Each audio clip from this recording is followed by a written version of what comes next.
Roundtable Sports is throwing two huge events this 2024 NFL season. Come join me, Richie from Jets Media, TD Finns Talk, Dan Mitchell, and Patriots Global for an unforgettable game day experience. Week 6, Monday Night Football, Bills vs. Jets at MetLife Stadium. Your ticket comes with an all-inclusive tailgate party hosted by Gotham City crew, food, drinks, live DJ, and more. Also, come witness the AFC East Roundtable live in-person show from the tailgate. And last but not least, you will get access to the MetLife Stadium's turf for the pregame and witness the national anthem before primetime football kicks off.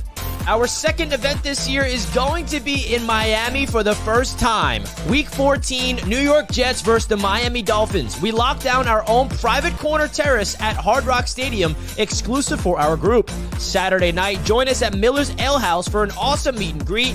Jake Asman will be a special guest for this event. Email us at afceastroundtable@gmail.com for more information on how to secure your tickets. Ladies and gentlemen, welcome to another edition of the AFC East Roundtable.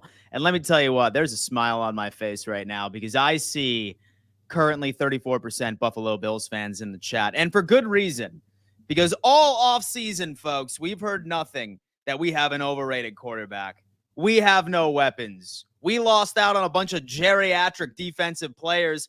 And what do I greet you with on this glorious Wednesday evening? Another year of Dan Mitchell being correct. The Buffalo Bills own the Miami Dolphins. Death, taxes, Josh Allen and company walking into Miami and putting a beat down on national television. It was beautiful.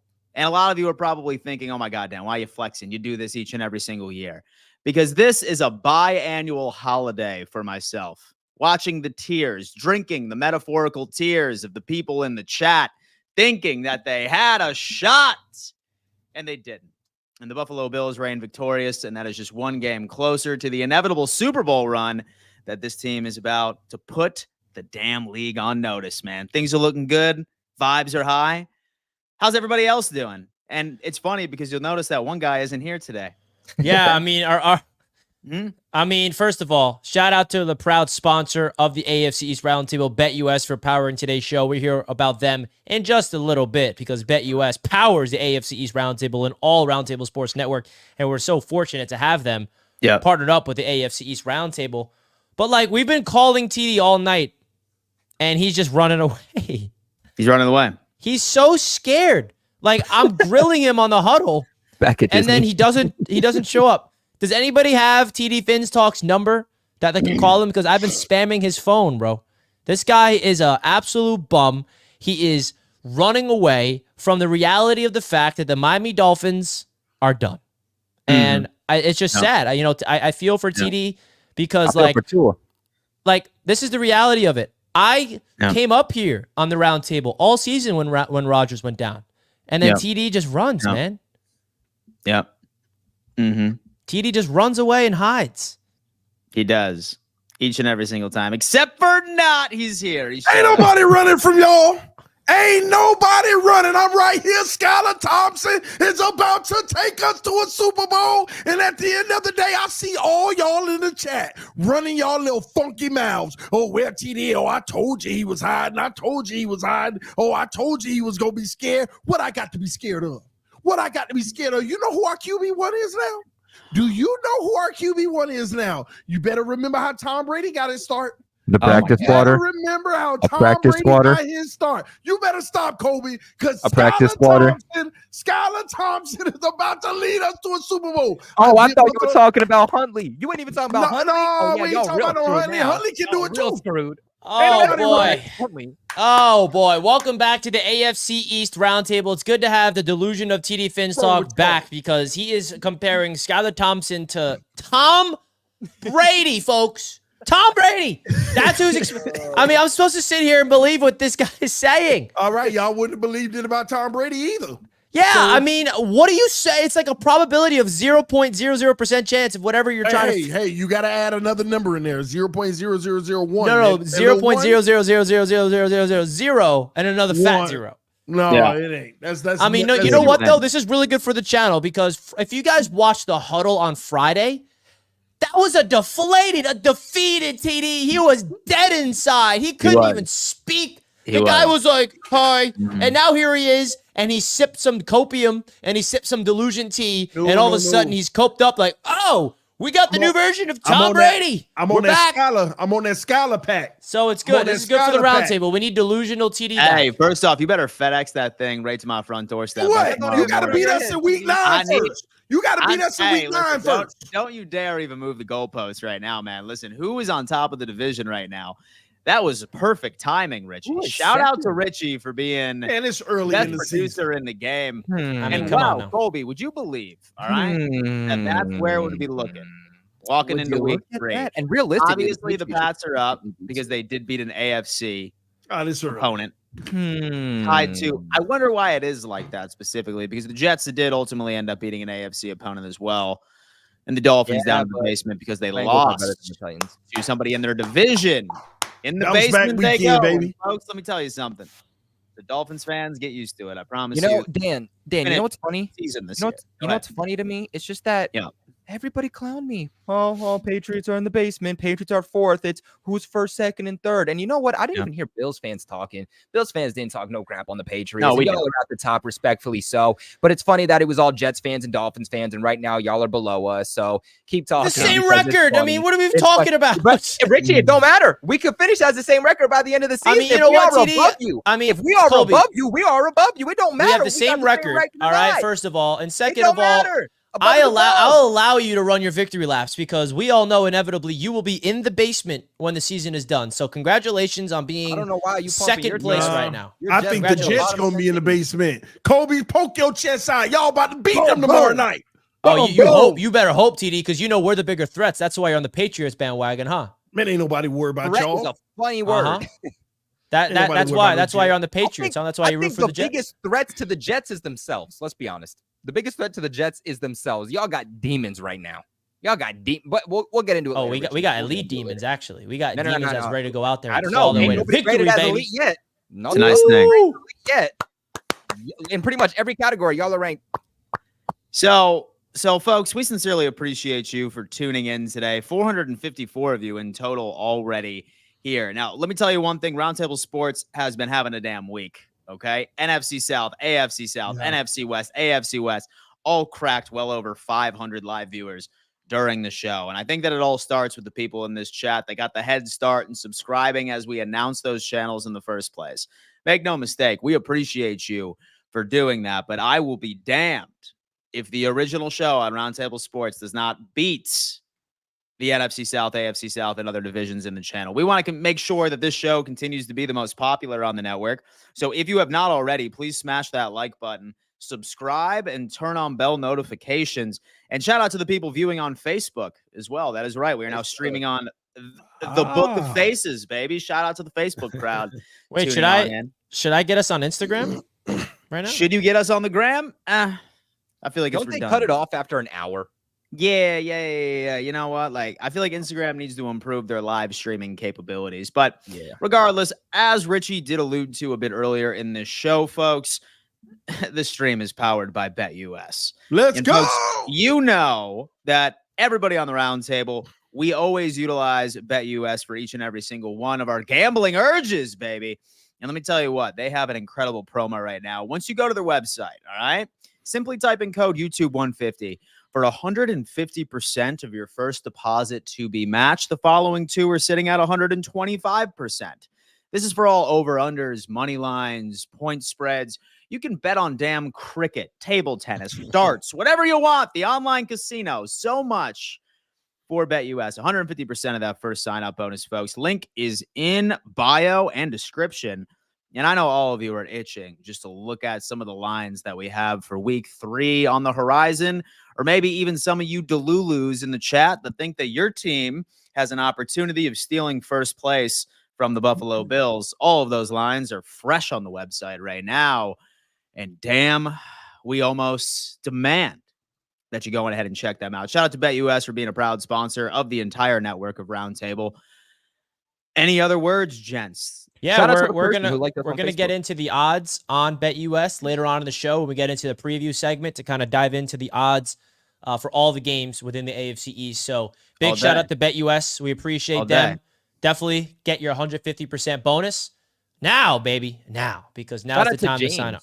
James for It's liking us a on beautiful, beautiful time around the table. Well, folks, listen, That's what's up. as you know, on Mondays, we actually end up doing our post-game show immediately.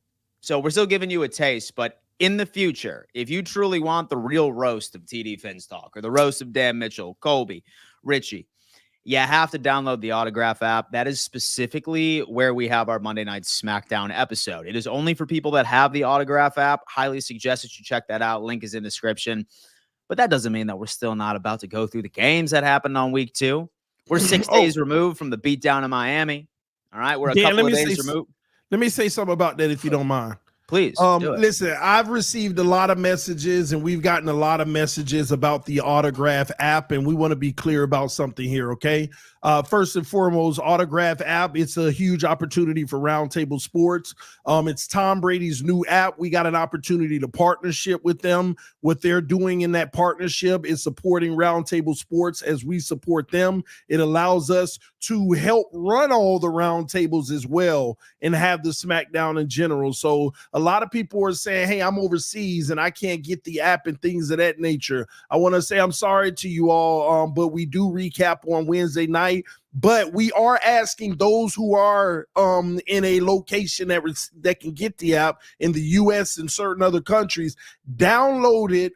It is free. There ain't no charge or anything. All you have to do is follow the link in the description of the video, download the Autograph app, use the code that we give you. Richie will give it to you in a second. Make sure I get it right because I've been saying RTS. Yeah, I got it right. So RTS, make sure you download it and sign up for the Autograph app. Make sure you put code RTS because us partnering with Tom Brady in the new app helps Roundtable Sports. So y'all have supported us all the way up until this point, helping us do bigger and better things. We need y'all to come through on this one because this is a major, massive opportunity for the company that you all have helped us build. So let's not give up on that now. Go over to the Autograph app and make sure you put in code RTS. Show your love and support. Bigger and better is what we always stand for. So thank y'all for your support.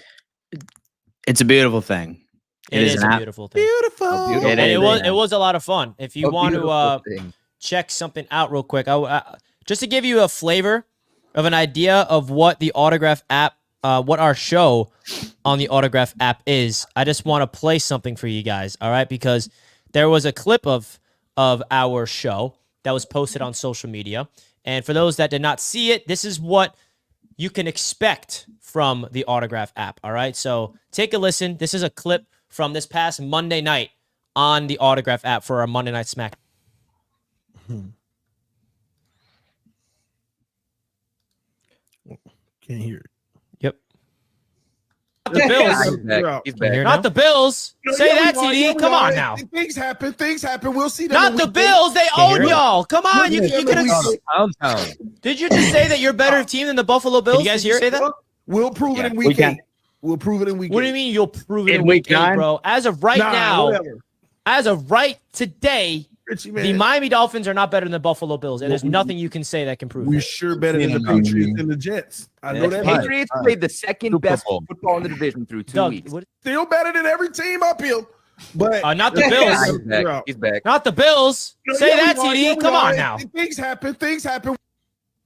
So that's a little tease, a little flavor of what you got. You got 8 creators on it on Monday, 2 creators representing each team, and that's exclusive on the Autograph app. So that's just a little taste of what we saw on Monday. That was a lot of fun. Absolutely. And folks, listen, we already see these super chats piling in. We're going to run through these and then get to what everyone is waiting for. The recaps of week 2. Snack at 95. Y'all got to add some tank tops to the merch store. Shout out Snacking. Appreciate the donation there. I believe we have a couple. We will definitely be running through some merch a little later during this show, so certainly stay tuned.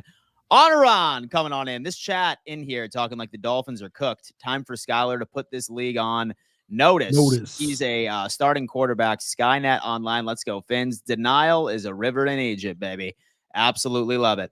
Jimmy Casket came in with a $2 donation. Same shit. Every Dolphins-Bills game, some rivalry. There is no rivalry, Jimmy. Thank you so much for pointing that out. At least in modern day era. Okay? It's a beautiful thing. Ray with a $2 donation. Patriot Nation. Man, listen, dude, we got some Patriots fans in here. Some Patriots fans, Shout out baby. to the Let's go. fans. And once again, shout out to the Bills fans for dominating this chat right now. 430 votes, 37% of Bills fans are in here Wait a right second. now. Wait a second. That's Let's true. go, Ray. Wait, Let's go, whoa. I'm just looking at this poll. The Dolphins are third in the poll. Where Yeah. are Dolphins fans at? Hey, This is crazy. That's what Wait I'm a talking second. about. Listen. Wait a second. The That's not Dolphins are what's usually happening. number one in the chat at all times. We have Bills No. number one, Jets number two. They're Dolphins gone. are third. They're No, gone. that's- They that's run not away what when they get Faces. dominated They will by the not show Bills. their faces at all. Wow. That's Yo, not what's pathetic. happening. No. Let's be That's straight pretty about pathetic, something. TD. Let me They're respond. running. Let me respond. That's not what's happening. What's happening is the Yeah. Buffalo Bills fans don't show up until they actually winning. No. The Jets Yeah. fans don't show up until they're actually winning. That's Okay, the Dolphins only fans reason. don't show up when they win either. They're third right now, TD. So everything you're saying is hypocritical nonsense. Hey, Richie. now Bills fans, and so I They're do love hypocritical. ya. Dolphins fans don't show up after a tough loss. And so Yeah. Bills fans, I do love you, but like y'all are only in here like when you're ready to gloat. You know what I'm saying? Like, Thank during you. like the dark Thank you. days, the doldrums when I'm here. Last year during the 2023 season when we went through that 6-6 skid, Thank you. I was a lone soldier. Is what it is though. I love Bills Mafia. They Yo, can always Richie, you come wanna- in here anytime that they want, baby. The Shout referral out. code- code is Dolphin fans, make sure you RTS. vote in the RTS. chat. Vote in the chat right now if you're a Dolphins fan, all right? And it's over on YouTube. So That's a all beautiful those thing. on Twitter, come over to YouTube. That's what I'm Wow. talking about, baby. Absolutely. The Jets are gonna smack a dress on the Pats, and they're gonna like it. You know, Wow. this is wild. This is wild. You know, you get spanked week one. Carolina's You coming in, barely, my you boy. barely beat the damn Titans, and now you think you're going to beat the Patriots, who realistically should be 2-0. And I know they're not, but I mean that is one small play away, a call away from the Patriots being 2-0 right now. Stop acting like you sweeping the Patriots. The delusion is still going on in New York, and I just don't understand it. I mean, the Patriots still own your franchise. You beat them one time against Tom Brady and Bailey Zappi in his final game when it's snowing, and now all of a sudden you think you're the shiz. Now, we'll get into some stats later on when we talk about this matchup, but you know what? Keep doubting the Patriots, because when they sweep you because you doubted them, I don't want to hear you whining. Actually, yes, I do. I do want to hear you whining, and I will call you out on it. It's going to be beautiful. It's going to be beautiful. We have Izzy, and the Bills have TD Fins Talks number. Absolutely. Let's talk about that. TD's chair, a $2 donation. TD, I'm suing you for assault from Thursday. TD's chair. Oh my gosh. Your I own love chair is that. suing you, bro. We have Izzy saying, my man TD is on the copium, bros. Edibles, baby. Absolutely love that. In the Trenches, $20 donation. TD, hype me up. Skylar time. Okay, we'll talk about They it. know $20 though. Hey, thank you for that. That's a big donation, right? We just Dolphins, did. thank you for participating. See you next season. Tua taps the helmet. He sees something. Put it on a shirt. Oh, man. In case you guys didn't know about that viral clip. In the By the trenches. way, Thank you for the TD, we made a $20 gif though. out of that. That, Yeah, that was a big dono from In the Trenches. Big We dono. appreciate that, bro. big donut from In the Trenches, man. We appreciate that, man. You the man. Dolphins, thank you for participating. We got that. Glenn is coming in. There's Glenn. Some people were asking for Glenn. I cannot stay all night. Just wanted to check in and say I am here. I am on my 35th anniversary in Puerto Rico right now. My phone is Nice. not running. Glenn, Let's go, Glenn. enjoy your anniversary, man. I love, really bro. hope that you're having a good time down in Puerto Rico. Thank you for your Not too continued much fun. support. Not too Slippy much fun. L, Dolphin fans are on the IR until next season. Hashtag Damn. Go Bills. Richie Fresh. Dan, you got my monkey moving real hard trolling Miami Hey, earlier yo. today. I got my lucky wing for Sunday. Also, Dan, I'm gearing up for our next bye week in week 9. My Man, guy, I ain't moving Richie. monkeys, man. His monkey, man. Listen, baby, I love it. Grayson Scott. All right, all y'all can fight for a second to place. We all know the Bills are going to get their 5th straight division title. Grayson, thank you for preaching the truth. I sincerely appreciate that. And boys, I'll tell you what. It's a great segue, of course, after I remind everybody on YouTube, 761 of you currently watching right now, which is absolutely nuts. All right, guys, 665 of you on YouTube. We have 52 of you on X and 2 of you on Facebook. What's up, y'all? What's up to the 2 on Facebook? What's up to everybody in here, man? 664 of you on YouTube, 83. Let's get to 300 likes, folks. Right now on YouTube, we're at 218. Like right now, Smash folks, the heck out of that like button. Shout out to Stavey for Skylar dropping dimes. Yeah. We'll see about that. That's exactly what I'm talking about. And then next up, damn, smash that like button, folks. Subscribe to the channel. Let's make some things happen. Anyway, let's make a transition because obviously we need to talk about what occurred during week 2 across the entire division. And you know what? I'm going to give the people what they want. We're going to start off with the Buffalo Bills and the Miami Dolphins game. We sincerely you can't run from that game, TD. You just can't, man. No, he can't. And you know what? I'm just giving TD, like, I just want to end it quick for him. I really, really do. Because I feel like that I've been bullying him for the past 4 or 5 days. And surprisingly enough, I come with mercy. Number one, I want to say that I sincerely hope that Tua does great during his recovery, and I hope that he gets back soon. It was certainly scary out there. I was very happy once I saw him walk off of the field. Now that that is out of the way, that bum played like a bum. That was one of the worst quarterback performances I have ever seen from a professional football player in my life watching football, man. 3 picks back to back to back. The guy could not get through his progressions. Everyone was trying to tell me, oh, no, man, he's changed. He has miraculously developed into a quarterback that can get through his first progressions. Wait, Dan, he can go through his progressions in year 5 year now, right? 6, man. Listen, man, I was seeing TD hype it all up, man. I was seeing Dolphins fans telling me that it was absolutely over. And, I mean, listen, I got to call out Loski too, man. He's sitting there trying to tell me, oh, Dan, what corners do you got? Well, I certainly hope that you are familiar with Christian Benford and Rasul Douglas right now because they ended up holding Tyreek Hill to 24 yards, Jalen Waddle to only 40. Have to give credit where credit is due. I think Achane is a wonderful running back. Without him, you guys would have been absolutely cooked. But it just goes to show you, the Buffalo Bills defense is immune from personnel for the most part, right?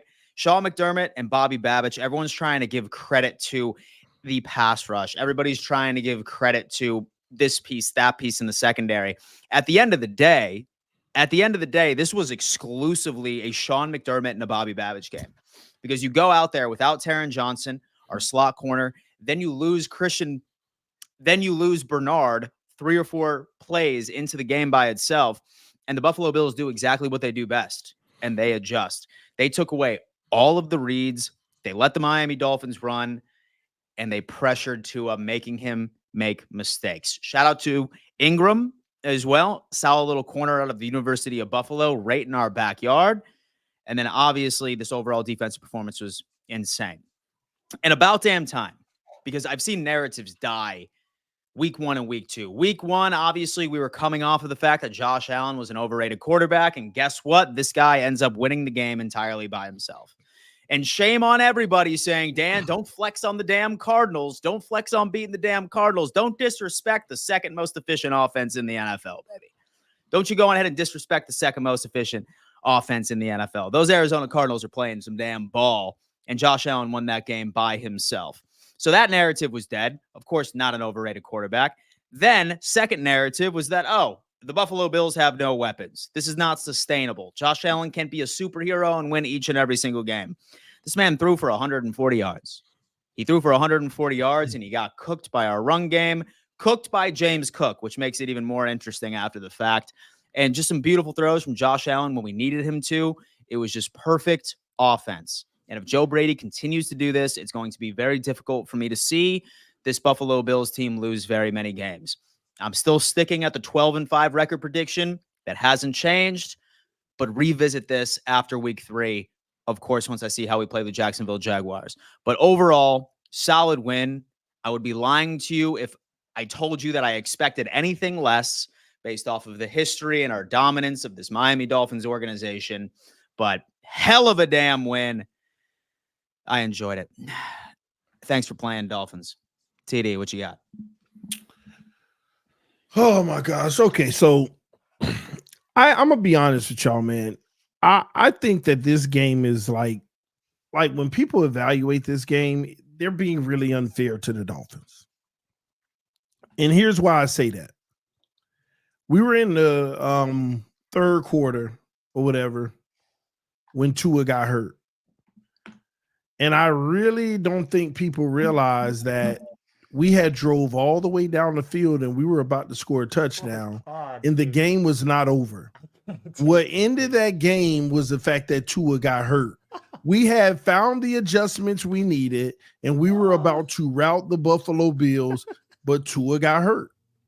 So at the end of the day, it's just so funny how people just, when he gets hurt, y'all like, oh, y'all got whipped. Y'all were about to witness the greatest comeback of all time. Y'all were about to witness a great game on Thursday night, and that was stripped from us because Damar Hamlin. Okay? But, you know, they won. Okay? They won, and we'll give them the win. But the reality is we'll see y'all in week 9. And let's see y'all beat us again in week 9. Until that happens, y'all lucky that our starting quarterback got hurt. It's that simple. It's that simple, man. I'm not finna sit here and concede to y'all. I was mad at the time because we weren't playing well, but that last drive, he put the team on his back and he was ready to score a touchdown and let the Bills know, all right, let's go to war. And I feel like we were going to win that war. So it's just unfortunate Tua got hurt, and that's the only reason the Buffalo Bills won. This is embarrassing. This is completely embarrassing. Our guy TD Finstock has no accountability to his Miami Dolphins. I mean, I came on the show last week and ripped to shreds my Jets. The starter got hurt, Richie. What did he do before he got hurt? Was a bum. Absolute trash. And you're not even mentioning that, bro. My Jets defense got shredded on Monday Night Football, and they came on here and I ripped them to shreds, and I was disappointed in my team. And you can't come on here and rip to shreds your quarterback for throwing a terrible pick 6, throwing 3 interceptions, and putting them in that hole. Hold your team accountable. You're saying all these things, like, oh, we're about to come back. But why don't you talk about what led you to that moment? Why don't you talk about why you got down that bad in the first place? Your team is not even close to the Buffalo Bills, and that's why you call me a hater when I'm like, I got the Bills in this game easily. The Miami Dolphins have never proven to be able to beat up on the Buffalo Bills, and it was proven correct. The fact that you sit here and you live in this delusion that Tua was about to lead them to comeback, and you don't even mention the awful quarterback play. You're sitting here trying to convince us that, oh, Tua can go through his progressions finally. Oh, he's in year 5 and he can go through one read and look over to the next. I mean, that's pathetic. And you went out there and looked trash, and there's no accountability with your quarterback. I mean, let's be honest with ourselves, CD. Hold your team accountable. I got ripped to shreds here on this roundtable last week after what the New York Jets did on Monday night. And I'm here to tell you what the Miami Dolphins did on Thursday night is way far more embarrassing than what the Jets did on Monday night against the 49ers. And it's not even close. And I came on here with my chest and I said how disappointed I was in my defense, how disappointed I was in my franchise and the product they put on that football field to start off the season. And you come out here and say that? You deserve better than that, man. I look up to you, TD, as a friend. I mean, this is craziness. Richie, you don't know what could have possibly went down, bro. But what about what led you to the moment? That's what you're just not talking that about, game was bro. Over when he threw that pick 6. That's delusion. No, it wasn't over. Absolute delusion. What you're talking about. You're talking about a comeback, and you don't even bring up what brought you to that moment. Back from there mentally. Half of the reason that Tua played like that, and listen, this is my theory on why he just doesn't have good games against the Buffalo Bills. We're in his head, quite frankly. He sees the boogeyman each and every single time. Like, sometimes athletes get the yips. Tua gets the yips when he sees the Buffalo Bills are on the schedule. That game was over. It was over when he got hurt. I mean, listen, there was zero momentum. And you guys remember what I said? I was like, I'm going into this game with an open mind. Tua, prove to me who you are. And I said that on the show last week. I said it on the huddle on the day of that game on Thursday. I'm like, all right, Tua, Dolphins fans are telling me he's this MVP candidate and he's this elite quarterback. This is the game where you can prove to me who you are. And he went out there, was an absolute bum, and then he got hurt. I hope he gets better. I hope he heals up. And we can't have TD Finstock come on here and be real. But when he goes on TD Finstock's YouTube channel, he gives you the real TD. I want to hear real TD on this roundtable. That's what I'm asking for. But that's all I'm asking for. You're getting the real. This is why I'm saying this, Richie. If we were right there at the 5-yard line about to score, and he got hurt. If we would have scored, it would have been 31-17, only down by 2 touchdowns in the end of the third quarter. Have we not seen teams come back down 2 touchdowns in the third? Have we not seen 2 teams come back 2 touchdowns in the fourth quarter, Richie? I feel like I'm going mad. This is an act. I'm going insane. Richie, can you answer the question? Have we never seen teams come back down by 14 in the fourth quarter? Why are you not talking about the hole that your quarterback put you in the first place. He did dig the hole, but sometimes you dig a hole and you get yourself out of it. But TD, MVP level quarterbacks don't put you in those holes in the first place. He was I terrible. What All kind I'm of pick six was that? He His was arm is not even terrible. strong enough to get the ball out of bounds. Oh my And it's a gosh. pick six. Y'all just I like went into that solid game with an ones. open mind. I'm like, all right, Tua, let's see who you are in this moment. And he fumbled the bag. And you're Wow, sitting here Richie making taking this personal. excuses. Richie took that lost personal All for right. you, TD. Damn. Because All TD came on here and ripped to shreds the Jets last week. I didn't forget what you said about my team after what we did Your on Monday starting night. quarterback And then you didn't come get out hurt. here and this is what you say after what Your I had to quarterback sit didn't here get and deal hurt. with last week. And I'm not sitting here because if the Jets lost to the Titans on Sunday, I'd be saying the same thing. This has nothing to do with the Jets. You could bring up the Jets all you want. I don't care. Nothing to do with my football team. This is how you handle your business with the Dolphins. You have to hold your team accountable. That's all I'm saying. And you're not doing that.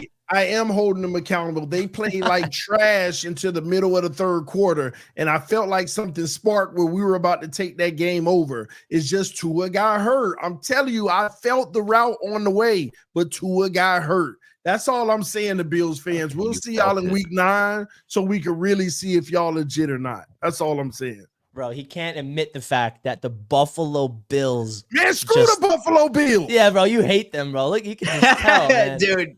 Oh, man. You see the hate in your eyes, man. Some Dolphins fan. I hate that smirk of Dan Mitchell. Like, at least losing a competitive effort, bro. Get to get blown out like that? Richie, some Dolphins we were fan going was to in my score a chat earlier touchdown. on It my wasn't going to show. be a blowout. Some Dolphins fan was in my chat earlier in my show. He was talking all kinds of things. He's like, oh my God, I can't wait for the Bills' downfall. And I was like, do me a favor, bro, and take a selfie and tag me on Twitter. I want to see the pain in those eyes. I want to see the pain in those eyes, man. Yeah, Send me over. It's what like I'm looking at, baby. It's oh like my those God. people that lose, right? And they know they lose, but they Yeah. can't just accept it, or they can't accept when they're wrong. So they just continue on the delusion. And honestly, look, here's what I'll say about this Listen, game is that every no, team- TD, no. Listen, here's what's up. I want to apologize to all of Bills Mafia because you know what? I unfortunately did take the Dolphins to win last week. I didn't love it within itself, but I did say that, look, I do like the Bills. I think they're going to start off slow. They're going to get better as the season progresses. They're still a playoff team. They're going to win a playoff game. Josh Allen for MVP, and Josh Allen for MVP continues to prove himself in my mind. I mean, I literally go to BetUS and lock that thing in because I am confident Josh Allen, if he continues to play this way, is going to win MVP of the NFL at the end of the 2024 season. But look, I texted Dan before the game too. I said, wait, hold up. Josh Allen is undefeated on Thursday night. Why did you not tell me?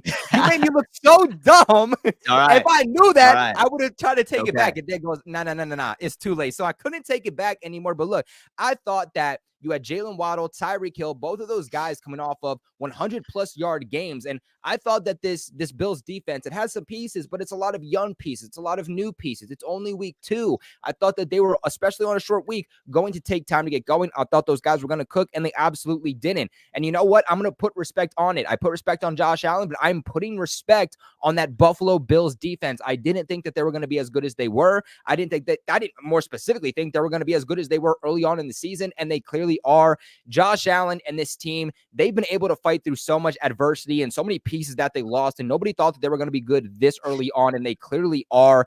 Still not a great passing attack. I would definitely say that is definitely still what teams can take advantage of from this team. Dan, I know that you think Khalil Shakir can be Amon-Ra St. Brown. I don't think he can be. I like him. I just do not think that he is ever going to be a wide receiver 1, especially an elite wide receiver 1. But here's the thing. Y'all have a good defense. Y'all have superhero Josh Allen. And most importantly, y'all got James Cook, who is one of the best running backs in football right now. And that is all you need. You are running this offense through 2 players, and it cannot be stopped. And you have a defense that is helping you on the other side. And y'all cooked with 31 total points. And 31-10, this game wasn't even close. Even when Tua went down, this game wasn't close. Y'all were never going to win. It didn't matter at that point.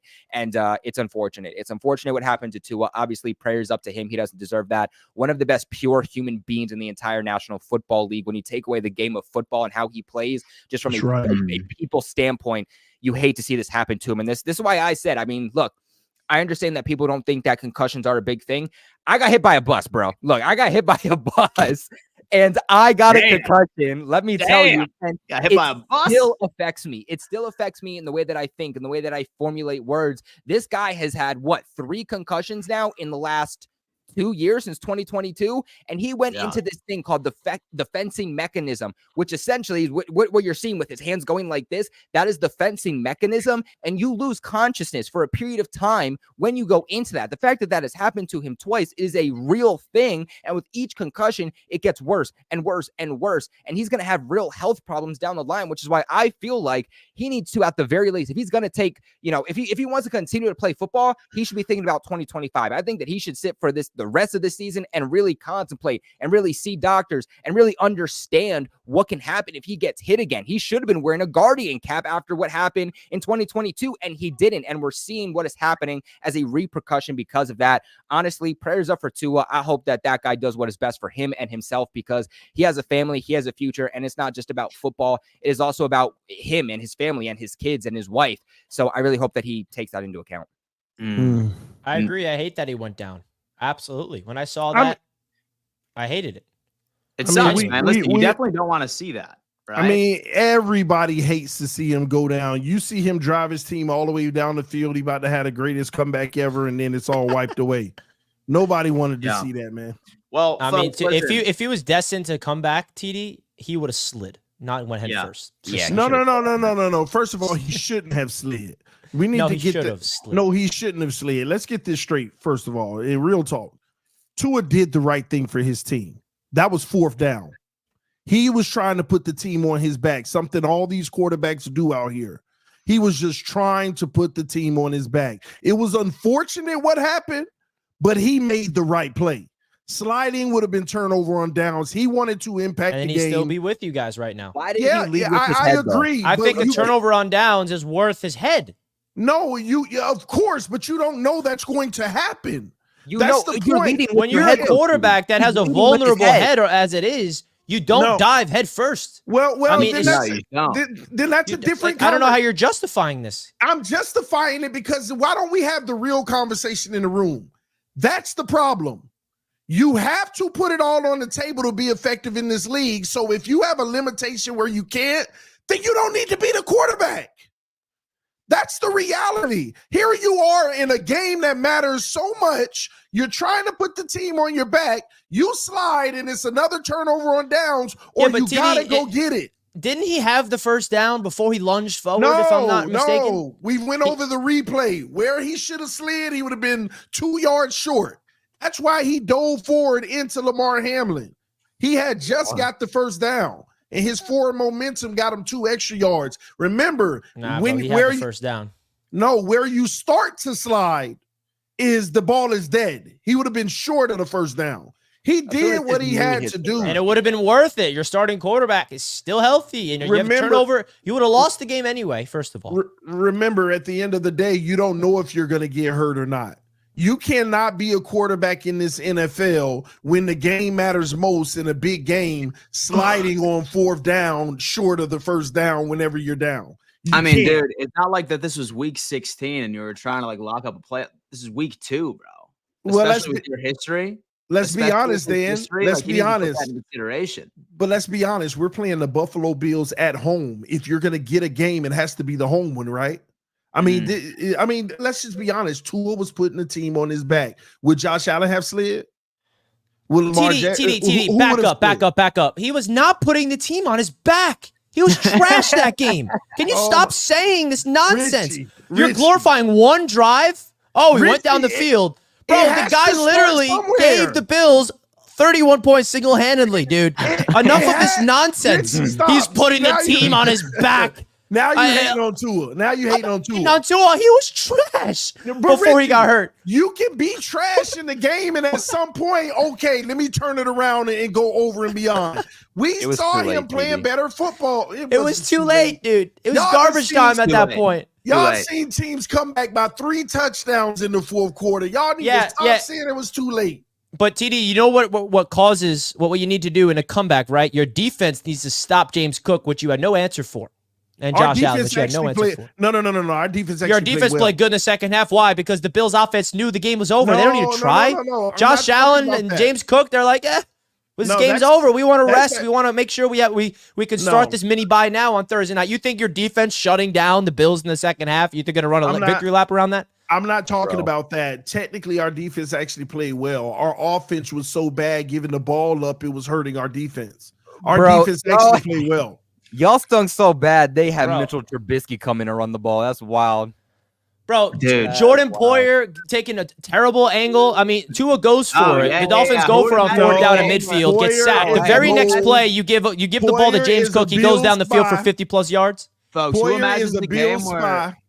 So, who imagines a game where Damar Hamlin outperforms Jordan Poyer? Oh, it was insane. By triple production, by the way. I don't like it. Listen, like, all accounts that's been given Damar Hamlin. Dan, let's be honest with ourselves. Has been TD Finstock. Go ahead. Dan, this is be honest with ourselves. That game on Thursday night was the epitome of TD Finstock's worst nightmare. Oh, like, absolutely. Everything about it, which is why he's like putting himself in this delusional world to cope with it, and he can't face the reality of the game. Y'all won't beat us, Richie. Y'all won't beat us. See, look, you got to turn this into the Jets. Oh, I'm so scared. Y'all can't beat us. They and can't beat us. All right, Skylar Thompson, your next Tom Brady. We smoked him. Yeah, you can't beat the Dolphins. And so the only way we smoked Skylar Thompson, this guy that you're glorifying to be Tom Brady. Smoked him. And the only way that would have been better is if Damar Hamlin was the one that picked off Tua for the pick 6. That would have made it. Oh my God, dude.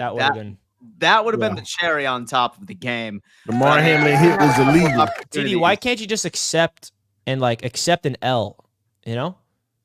Like, why can't you just accept the reality of it? He rides for his team, man. He rides for his team. I have to. He should. I really do. He should ride for his team. And I mean, TD, why you keep like applauding? Like, why you said stop? Yeah, I didn't know it was working. But hey, guys, listen. You know what? I have noticed that there's currently 38%, 39% Buffalo Bills fans in this chat right now. Shout out to all Bills Mafia in here right now. I love you for that, man. Look at that, baby. Almost 50% Bills fans. So let me tell you what, folks. If you are interested in witnessing another beatdown, but this time in person, you better go on ahead and you better take advantage, all right, of the Buffalo Bills and the New York Jets Roundtable sports event. That is right. We are going to be at MetLife, where not only we are going to be doing a live show, but we're doing the live show at an all-inclusive tailgate with free food, open bar. We have tickets for you for the game to sit with us. And get this, we are going to be on the football field holding that giant American flag before the game even starts. Field access, holding the American flag, own seats, exclusive tailgate party, and tickets are for sale right now, folks. They're going really fast, all right? And listen, I need some Bills Mafia to be there. So if you were planning on going to New York for Week 6 Monday Night Football against Bills and Jets, and you want an opportunity to come down, meet all of us, Z-Bot is also going to be there. A couple of other Jets creators are going to be there as well. So if you want to come vibe with us, I highly suggest you go on ahead and you buy some tickets and you roll on up and hang out with us during the game. It's going to be an absolute blast. It's going to be a lot of fun, man. Last year was the first event. And Dan, why don't you scroll down on the website a little bit so we can see exactly the that graphic right there. That one. Yeah. Right over there, man. So basically last year was the first time that we did an event together, and it was a lot of fun. If you guys want, the link is dropped. So someone in the chat says drop the link. So guys, the link is pinned at the top of the chat right now. It's also in the description of the live show. So here's the link right here. You click the link at the top of the chat, or it's in the description. It'll bring you right to the website to purchase your tickets. Again, you're going to get access to the field right before the game for a national anthem. And we'll have an all-inclusive tailgate party before the game. We're going to be doing a live show, us four, from the tailgate that you guys going to be able to be watching like with your own eyes there. And you can even come on the show and be a special guest. And then we're going to be at the game together watching the Jets take on the Buffalo Bills. And Miami Dolphins fans, there's a lot of Dolphins fans in the New York, New Jersey area. It's your bye week. There's no reason why you guys can't pull up, man. Come through. Yeah, I will be there. So come through if you're a Dolphins fan. Come hang out with me because I'll be surrounded by the enemy. And to all the enemy Bills fans and Jets fans that's attending, y'all come on to the tailgate because I want to debate y'all in person. A lot of y'all got a lot to say in the chat. Let's see you do it in person. Let's debate, talk about it in person because y'all know y'all scared of the Dolphins. Y'all know that one little victory by Buffalo was just a little situation the Dolphins had to go through to get to the ultimate goal, baby. So Monday Night Football, I can't wait. It was a blast last year. So TD, us Patriots fans are cool?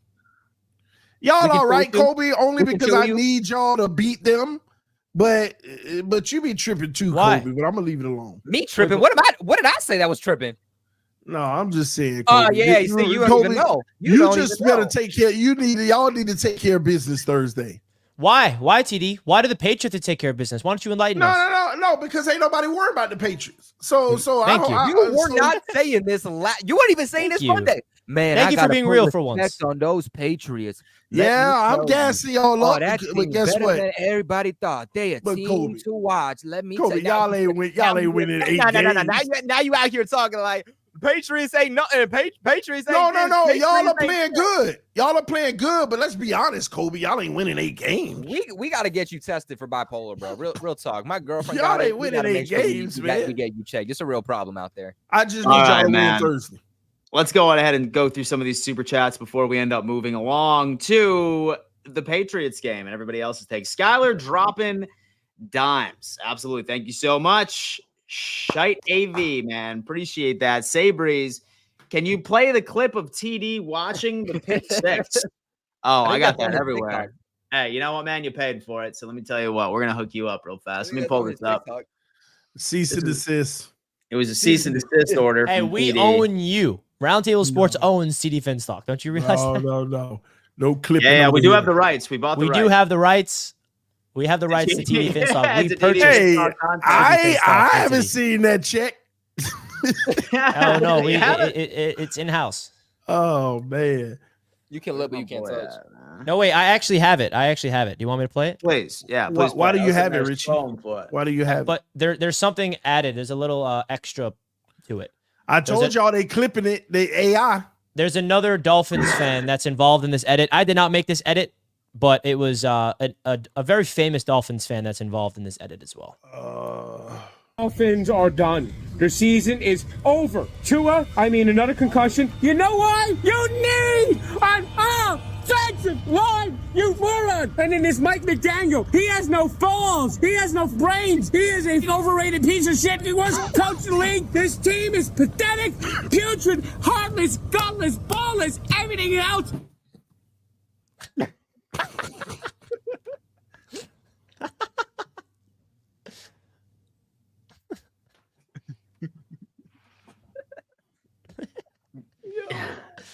Yo, that dude looked like the dude from Modern Family, the first one. It's a good one. Oh, yeah. He's big in Barstool right now. All right. I will be watching the Bills win Monday night from Montego Bay, Jamaica. Go Bills. Jamaica. 5th straight AFC East title coming on up. Epic G War. I appreciate that. I thought y'all won 5 already. No. TD taps his helmet and he sees the Bills in first. Oh, my God. Go Bills. We will win the next game. Force MGM. Thank you so much for the donation, man. We're going to figure it out. My Dolphins are the Nate Petermans of the NFL. Oh, no. Hey, a real Dolphins fan. Oh, no, man. As a Dolphins fan, it's getting hard to watch. Trust we're all not delusional as TD. Michael, respect, $5. Michael. Respect. Mike, thank you so much. You gotta believe, Mike. TD's chair. Got my new 2024 profile pic. I'll update it week 9. TD's chair. Oh, man. I missed the chair option. Richie Fresh used to think it was 4 views, but TD is delusional. Richie, I absolutely love it, man. Brian, TD was just cooking CB on the Dolphins roundtable for being a Tua apologist. Look at that. We never get a real TD on this show, man. You want to get the real TD? It's everywhere but this show. My takes are fake. I mean, because I turn on a show that you're saying that the opposite of what you say here. We were you trash. Do it to yourself. We were trash in the game up to that point, and then the last chance we had was taken from us, Richie, with the injury. Oh my God. And so, okay, first off, Jason with a $10 donation. Thank you so much. He says, imagine at the start of the season, we would hear TD saying by week 2, imagine if we were only down 31-17 going into the 4th. It almost wasn't that bad. Expectations already lowered for the Fins. Holy shit. Look at that.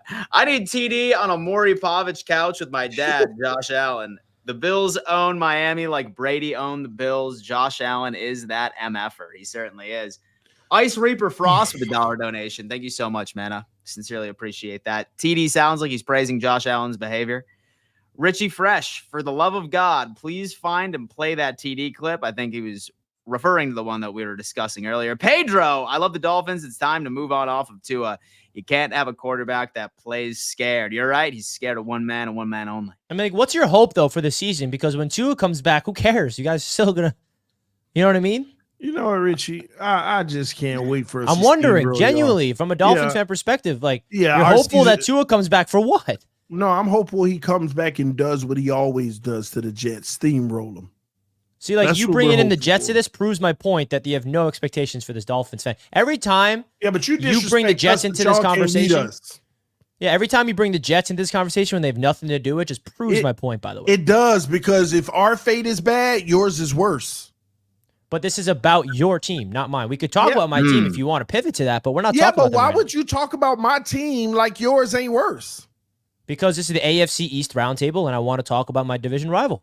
And we're both in the same division, and I'm talking about But my point is, what's the hope of this team if even when Tua comes back, he's proven to not be good in big moments? That's all I'm asking.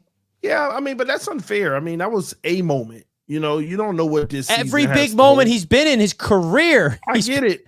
But look at Sam Darnold right now. At some point, people turn it around. Baker Mayfield, Geno Smith. Now you're hopeful that Tua becomes Sam Darnold and Baker all the time. Now I get it. Now I get it. I get it now, Richie. I can't believe I just heard him say that. I can't not believe I just heard him say that. And Damar almost got a pick in the end zone. He wants Tua to turn into Sam Darnold and Baker.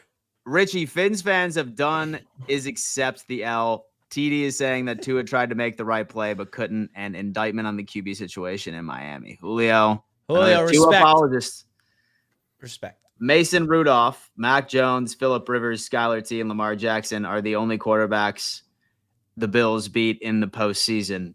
Patriots 92. $10 donation. Thank you so much, man. Thank you, bro. Thank you so much. I appreciate that. As a Dolphins fan, my hope is for Cam Ward. Listen, I've already given. I've already given what the Dolphins need to do. Okay, what the Dolphins need to do, and I would hate to see this, but if I was the GM, I would do this immediately.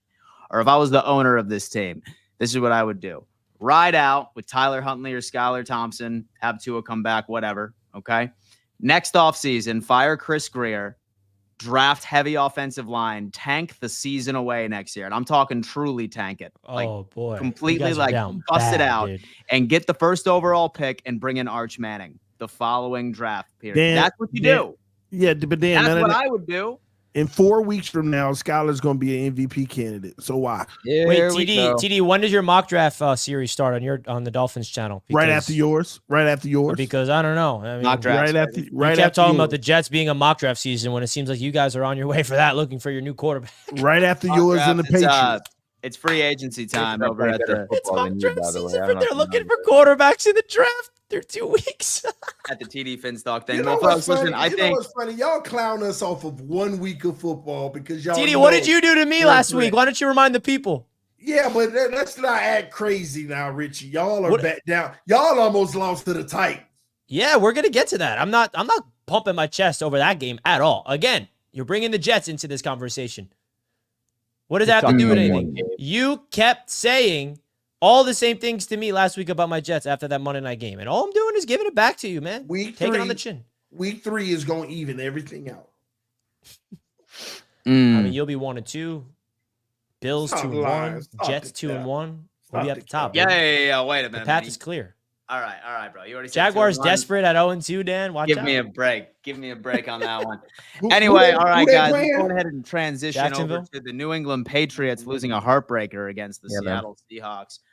I'll tell you what, a hell of a lot closer. Gino. People were anticipating. But Colby, break down this game for us. Things you saw, things you liked, things you didn't like. Put some respect on reasons to be optimistic of the future. Talk to us. Yes, I mean, look, dude, my heart was breaking. My heart was breaking after this, and it's not because, this is a game we should have won, and this is our Super Bowl. It's nothing like that, because originally, before the season started, and I came out with my predictions, actually, the entire time I said the Patriots are going to lose this game. Then last week, after the Patriots kind of switched this momentum, they look like a different team. I said, you know what? Well, my team showed me something different. I got to ride with them, and I got to take them in these games as a real fan, and I did.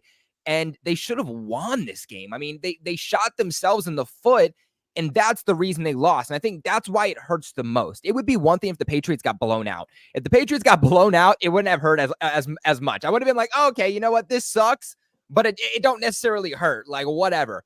The reason that you're sitting there and after the game, you're just like, I can't believe what just happened, is because right now the Patriots should be 2-0. For those who don't know, the game goes into overtime. The Patriots end up getting the ball to start overtime, and then they lose by 3 points. There are multiple different times that you could look, and if one thing just goes a little bit different, the Patriots could have won this game.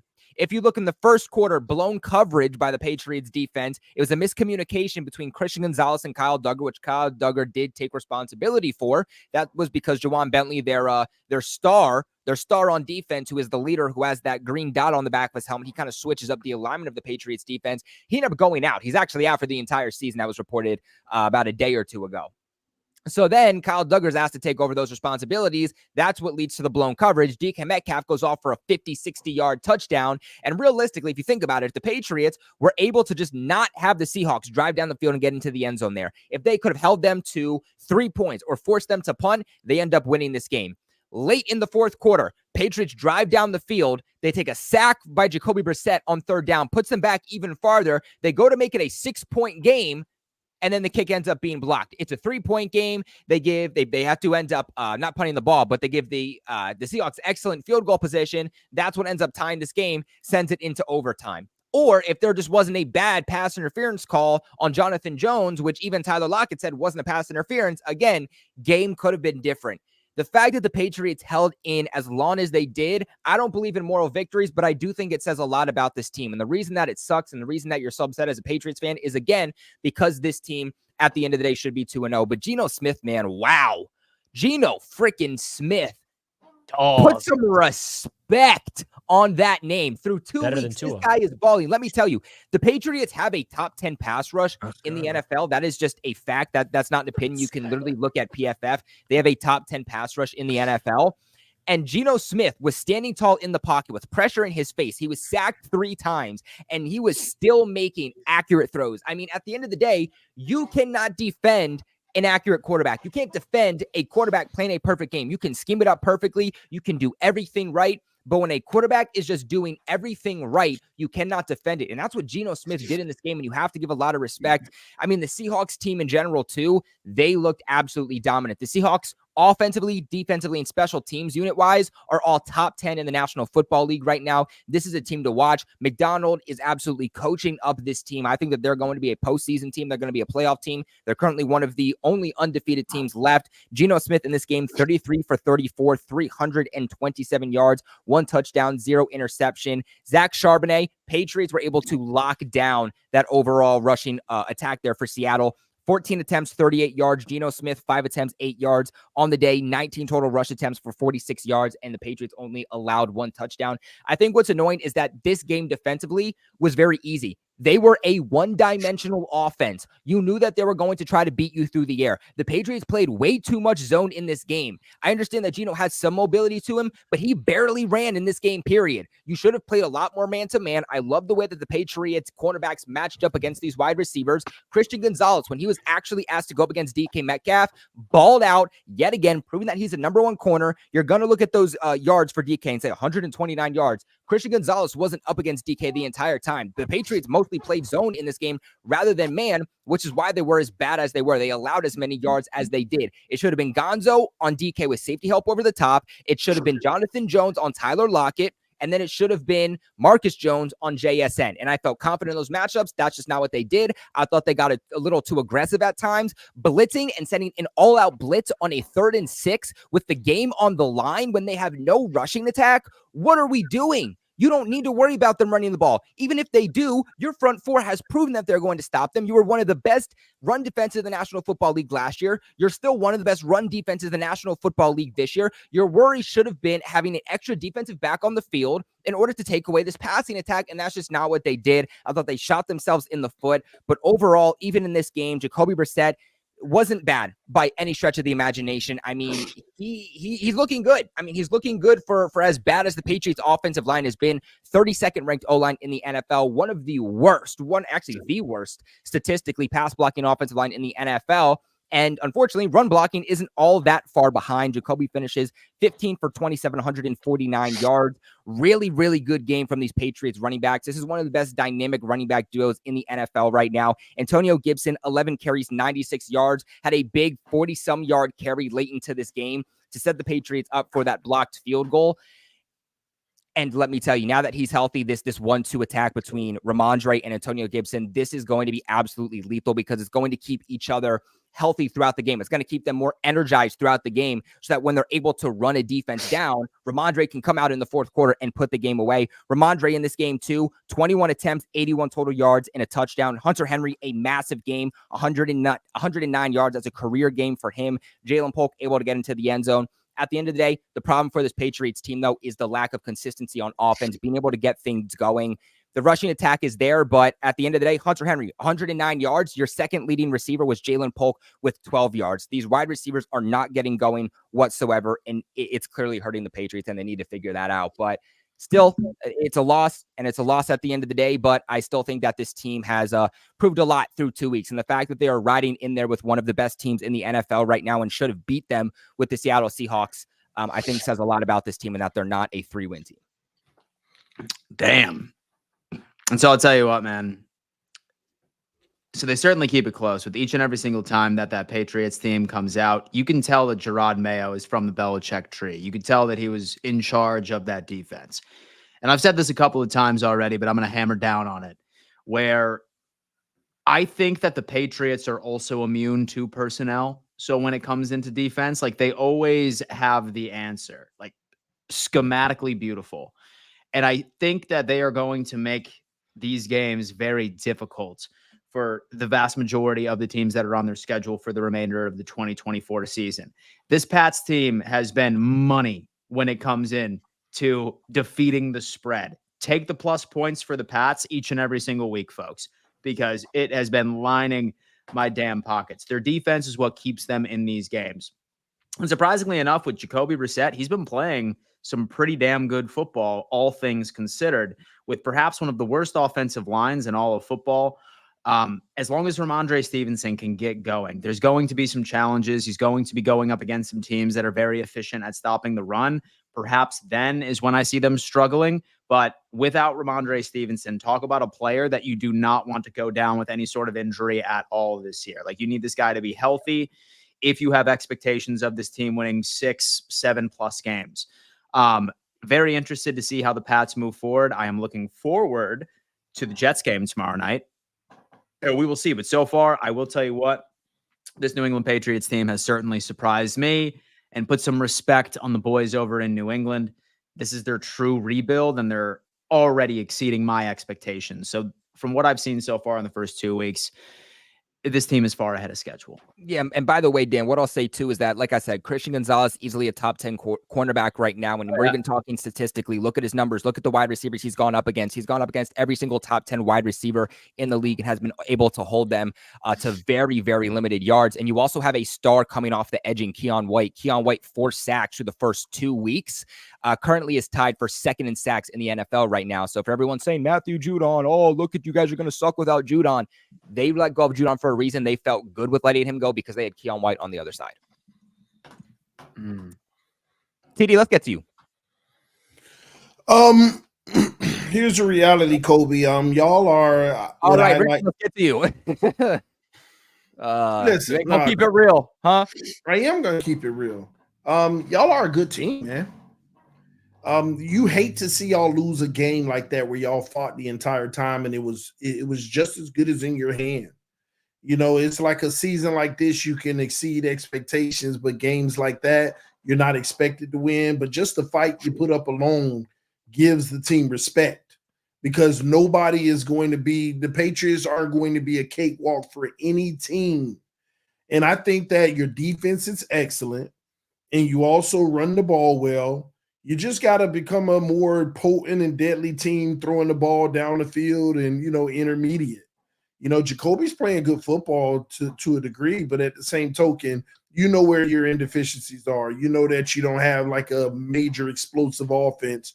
You want to lean on the run, control the clock, and play good defense.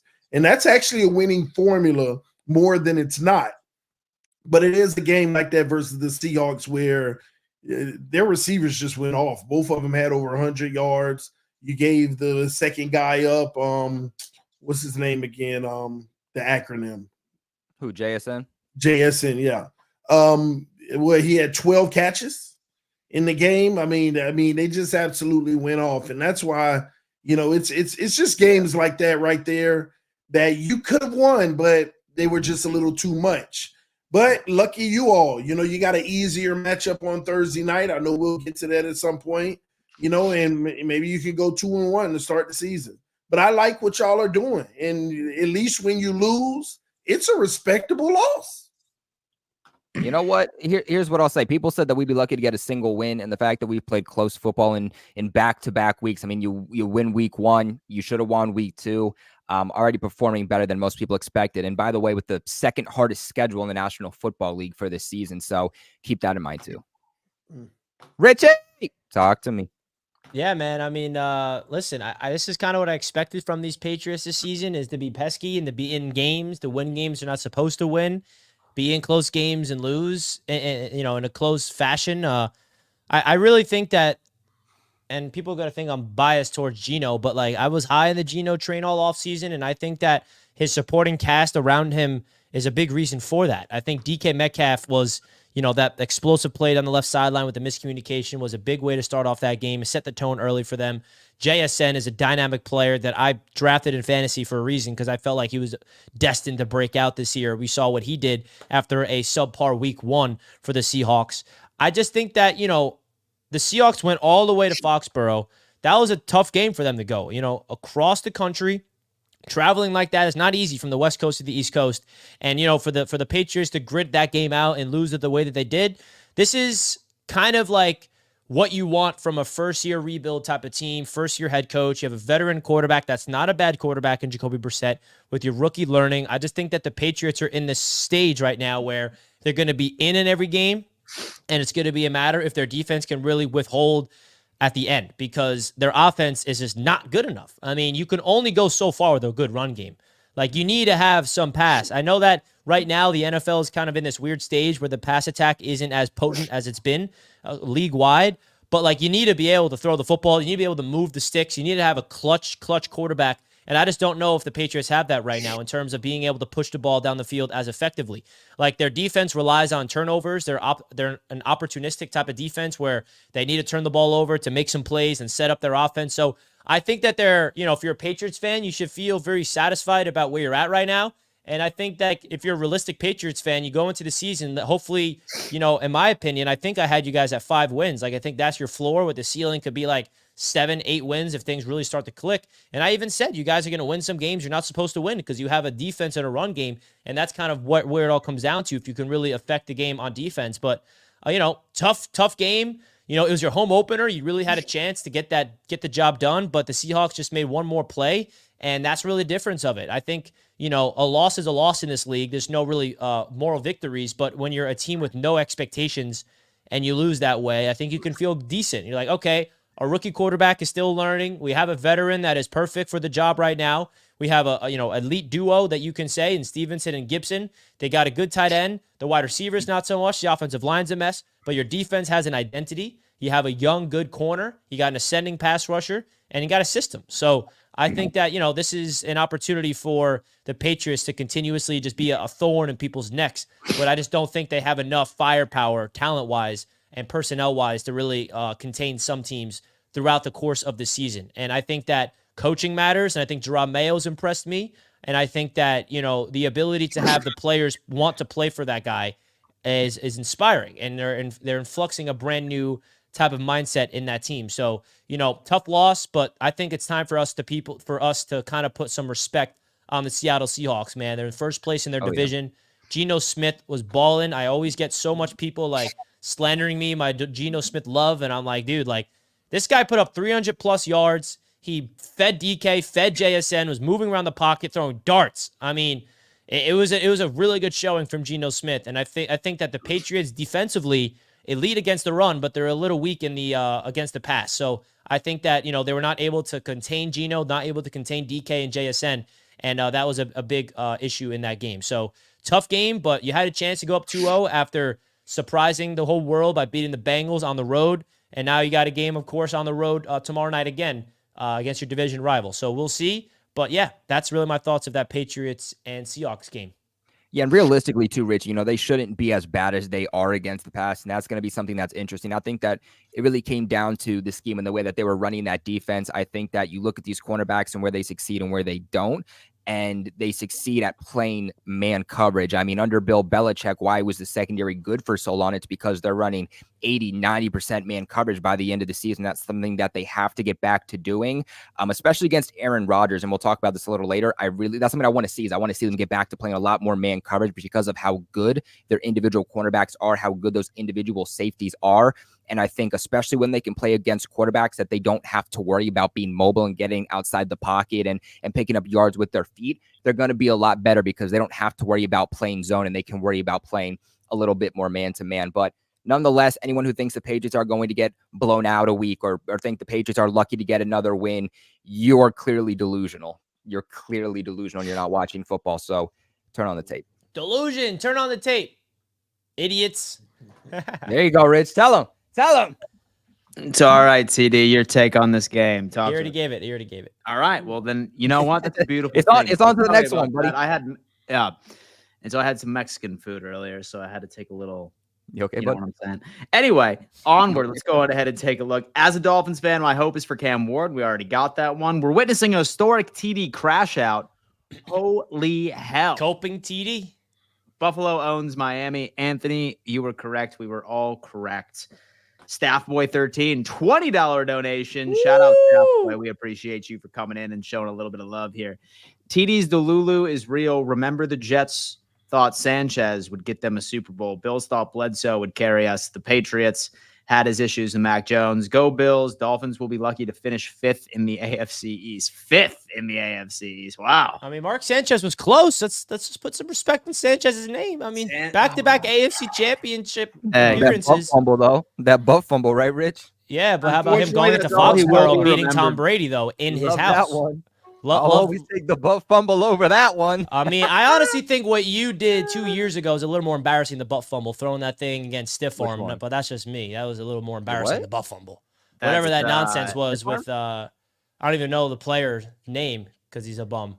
That is exactly what we are talking about. But you know what? I know what you're talking about. Yeah, that was a little, yeah. Nah. So the New York Jets end up winning this past Sunday, folks, going 1-1. Although that they did have some question marks defensively, one of the worst defensive performances from this team in quite some time, but they edged out a victory. Richie, talk to us about your thoughts on that game before we move on. Go ahead. I've seen worse defensive performances. I mean, we gave up 17 points. So I'll start off with that. I mean, I'm not satisfied with the defense, but if giving up 17 points is the worst defensive performance that we've seen, pretty damn good. Pretty good, if you ask me, with a lot of room for improvement. So listen, man, I'm not going to come on here and puff my chest about beating the Titans. I'm just going to break it down of what I saw and what I'm excited about with this team and what it showed me that there's a lot of room to grow with this football team. And I think what this game showed me is that there's a flip of identity with this franchise, and that starts with the quarterback. Like, we have a grown adult at QB, and it's like refreshing that we are the team to come away from a game that we don't have the quarterback making boneheaded mistakes that cost us the game, like the Titans have with Will Levis. Like, it's usually us. It's usually the Jets with Sam Darnold seeing ghosts, with Zach Wilson running 80 yards backwards. Like that, Will Levis is what the Jets quarterback was my entire life. And it's cool that we have a quarterback that protects the football and does not lose us the game. We have a quarterback that can go out there and win us the football game. So I'll start off with that. It's just refreshing that we have a quarterback like Aaron Rodgers. And this guy, Aaron Rodgers, man, he just knows exactly how to win football games. I mean, you talk about a guy that is doing everything he needs with the opportunities that's presenting himself to go out there and win. Was it perfect? No. The game started off a little iffy. We're down 10-7 at halftime. It's not exactly what we want. But what happens in the second half? The Jets start off the second half with the football, and football is all about the second half. And Aaron Rodgers marched down the football field, and Breece Hall went up to Aaron Rodgers in the huddle. He's like, "Yo, Aaron, I got a linebacker on me. Throw me a goal ball." I mean, first of all, the confidence and the leadership for Breece Hall to go up to his quarterback and call his own number like that, and for him to go up there and make a play the way that he did as a wide receiver, mossing a linebacker, like, that's ridiculous. Running backs are not supposed to do that. It's very rare to have a running back being able to make a play like Breece Hall did in the end zone. So shout out to Breece Hall for making that play, for calling his number and then pulling through with it. And of course, shout out to Aaron Rodgers for being so open-minded, like, yeah, I know you can do that. I'll do it. And he throws up the goal ball, perfect throw, perfect catch, touchdown Jets. Jets go up 14-10. And then, listen, special teams is a big impact in this game. We have a special teams ace in Irvin Charles with a block punt. He also had a really good play on Gunner for a punt coverage, which set up the Jets for a good defensive play. And everyone's clowning the Jets defense, but the Jets defense, they forced 4 3-and-outs in the fourth quarter. They shut down Will Levis in that, they allowed the Titans to go down the field on that, comeback drive, but they let him out of the end zone. Will McDonald steps in for the injured Jermaine Johnson. He has 3 sacks. And the most important sack of the game, you could argue the game-winning play, was Will McDonald on that 3rd and goal from the 10-yard line to back them up 9 yards. And then it's 4th and 19 at the goal line, and then the Jets get the stop to win the football game. So the defense won them the game in the clutch, and Aaron Rodgers woke up in that second half. So, there was 2 back-breaking plays that really just, made Jets fans want to cry, right? It was the Jermaine Johnson Achilles tear, which happened on a Will Levis 40-yard scramble. And then a few plays later, it was the Will Levis touchdown pass to Calvin Ridley down the right sideline. And all of a sudden, it's like a game now. It's like, okay, 17-17. We're in Tennessee. The crowd is hyped up. The momentum is starting to shift towards the Tennessee Titans. But we got a real quarterback now. And it's refreshing for us Jets fans. And I'm not here to, try to convince any Patriots or Dolphins or Bills fan about Aaron Rodgers. I'm talking to Jets fan right now, man. What Aaron Rodgers did in that fourth quarter shows us that we actually have a chance in any game because we have a guy that's clutch. We have a guy that's not going to crumble under pressure. We have somebody that knows exactly where to put the football. This guy went out there on 3rd and 1, and that throw he made to Garrett Wilson was just ridiculous. I mean, he drops back, plants his right foot in the ground, and it's a backyard football type of play. Garrett Wilson looks over his right shoulder. He's like, oh, no, I got to adjust midair. That play was just awesome, okay? That extended the drive. At this point, it's the fourth quarter. It's a tie game. The momentum is in the Tennessee Titans' favor. And then the next play, Breece Hall lost 6 yards. Tyler Conklin got beat, and it was a negative 6 yards. And we're like, oh, my God, all we need is a field goal right now, and now we're out of field goal range. What does Aaron Rodgers do on 2nd and 16? He just flinks a dime down the left sideline, and Mike Williams goes up and mosses a defender. That's why we brought in Mike Williams. Thank you very much. That was phenomenal to see.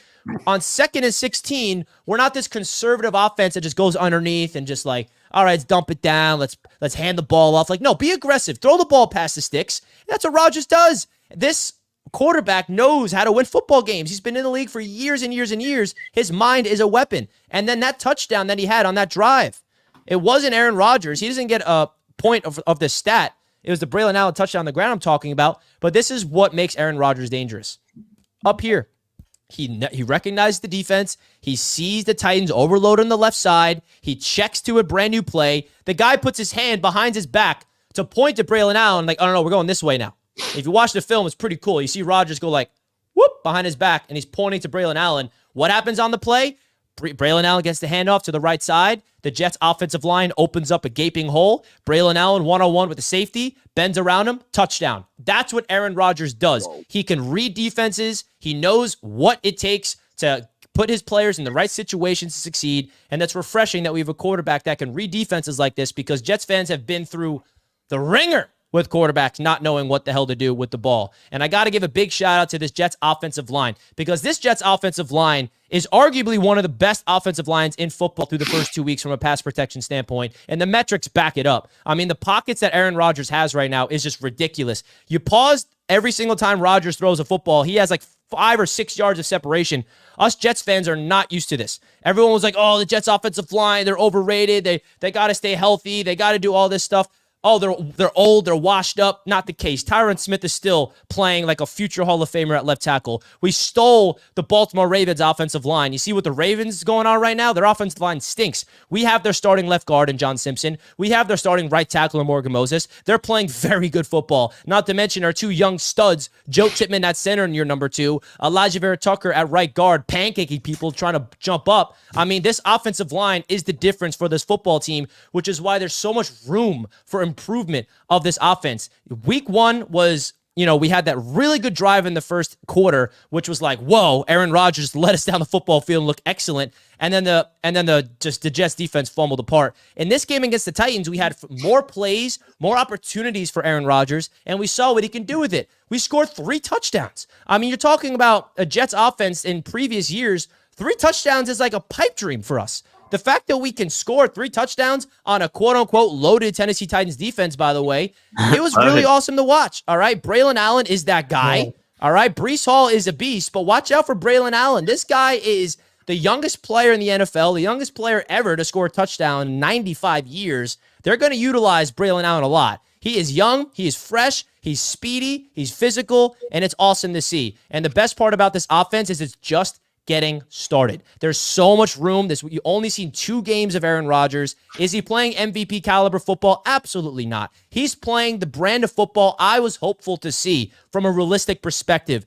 Efficient, not trying to force things over the middle of the field, throwing laser beams down the right sideline, laser beams where only the receiver can get it, not giving the defender a chance to take the ball away. So Aaron Rodgers right now, he is able to do what he's doing. I got to give all the credit in the world to the offensive line, because if this offensive line was struggling, Rodgers would not be able to do what he's doing. And everyone that says, oh, Aaron Rodgers washed up, he can't move, he can't scramble, he's not agile, we all knew that. That's not breaking news. But when you have an elite offensive line that can pass protect, you can get along with being a pocket passer. That's who Aaron Rodgers is. He gets rid of the ball fast. He gets rid of the ball early and often, and it's refreshing to see his ability to be precise with the ball, be decisive, and not trying to force things, and throw the ball away when a play's not there, live to play another down. This offense is just getting started, and as of right now, the Jets' offense is better than our defense. So it's like, what?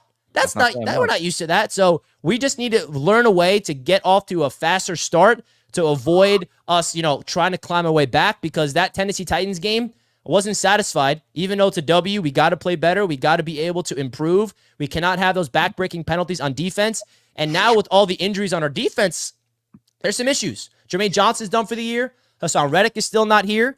CJ Mosley has a toe injury. So, there's some injuries right now on the defense, and they're not playing to their standard. Sauce Gardner is coming off his worst game of his career. Can he bounce back? Is he that guy that we all saw in his first 2 years as an NFL cornerback, being the first-team All-Pro player that he is? So there's a lot of question marks around this defense, but the one thing that we have not seen yet from this defense, which I'm excited to talk about, is this defense at home, because this defense plays completely different in MetLife Stadium. The stats prove it. All the quarterbacks that we neutralized last year that was elite all came at home. Last year, when the Jets were top 5 in defense, they struggled on the road. They were not elite on the road. When they were at home with the MetLife Stadium crowd, that's when they play their best brand of football. So I'm excited to see what this defense looks like tomorrow night, finally back at home at MetLife Stadium. So I'm not really taking this Titans win and thinking that we're going all the way to Super Bowl. There's a lot of things that needs to get cleaned up. But a win is a win, and you have to get that W if you want to be taken seriously, and especially if you want to make a playoff run and try to make the playoffs as a wild card or win the division. Somebody was making some of the compliments to your lungs, Richie. Well, it's actually Smoker.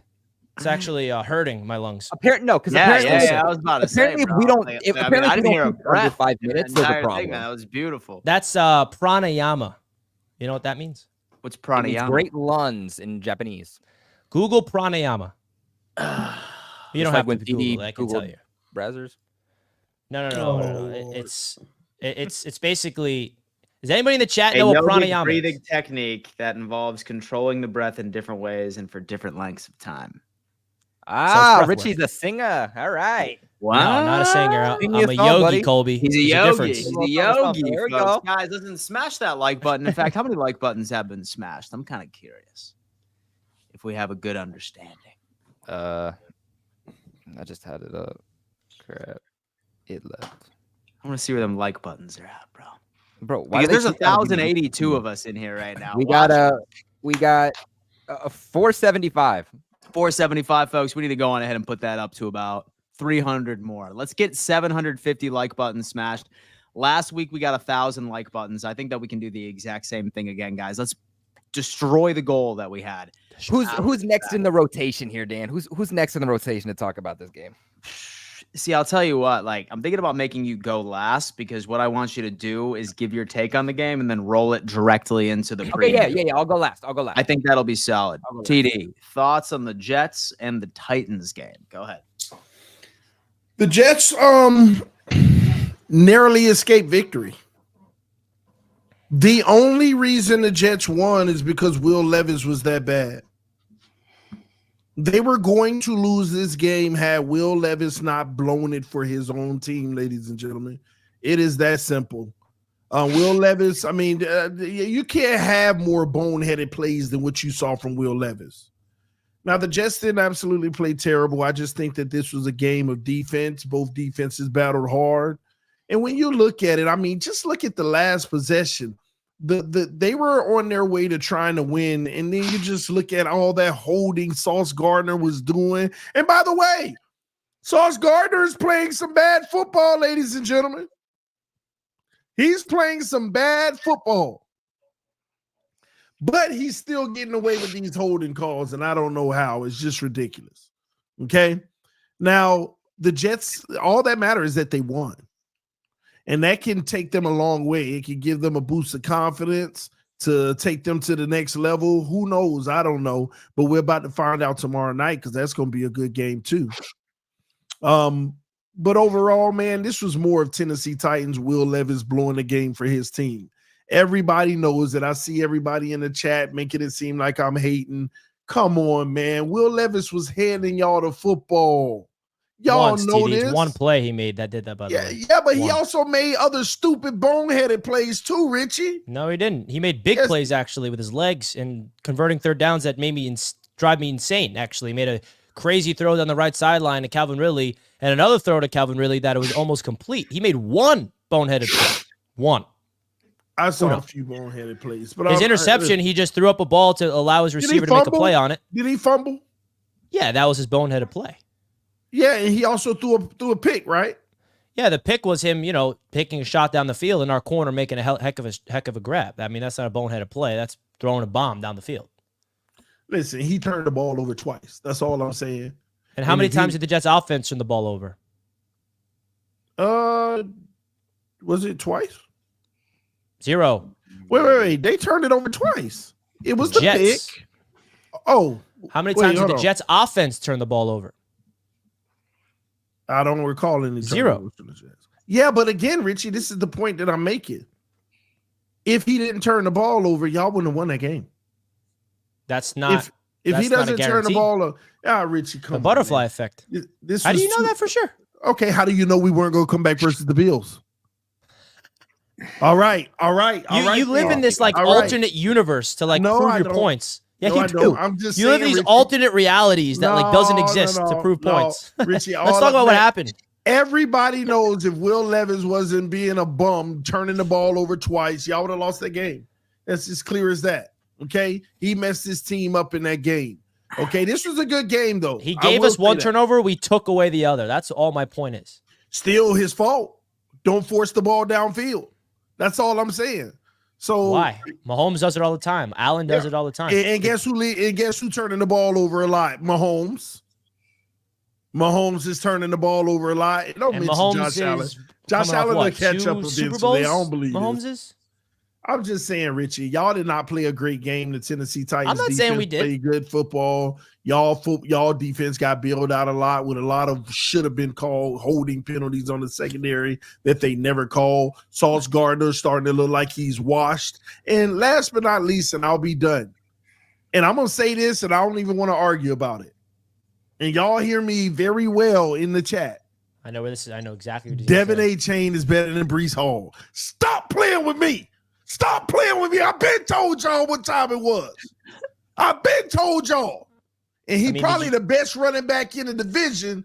It's right there with Ramondre Stevenson. But why are you saying that? Why are you saying that Breece Hall's having a bad start to the season? Because it doesn't matter, Richie. This is something me and you debated. And now it's coming to fruition that Devin A. Chain is handling the workload. He's handling the workload. And he's playing better than Breece Hall, baby. He is playing better than Breece Hall. I mean, that's right.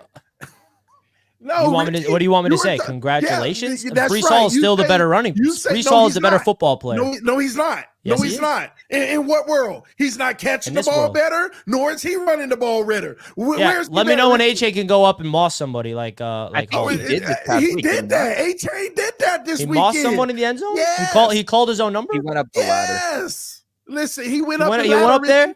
Richie, he better. He better. Just say, you know what, TD, you were right. I got to see way more before I can admit to that. You need to way start watching, more. Richie. I told you. I'm watching. You make me seem like I said A-Chain's a bum. I never, ever said that. Devon A-Chain's a good football player, but Brees Hall continues to reign supreme, in my opinion. So if we did 100%. If we did a top 4 running back list right now, like we did over the summer, are you gonna put A-Chain ahead of Brees Hall from what you see? I'll put Braylon Allen above him. Above who? Braylon Allen above A-Chain. Oh, here we go. Well, I don't know about Mini Derrick Henry, baby. I don't know about Braylon Killer Allen. bees, baby. They scared. I can't hop on that train as a. They scared, baby. You know what, Dan? Thank you. Just wait till our run. Just wait till our run blocking gets efficient, bro. Just wait, TD. That's what we're waiting for. But Richie, you're saying until it gets better, but you don't know if it's going to get better right now. Your top 10 right now will go. Richie, right now, the second half is all needed to see of this offensive line, man. Right from a run blocking standpoint, pass blocking and run blocking. So it's not that you guys suck in either or. So like if you guys aren't producing now, it's not because the O line sucks. It's just because you guys aren't producing. In fact, right now, the Patriots running back core, their dynamic 1-2 punch of Antonio Gibson and Ramondre Stevenson is better than Brees Hall and Braylon Allen right now. What's the respect in it? That's not even an opinion. That is statistically correct. The worst offensive line in the league too. But you know what, Dan, get into your thoughts about this Jets and Titans game. Yeah, man. I mean, I'm going to keep this brief because like we said, we're going to have Colby discuss a little bit about what he saw from the Titans and the Jets. And then he's just going to roll right into his preview for tomorrow night's game, baby. Jets, Patriots, it's about to be a damn wash. It's going to be a beautiful game to watch. But as far as from what I saw from the Jets, I will keep this brief. I saw something that appears to be a blueprint that should be able to be relatively effective against this New York Jets football team from an offensive standpoint. And that is just having a team that can genuinely run the football efficiently against them. I think that it's been something that they have struggled with in the past. And for the past couple of weeks, we have seen these running backs get the best of this defensive line. I mean, granted, right? I mean, these injuries are not helping by any stretch of the imagination. But I think a lot of teams, once they run into a game or an offense that has a pretty stout run game, I think that's how you get the best of the Jets defense moving forward. Surprisingly enough, you have the offense outperforming the defense. If anybody thinks that this defense is going to continue to play like this, I think you're borderline delusional. I think that they will improve. I think that they will figure things out. I think that they will gel. I think everybody was assuming that the Jets offense was going to take a little bit of time to start getting together and figuring it out, but it turned out to be the opposite. I still have the Jets as contending for the division. I still think it's either the Bills or the Jets for the AFC East this year. But there's still quite a few things that I think that they need to clean up. But if there's a blueprint in beating this team, all starts with the run game. So that's why I'm thinking this game coming up tomorrow night is going to be closer than people are willing to admit and accept. That's all I got to say about that game. Colby. So look, I'm going to get into my thoughts about this game. And then actually, so I'm not talking for 20 minutes and the chat's not here straining their ears. I'm going to kick it to Richie, and then you can talk about the matchup first if you want. And then I'll come back and get into it. That way I'm not talking for 20 minutes and the chat's like, oh my God, like look at his lungs. What the hell's going on? But anyway, look, let me get my thoughts of this game. I said this last week, the week before. I said, look, I think there might be something in the water in New York. We got to get something checked. Something going on in Richie's apartment. I don't know what is happening, but we need to check. And I feel like I mostly heard Richie just glaze the Jets for like 10, 15 minutes. And in reality, like y'all got stomped week 1. We're here in week 2, and you could barely beat a bottom 3, bottom 5 team at best. Team in the NFL. I mean, you go into halftime and the Titans are leading you. You're able to tie it at the end of the third quarter. Going into the fourth, this is a tied game. Congrats. You guys came out with a win. And at the end of the day, give the respect where it's deserved. A loss is a loss. A win is a win. You guys won. It doesn't matter how you come out with wins as long as you are winning. Let's just make that very straight and clear. But why we're taking victory laps around this game, I don't know. I said, look, going into this game, the Jets need to make a statement after what happened week 1. If you come out of this game and it is a close game, and I said this when we preview the game, if you come out of this game and it is a close game, yeah, you won, but morally, did you really win? I mean, the Titans aren't a good team. They have a good defense, but they have a terrible offense with a quarterback that constantly through 2 weeks turns the ball over and gives the opposing teams opportunities constantly to win the game. And it came down last minute to a touchdown. That's how you guys won this game. I don't think there's any reason to be happy. Again, you won. That is the most important thing. But I think there's still big questions around the Jets. And I'm sorry, and I'm not trying to be biased. I truly do mean this. The Patriots have played the second best football in this division. Yes, the Patriots, we're tied. We're tied with the Dolphins. We're tied with the Jets right now. But the Patriots matchups have been significantly harder than the Jets matchups have been. I'll give you, week 1 was very, very tough. Very tough. I will give you that. But week 2 was your time to show all of the talk that the Jets have been doing, you Jets fans have been doing. This was the time to say, yeah, you know what? We dropped the ball week 1 against a great team. But you know what? You also almost lost against one of the worst teams in football too. This was the time to stomp them and show that we are the New York Jets. We are here. Put respect on us. All of the talk that we have been doing. I wasn't expecting that. Traded for Aaron Rodgers. All of the talk we've been doing. Now is the time to show it. And ultimately, they just didn't. I feel like right now, this Jets team is very predictable. And unfortunately, your defense is just horrifically bad. I mean, compared to what it should be, talking about it being the best defense, top 2 at worst, horrifically bad. And we'll get into that a little bit later, which has been very surprising. But I feel like you guys are very predictable. There's nothing that surprises me about the Jets. The biggest thing that surprises me about the Jets is how good that offensive line has been. I mean, like I said, you guys are top 10, or you guys are actually ranked 10th overall in pass blocking and ranked 10th overall in run blocking. That's very good, and that's exactly what you guys need, especially with Aaron Rodgers, who he doesn't look the same. He's not MVP Rodgers. He's not going to look like that at all. It's very clear he's coming back from that season-ending injury. And the thing is that I don't think Rodgers is able to play the style of football that has made Aaron Rodgers Aaron Rodgers. He's still good. He's still dynamic. He's still a top 10 quarterback all time, but he's not going to be the quarterback that he was in 2020 or 2021 because he clearly can't run on that leg. He's not able to make the same magic that he once did. But Richie, I said this last week. I said this Monday, actually, to you too. I've been saying this. You don't need Aaron Rodgers to be MVP Aaron Rodgers. You just need him to be clutch. You need him to be a veteran, and you need him to lead you. You need him to make sure your players are lined up correctly and just make the throws when it's most important. And that's exactly what he did. He's nothing special. He's not a top 5 quarterback in the league right now. He's not a top 10 quarterback in the league right now. 18 for 30, 176 yards, 2 touchdowns. But at the end of the day, he's also not turning over the ball, and that's exactly what this Jets team needs. Really cool that you guys were able to get that 1-2 punch going of these running backs. That's definitely something that you have to respect, especially in the NFL, because as a Patriots fan, I see Ramondre Stevenson. I see Antonio Gibson. Having 2 good running backs helps you in the longevity. It helps you in the fourth quarter when you need to put a game away, when you need to dominate and control time of possession. And I think that's really, really valuable for you guys to have. Breece Hall in this game, it really wasn't anything crazy. But again, while the Titans aren't a good team, they do have a good defense. Breece Hall, 62 total yards. Braylon Allen, able to also go 33 yards on 7 carries. Over 100 yards, Breece Hall. Over 100. I'm talking about rushing. Well, you can't say total yards if you say 62. Then you say total rushing. Yards in terms of rushing. 100 yards total. Excuse me. I'm sorry, Richie. I mean, that's just factually incorrect what you said. So I have to correct there. I didn't mean to tighten your underpants up there. My bad. You can't say total yards. Shinesty! Wrong. I think that Shinesty! The better running back. 100 yards and a touchdown is what he had, but that's not good enough, folks. Breece Hall over 100 yards and a touchdown, not good enough.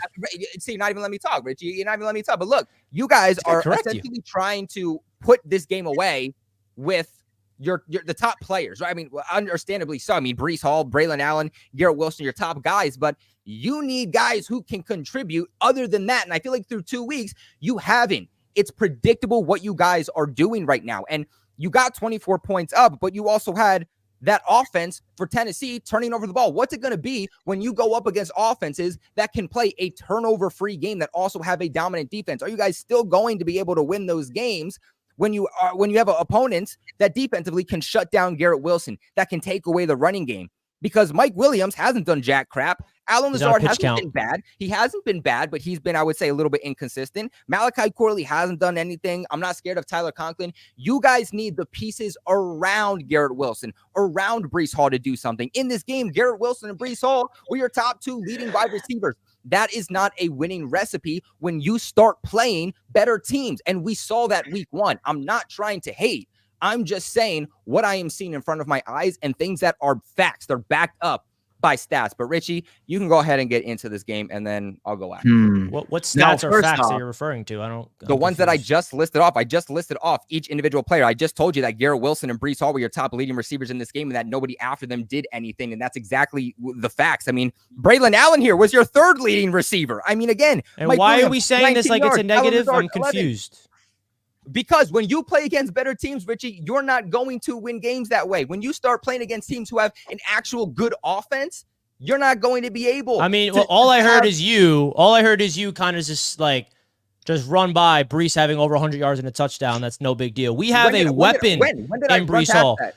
That's what you said. You're just undermining what Breece Hall did. Breece Hall is a weapon for this team, and we have Braylon Allen that can run the football. Garrett Wilson just getting started. And you're talking about Mike Williams is not involved. You want to know why he's not involved? Mike Williams is not involved because he's on a pitch count. He's coming off an ACL. They're easing his way in. He went out there and made one of the most game-winning plays of the game, going up there and mossing someone, his only target of the game. So this offense is just getting started. This offense is doing exactly what I was realistically hopeful for in the first 2 weeks. Stop coming out here and making it seem like us Jets fans wanted our offense to light it up. This is a lot better than I ever expected it to be, bro.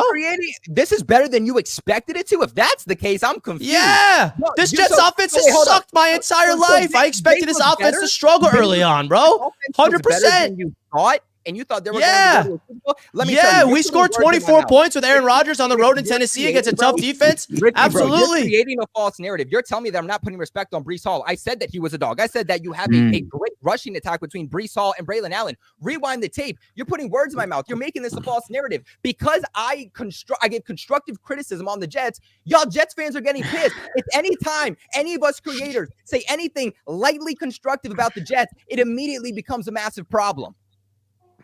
For what reason? You can construct our teams and it's okay. But as soon as we say, hey, you have these good parts, but these are the parts that do need improvement, or statistically, these are the things that aren't good about your team currently. But what you're doing, bro, you're getting pissed off. The reality is you're making it seem like my expectations for this offense was to light everything up, which was never the expectation. I was on record on this podcast every single week saying that this offense with Aaron Rodgers is going to start off the season slow. And they're exceeding my expectations to this point. And that's all I'm saying. And it's just the beginning. I thought that. When did I once say that? Because you're bringing up all these things and you're saying all these things that's like, taking shots at the Jets offense and we're not doing this, not doing that. Like, you're making it seem like we're expecting this offense to click on all cylinders. We have a better offense than we have as a defense. And that's the reality of the situation right now for this Jets team. Hey, look, and I'm happy with the way that this team looks right now. I'm not going to lie. I didn't mean to put you in your bag. I'm not saying that you guys are going to suck the rest of the season. I'm just saying that in this game, there wasn't much offense and you guys won. And that's all that matters. But I'm saying as a season clutch plays, all that matters. But what you're doing is bringing up stats. I don't care about stats. I care about wins. You don't care about the facts. Look, here's what I'm telling you. No, I don't. I don't care about stats and yards and catches in this. I care about points. I care about wins. That's all I care about, bro. If the New York Jets go out there and win the way that they did against the Titans for the rest of the season, they still win 13 games. That's a dub. All I'm saying, Richie, that's a dub, is it not? Go back. The win is a win. Literally go back and listen. I said you won, and winning is all that matters. I said, as a caveat, though, when you start playing better teams down the line with a better offense, if you're going to win games, if you're going to go to the playoffs, if you're going to win a playoff game and even talk about a Super Bowl, you are going to need a better offensive game than what the Jets put up. I didn't say anything else. I'm just saying, and putting that caveat, is that you're going to need more of a dominant performance offensively moving forward if you guys are going to go to the playoffs, be a better team, and win a playoff game. That's just the fact. Yeah, we all know that. Like, you're making it seem like us Jets fans are not aware of the situation. That's my point. You're saying these things like you're presenting these stats as facts. Like, oh, look at this. Like you're presenting this information that us Jets fans don't know. That's my point. You're trying to present everything like us Jets fans are ignorant and not aware of the situation. That's all I'm saying. Ricky, I'm giving my analysis. I'm giving my thoughts and opinion. Whether you Jets fans know it or not, I'm still going to give it. It's not, oh, Jets fans know this, so I'm not going to say it. It's my thoughts on the team and my thoughts on how the game ended up being performed. It's just obvious that I'm not even go there. No, please go ahead. I'm good. Go ahead. Ladies and gentlemen, the battle of mid. That's what we are witnessing. Two mid teams battling it out. Hey, bro, you're right there with us, TD. What are you talking about? We bring up the standings? No. We own both y'all bums. I'm not even getting into this fight. I'm not getting into this argument with y'all. God. Because at the end of the day, the Jets are trash and the Patriots holding on for dear life right now. And wait, but TD, last I checked. We are holding on. This is the last I checked, though. Yeah. You can hold on to that as long as you want, Richie. No, I mean, you're laughing at us for being mid, but if we're mid, what are you? Mid. Richie, y'all, come on, Richie. Hey, boy, y'all don't look good at all, Richie. And what do you look? You look just as worse, if not. I mean, okay, you want to turn the Dolphins into this? You want me to do that? No. I ain't got no time. You escaped week one with a terrible win, just like the Jets, and you got steamrolled. What the heck have the Dolphins done that makes me feel like they're better than the Jets? Great teams lose sometimes. Great teams lose sometimes. You escaped the win, just like the Jets escaped the win against the Titans, against the Jaguars, and you got blown out at home. Great teams. So I would stop talking if I were you, just like Tony Baltimore lost, just like San Francisco lost. Great teams lose sometimes. Yeah, but the fact that you come on, you're laughing at the battle of mid when you're objectively worse than both of the teams that we're talking about. Objectively, up until this point. Up until this point, Richie, nobody in the chat believe we objectively worse than the Patriots. TD, what you did on Thursday night was way worse than what the Jets did on Monday night. And that's a fact, bro. You got trashed by your division rival at home. That's embarrassing. You should be ashamed of yourself. I'm acting like it was the Jets or the Patriots. Now, Richie, it was the Buffalo Bills that own you, bro. You're making it seem like these Dolphins are not these frauds. Like, Richie, stop talking. Your only saving grace is that we play y'all later. You cannot come on here and stand on your 10 toes and talk this trash when your Dolphin team almost lost to the Jaguars, just like the Jets almost lost to the Titans, and you got embarrassed by your division rival at home. That's all I got to say. So stop talking. So let's get something straight. If the Dolphins played the Jets today, you believe the Jets can win? Yes. Oh. Based off what I seen from Tua, I wish Tua was healthy, honestly. Tua was healthy, yes. Absolutely, bro. 100%. Oh, my gosh. Bro, what have I seen from the Dolphins? This overhyped offense is bottom of the league in metrics. Man, Richie, this overrated offense. They were like, the best offense in the league, bro. They can't even score against the Jaguars. They can't do anything against the Bills. Bro, am I missing something? Y'all look like the epitome of struggle culture in New York. We're figuring ourselves out right now. Exactly. Let's go, baby. Y'all look bad in the process. Room for improvement. Falling apart. I mean, what the Bills did to us. Okay, but what team was it that steamrolled y'all in week one again? The team that went to the Super Bowl. Can you name the team for us again? Dude, you got embarrassed by a division rival. That is all that matters. We got embarrassed by a team on the West Coast in the NFC. Did to y'all wasn't even close to what the Bills did. Stop. Are you kidding me? No. We got to keep going on this. What the Miami Dolphins did on Thursday night is far worse than what the Jets put up. Our quarterback didn't throw up 3 interceptions, one of them being a terrible pick 6. Hey, no. Are you kidding me, bro? That's not even comparable. Stop it. That was the most embarrassing game you will ever see from a Miami Dolphins fan. Are you kidding me? You're watching the Buffalo Bills, your division rival that you're trying to get over, come into your home stadium, and your quarterback that's supposed to be an MVP throws 3 picks, one of them a pick 6. Get out of here with that nonsense. Technically, nobody take your L, bro, and eat it. Technically, nobody's talking about it, but our quarterback might have been concussed before that hit. Well, folks, here it goes again. Let me tell you what. Wait, actually, or that's just a joke? It's clear that the vast majority of our hosts and so their panties are in a bunch. Well, let me tell you what, my friends, all right? They need to invest in Shinesty. And let me tell you what, Shinesty is hands down the most comfortable underwear you will ever wear in your entire life. I'm talking the moisture wicking technology that completely eliminates swamp ass and it never rides up. There's no wedgies over here. Look at some of these designs they have right now, guys. Nice little cock right there, right where the old friend is. Wow. You know what I'm saying? America. Who are some Americans in here that want to represent this. Some eggs and bacon if you want to do that. The cheetah print over here if you're trying to get a little freaky. Orange, Halloween. Look at all this, guys. They have so many different options. Love the wolf. I'm not going to lie to you. Love the wolf option. So many different options over here at Shinesty. And when I tell you that this is the most comfortable underwear on the face of the planet, it sincerely is, folks. They really are. Ditch the Walmart ones. Ditch those cotton ones that ride up and the swamp ass and the stains. They're out of the way, baby. All at Shinesty. Check them out.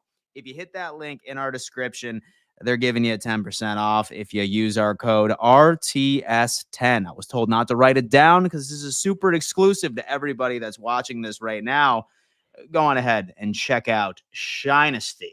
Bro, do you see the Big Bang? I do see the Big Bang, yeah.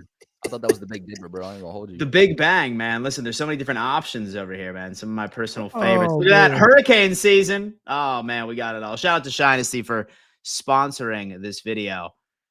And now we're going into previews, folks. Of course, it's brought to you by our good friends over at BetUS.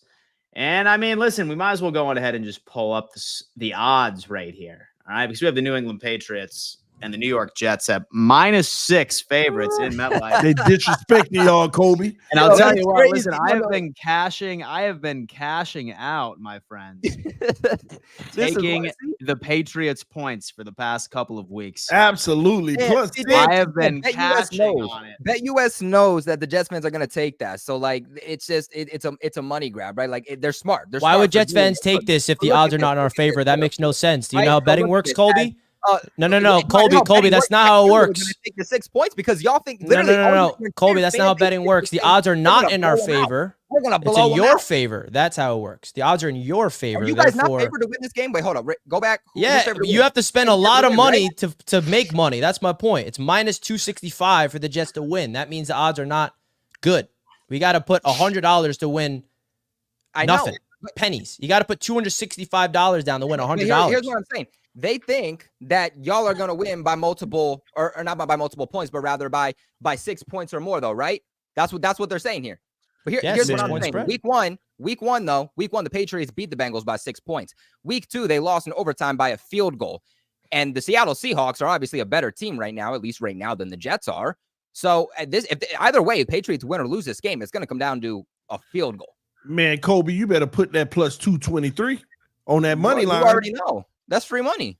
You better get that plus 20. Forget them points, then. That plus 223. Colby, That money notice why TD's on the Patriots. Just realize why. He's on the Because Patriots because This he don't is like a the Jets. good opportunity to make money. Plus 223 Yeah, on the it's money just- line. it's just- Come on, oh, that's all I'm man. gonna say. That's all I'm gonna Come say. on, Kobe. Kobe, you already know what time it is. Well, Kobe, no, man, real poke your talk, chest out. though. Y'all winning. Real talk though, at plus 223. You whether hoping, you think- TD? You're the Whether you biggest think the Patriots fan. Patriots are going to win this game or not, it's just smart to put it down on the 223 because this is going to be a close game, Ricky. And we're going to get into our previews here in a second. And I think I believe in you enough to think that, hey, whether you have the Patriots winning or losing or the Jets winning or losing, you know that this isn't going to be a blowout and it's going to be a close game. So nonetheless, Colby, I'm not going to lie to you, man. The safest bet is always the point spread. But if it's right? going to be a close, Because even if you lose, put down if $5. you lose by 6 or less than 6 points, you still cash out, baby. This the Jets, Dan. That plus 223. Oh my telling you. God. Well, folks, I do want to remind you that BetUS is currently matching 150% of your first deposit, guys. This is a crazy promo, and they're matching 125% for your following 2 deposits after that. All right. Simply just go to their website, betus.com.pa. Take advantage of this, guys. Supporting our sponsors is exactly like you're supporting us, baby. Shout out to BetUS once again. Use code YouTube150 to take advantage of this, and always screenshot your bet slips as well. All right. In fact, out of every Dolphins fan that had the audacity to bet against the Buffalo Bills, please screenshot those bet slips for me and send them to me on X. I would really like to see those.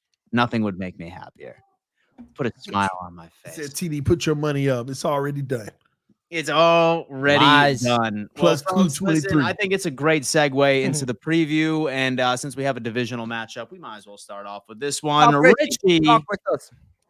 take it over, Richie. Talk to Let's do it. us. Expectations, preview, prediction for the New England Patriots and the New York Jets. You got it, man. We got a big game on Thursday night. And listen, I'll start off with this. The current state of the New York Jets is exactly what my realistic hope was at this point of the season, being 1-1 through the first 2 weeks of the season. You know, I was predicting the Jets to upset the 49ers, but I knew that was going to be a really tough ask. But I damn for sure knew that the Jets had to beat the Titans, and they did. They beat them. And now we're going into our home opener. And that's something that people need to realize about this Jets team. We have not been home yet. We have not been at home yet. This football team plays different at home. And last year proves it. More specifically, our defense. So I'm expecting this defense to get right in this game. Now, what I mean by that is they're not going to shut down the run. We all know that. But what I want this defense to do is one thing, is protect that end zone. Allow the Patriots, if they want to, run down the field, pick up their yards, milk the clock. That's what they're going to do. Stevenson is a big ass to tackle, okay? Gibson, they have a legit 1-2 punch. But what they don't have is a wide receiver threat. They do not have a pass attack. So I'm looking at this Patriots offensive line, especially with the injuries that they're suffering, them ranking at the bottom of the NFL. The New York Jets have injuries on our defensive line, so it's a bad offensive line going up against a injured defensive line with the New York Jets. So this has to be the get-right game for this defense. And you saw what the Jets did last year, right, as a defense on the road, all right? At home. I'm just noticing my camera's like dark right now. I don't know what happened. I got to fix that. But I'm in a darkness retreat all of a sudden. So I think that this defense needs to figure out a way to feed off of the crowd in this matchup. Because last year, all the quarterbacks that we were able to neutralize that were considered elite, Patrick Mahomes, CJ Stroud, Josh Allen, Jalen Hurts, he was 9-0 heading into that game. This Jets defense made all four of those quarterbacks look trash. And we all know those four quarterbacks are not trash. The thing that was in common with those four games is it was at MetLife Stadium. This defense plays different at home. We're on the road to start off the season. It's no excuse. I'm not saying like, oh, this Jets defense they don't have to play good on the road. That's not what I'm saying. What I am expecting is that this fan base, this stadium tomorrow night, I don't think you realize how insane it's going to be. It is going to be loud. And TD can defend me on that. Dan Mitchell can defend me on that. Anybody that was out the event last year can realize that this crowd with Aaron Rodgers as our quarterback, with any type of hope for a real season, there's nothing like the city of New York. And yeah, we're in New Jersey, but it's a bunch of New Yorkers filling out that stadium, all right, with some Jersey people as well. Shout out to the Jersey Jets fans. That is in our favor, and I'm looking at the defense to feed off of that crowd and protect the end zone, all right? Limit the end zone. Just protect that goal line, man. Force them to kick field goals all night long and protect the end zone at all costs. Now, when it comes to our offense, I think this potentially could be the best game for the New York Jets offensively through the air. The New England Patriots are phenomenal at stopping the run, and we have really good running backs, but they're not just running backs. They're weapons out of the backfield. I'm looking at Aaron Rodgers to throw that football. They let Geno Smith completely tear them apart, 300-plus yards. They had two wide receivers have over 100 yards, and Geno Smith did a great job. He was mobile in the pocket. He was able to withstand the pressure, right? The Seahawks offensive line is not as good as the Jets offensive line, so I'm expecting this Jets offensive line to give Aaron Rodgers enough time, and I think this has to be the game where we let it loose from a pass attack. Do not try to establish a run early because obviously this Jets offensive line and this Jets run game is not working from a schematic standpoint. Now, if we can run the football like it did with Breece Hall last year in the final game of the season where Breece had like 300 yards on the ground in that game, that's a different team. It's a different coaching staff. I'm not going to think that, Breece Hall dominated the Patriots last year. It's going to be able to do the same thing on the ground. But what I do know is that Breece Hall, out of the receiving game, if you can get him the ball in space, he is one of the best in the league at making people miss and taking it the distance. We have Braylon Allen. I know that Christian Gonzalez is a dynamic corner. He's going to be shadowing Garrett Wilson, and I'm assuming they're going to be shadowing him with Duggar and try to double-team Garrett Wilson and take him out of the game. So I'm looking at you, Mike Williams. You know, you've been on a pitch count early on in the season. You have not been able to really get into a rhythm. You made a clutch play in the fourth quarter on 2nd and 16 against the Titans. Can we see a little bit more of you? Allen Lazard, as much as all Jets fans hate him, he has the best chemistry with Aaron Rodgers on this football team. So I'm expecting Allen Lazard, Mike Williams, the guys around Garrett Wilson to kind of level up their game because we cannot rely on Garrett Wilson to just light up the Patriots because it's going to be a tall task. DK Metcalf did it.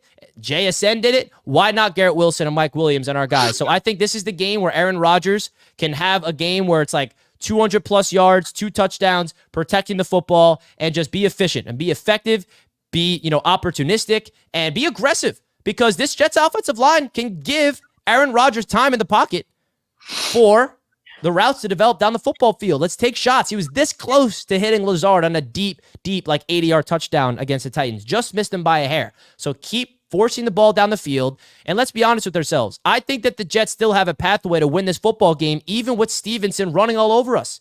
Because I'm looking at this offense for the New York Jets, and I'm expecting them to be able to push this ball. Because the one thing about the Patriots offensively is that Jacoby Brissett is no slouch. He's not a bad quarterback. He's a very solid veteran, and I'll give him, he's a good quarterback that could win you football games, but he's not able to push the ball down the field. He's not able to go all the way down and score a touchdown through the air. So the Jets got to be able to take care of business at home, feed off of the energy of the crowd, and just simply win this football game. I'm not predicting a blowout. I think it's going to be dirty. I think it's going to be grimy. I think it's going to come down to the wire. I think it's going to be one of those usual, Jets, Patriots, low scoring, just fighting back and forth, like turnover there, big play there. And I think it's going to come down to like maybe a field goal. Like I think that the Patriots will probably cover at +6, but I do have the Jets coming out on top in this game. But I really think that this is going to be the game where the Jets offensively click from a pass attack. I think this is the time where we can let it loose and take advantage of a defense that's not so good against the pass. I know that there's some scheme stuff that they want to figure out and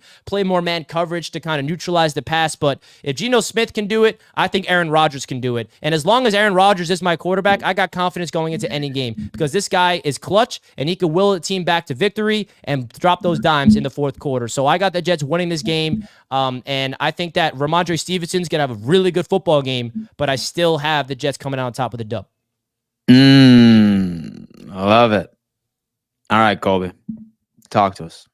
Yeah, respect. I mean, look, you're at home. It's your team. When I think you look at how the Patriots have played, you look at how the Jets have played, this is going to be a close game. And I don't blame you for taking your own team. I think when it's a game that can really go either way, the way that I see it, if the Patriots lose, I'm not surprised. If the Patriots win, I'm not surprised, right? So, I really am in the middle, and this could go either way. When the when the schedule originally came out, I had the Patriots winning this game. Then Richie kind of talked to me about it. He kind of reminded me about the home crowd. And I was like, okay, you know what? I think the Patriots will beat the Jets later on at home. Drake may probably starting around that time anyway. Jets playing at MetLife. I really hope you guys don't deal with injuries, but with how bad that field is, I feel like it's bound that at some point injuries could potentially hurt you. So I was like, okay, I'm going to give the Jets this one. But then the Patriots have come out playing different and being a different team with a much different dynamic, and the team playing better than everybody expected that they were going to, both offensively and defensively. And the Jets not playing as good as I think a lot of people, at least myself, originally thought that they were going to. And again, as a Patriots fan, thinking about how close this game is going to be, I am going to take my team to win this game, but I'm going to save that for later. I kind of want to get into the injury report here, though. CJ Mosley didn't play all week. I don't think he's currently out, but, again, not playing all week, even if he does play, that's going to be definitely a factor to this game. Obviously, losing Jermaine Johnson is big, but even on the Patriots side of things, we've lost some guys. Our starting tackle, Vidarian Lowe, not a great player, but we're so thin a tackle to where we need him. He's out for this game. Juwan Bentley, he's out for the season. We're losing him. Now he went out early in that game against the Seahawks. So, we know how to adapt without him. It's not like he went down last second and we're trying to figure out and scramble how we're going to replace him. I think this game really is going to be who's coaching the best. It's not necessarily about the players. It's the execution. That's what this is going to be about on a short week. Who can stay the healthiest and who on a short week practice the best and have the overall best game plan. I think the MetLife effect is going to be real. I think if the Patriots lose this game, we're not going back and we're not talking about Aaron Rodgers and we're not talking about Robert Saleh. To me, if we go back and we say the Jets won this game and the Patriots lost, why? It is going to be because of Jets fans. It is going to be because it was booming in there and the Jets were able to take that energy, and it was too hard for the Patriots to kind of communicate and play they wanted to because of how loud it was. But here's what I'll say too. When the Jets have been able to beat the Patriots, they beat them at Gillette Stadium. And right now, we're still trying to see what Gerard Mayo is. Obviously, week 1 on the road, dominant win. Week 2 at home, close game, but you end up losing. Is Gerard Mayo going to be a coach that plays better on the road or a coach that plays better at home? And historically speaking, the Jets, when they do actually beat the Patriots, it usually is at home. You even look at the final week last season. That was at Gillette Stadium. For some reason, the Patriots do play well for the most part at MetLife Stadium. Here's the thing, too. Patriots haven't turned the ball over. And that's going to be huge for the Jets in this game. If they're going to win this game, they need to force a turnover. And so far through 2 weeks, two very good defenses that are ranked higher than the Jets, significantly higher too, the Patriots haven't turned the ball over yet. So I think for the Jets, that is definitely one of the biggest things that they need to target here, is figuring out a way to get turnovers from the Patriots offense. What I want to see here for the Patriots defense is playing significantly more man. I'm not scared of Aaron Rodgers getting outside the pocket and picking up yards with his legs and diving and doing all these things that, made Geno Smith what Geno Smith was last week, and why you kind of had to respect him from that regard and play a little bit more zone. Aaron Rodgers is a great quarterback. Like I said, top 10 all time, and he's dynamic. But coming back from that season-ending injury and understanding where he is with his age at this point in his career, like I said earlier, he's not the Aaron Rodgers where you want him moving around a lot. I think it's still obvious from his physical stature that he is still kind of coming back from that injury, which is very understandable. So because of that, I want to see the Patriots play more man-to-man here. That defense plays significantly better with man-to-man. The big reason why they gave up so much yards to DK Metcalf, JSN, and Geno Smith last week was because they were playing zone when they are a primarily man-to-man defense. And I really like how the Patriots are going to stack up against these wide receivers here for the Jets. As long as you take Garrett Wilson away, I'm really not necessarily scared on what they have now. Obviously, you got to take away those running backs too, which we'll get in here to a second. But just from a wide receiver standpoint, if you can take away Garrett Wilson, I'm not all that worried, especially compared to what you had to go up against week 2 with, JSN, Tyler Lockett, and DK Metcalf. That's not nearly the same thing here with that wide receiver core. Let's remember, too, that Christian Gonzalez, last time he played up against Garrett Wilson, 23 routes, 3 receptions, 18 total yards. He's played against him before for an entire game. I believe in his faith and being able to come back here and play up against him again. A couple more things I want to get into here. Defense. Patriots have the second best run defense in the NFL right now. The Jets actually rank 24th. Now, pass defense, Jets rank 17th. The Patriots do rank 25th. I think they have the bodies, they have the talent, they have the capability from coming back with the secondary. Now it's just about actually doing it. Here's what I'll say too. This might be, believe it or not, I'm not trying to pick a fight, but this might be the easiest matchup the Patriots have had so far, especially statistically speaking on offensively, defensively, and special teams where the Bengals and the Seahawks were. Now, you could definitely make an argument right now with the Jets and Bengals, and I would definitely respect that. But this is definitely at least an easier matchup than what they had last week against the Seahawks. The Patriots are also averaging 4.7 yards on the ground. The Jets are averaging 3.9. Now, one thing I do kind of worry about with the Jets is that they do have the 10th best run blocking offensive line and the 10th best pass blocking offensive line. That is the best that the Patriots have had to go up against from a defensive standpoint. So Keon White tied for the second most sacks in the NFL right now with 4 through 2 weeks. He's been dominated against the run, dominated against the pass. Patriots have a really good pass rush. This is definitely going to be a test for them. Can you do it up against a top 10 unit? That is going to be the question. Patriots, they actually have the 7th best and 7th highest ranked pass rush in the NFL. The Jets, on the other side, they have the 7th worst pass rush in the entire NFL. That is going to be, and it's not even close, the easiest pass rush that the Patriots have had to go up against through 3 weeks, which is surprising because of how good I thought that Jets defense was going to be. This is also the easiest coverage unit that the Patriots have had to go up against. We're talking about how the wide receivers haven't gotten going, and it's true they haven't. And if they're going to succeed and they're going to win games, they need to start getting these wide receivers acclimated. But the Seattle Seahawks, they have the number 1 ranked secondary. The Bengals have the 5th best ranked secondary. Again, the Jets, they have the 17th best ranked secondary in the National Football League. So this is a time for the Patriots wide receivers to really get something going, especially these rookies. Jermaine Johnson, who you guys lost last week, he's out for the season. He had a 16.7 pass rush win rate. That was second best on the Jets. That is going to be a massive, massive loss for them. Now, McDonald, he stepped it up. He looked good. Can he consistently do that as one of their top edge rushers now with the absence of Jermaine Johnson? I think that's the question. And Sauce, I don't think that Sauce is the same Sauce that we've seen, at times in 2023 and 2022. He hasn't been bad by any stretch of the imagination. He's not washed up. He's not washed up. I'm not going to go as far as TD and say he's washed up, but 7 targets last week, 5 receptions, 97 total yards. So again, I don't think that Sauce is bad. He's still a very good cornerback. You have to respect him. Still a top 10 cornerback in the league. Sometimes players deal with things. Sometimes players go through a stretch where they're going through something a little bit difficult and it gets to them and they have a couple of bad games. I don't think that's an indictment. I'm going to take the Sauce Gardner that I've seen for multiple seasons rather than the Sauce Gardner that I've seen for 2 games, but obviously maybe not as dynamic as he's been, at least right now. The other thing I'm going to say is the Titans have the 4th worst offense in the NFL. Get this. I don't know how, but the Patriots have the 13th worst offense in the NFL, which is surprising. We somehow are a higher ranked offense than the Tennessee Titans. Now, the Titans also have the 3rd worst passing offense in the NFL. The Patriots have the 15th. And again, I don't know how, but the Patriots have the 15th worst passing offense in the NFL. The Titans were able to find success against the Jets on the ground, and they have the 13th best rush attack. The Patriots have the 7th best rush attack, according to PFF. But the Patriots are also tied for 4th most rushing yards per game. The Titans are ranked 13th in rushing yards per game. So I really believe in this dynamic for the Patriots running back core to really get it going. This is the easiest matchup that they've had in terms of the defense that they're going to have to go up against. I think Ramondre Stevenson poised for a massive game. Antonio Gibson poised for a massive game. And you just hope that passing offense can do a little bit more. This is going to be a close game. This is going to be a close game, but at the end of the day, I look at what the Patriots were able to do the last 2 weeks. They're going up against a much easier defense than they had to face the last 2 weeks and an easier offense. I look at that and I see that where the Patriots are dominant, where they've been succeeding, is where the Jets are lacking.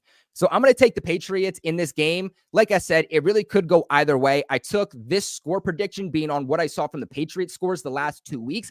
Patriots offense scoring more and more points, by the way, over the last 2 weeks. Week 1, 16 points. Last week, 20 points. And that was with 0 help from the defense or special teams. So I'm going to take the Patriots in this game. Close game, but 24-17 Pats. 24-17. Let me make sure. So that's let me ask y'all something. In sports books, can you sell points? You mean alternate spread? What do you mean sell points? Yeah, alternate spread, I guess. Yeah, like say you have the Patriots beating the Jets by 15, you can do an alternate spread minus 15 and it's better odds. That's what you're asking. Okay. Yeah, I'm gonna have to get on that with It's called alternate spread. Okay. Come on, TD. You're sponsored by a sports book. You got to know your stuff.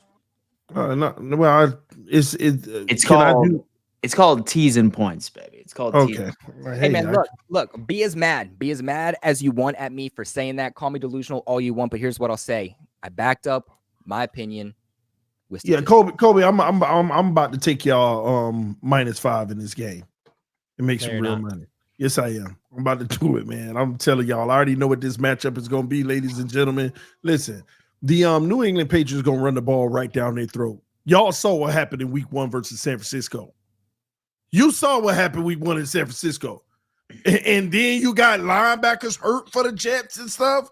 The New England Patriots about to control the clock, take the time of possession, run the ball down their throat. Richie talked about he looked for this to be the game where the passing game go off. Gonzalez and company about to shut down that passing game. And y'all going to be shocked. If y'all going to come on here next week saying, man, the Jets actually are really that bad. Watch what happened tomorrow night. I got the Patriots in this game. I'm going to actually go 24-17. I'm with you, Kobe. I'm with you. I'm actually with you. 24-17, huh? I didn't even, I thought about it, Kobe, and then when I said 24, and I was like, oh, just like Kobe, 17. They'll get 17. Watch, that's what's going to happen. That's right. Clip it.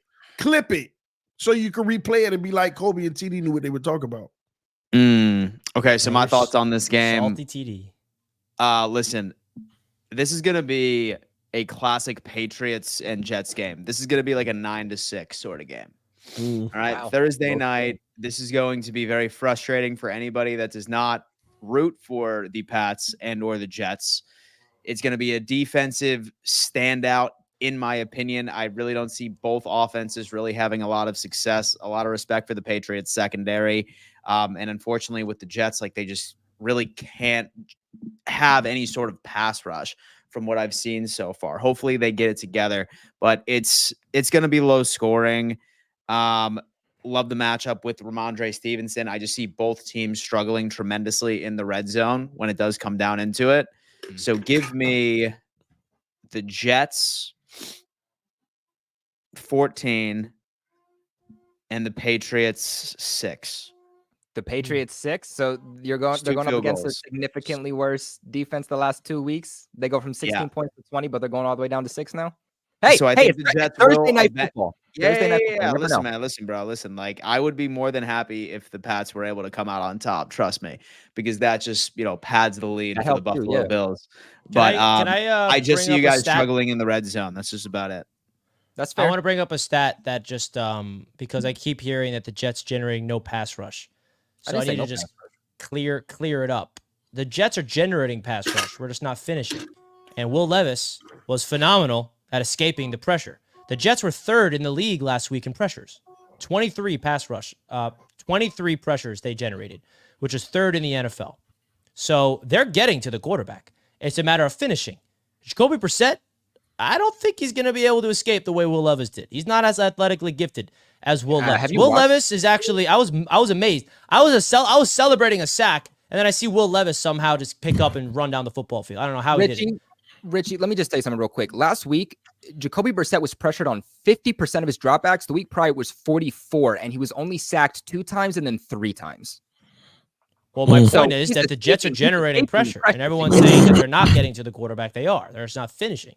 That's my point. I mean, it's not that you guys don't have a pass rush. It's just, according to PFF, you guys have the 7th worst overall pass rush in the NFL. I'm not saying it's bad. I'm just saying what the stats are showing. It's not to our standards. All I'm saying is we're getting to the quarterback. We're not finishing. That's what I'm saying. You guys are getting to the quarterback, and Brock Purdy got rid of the ball every single time the pass rush got there.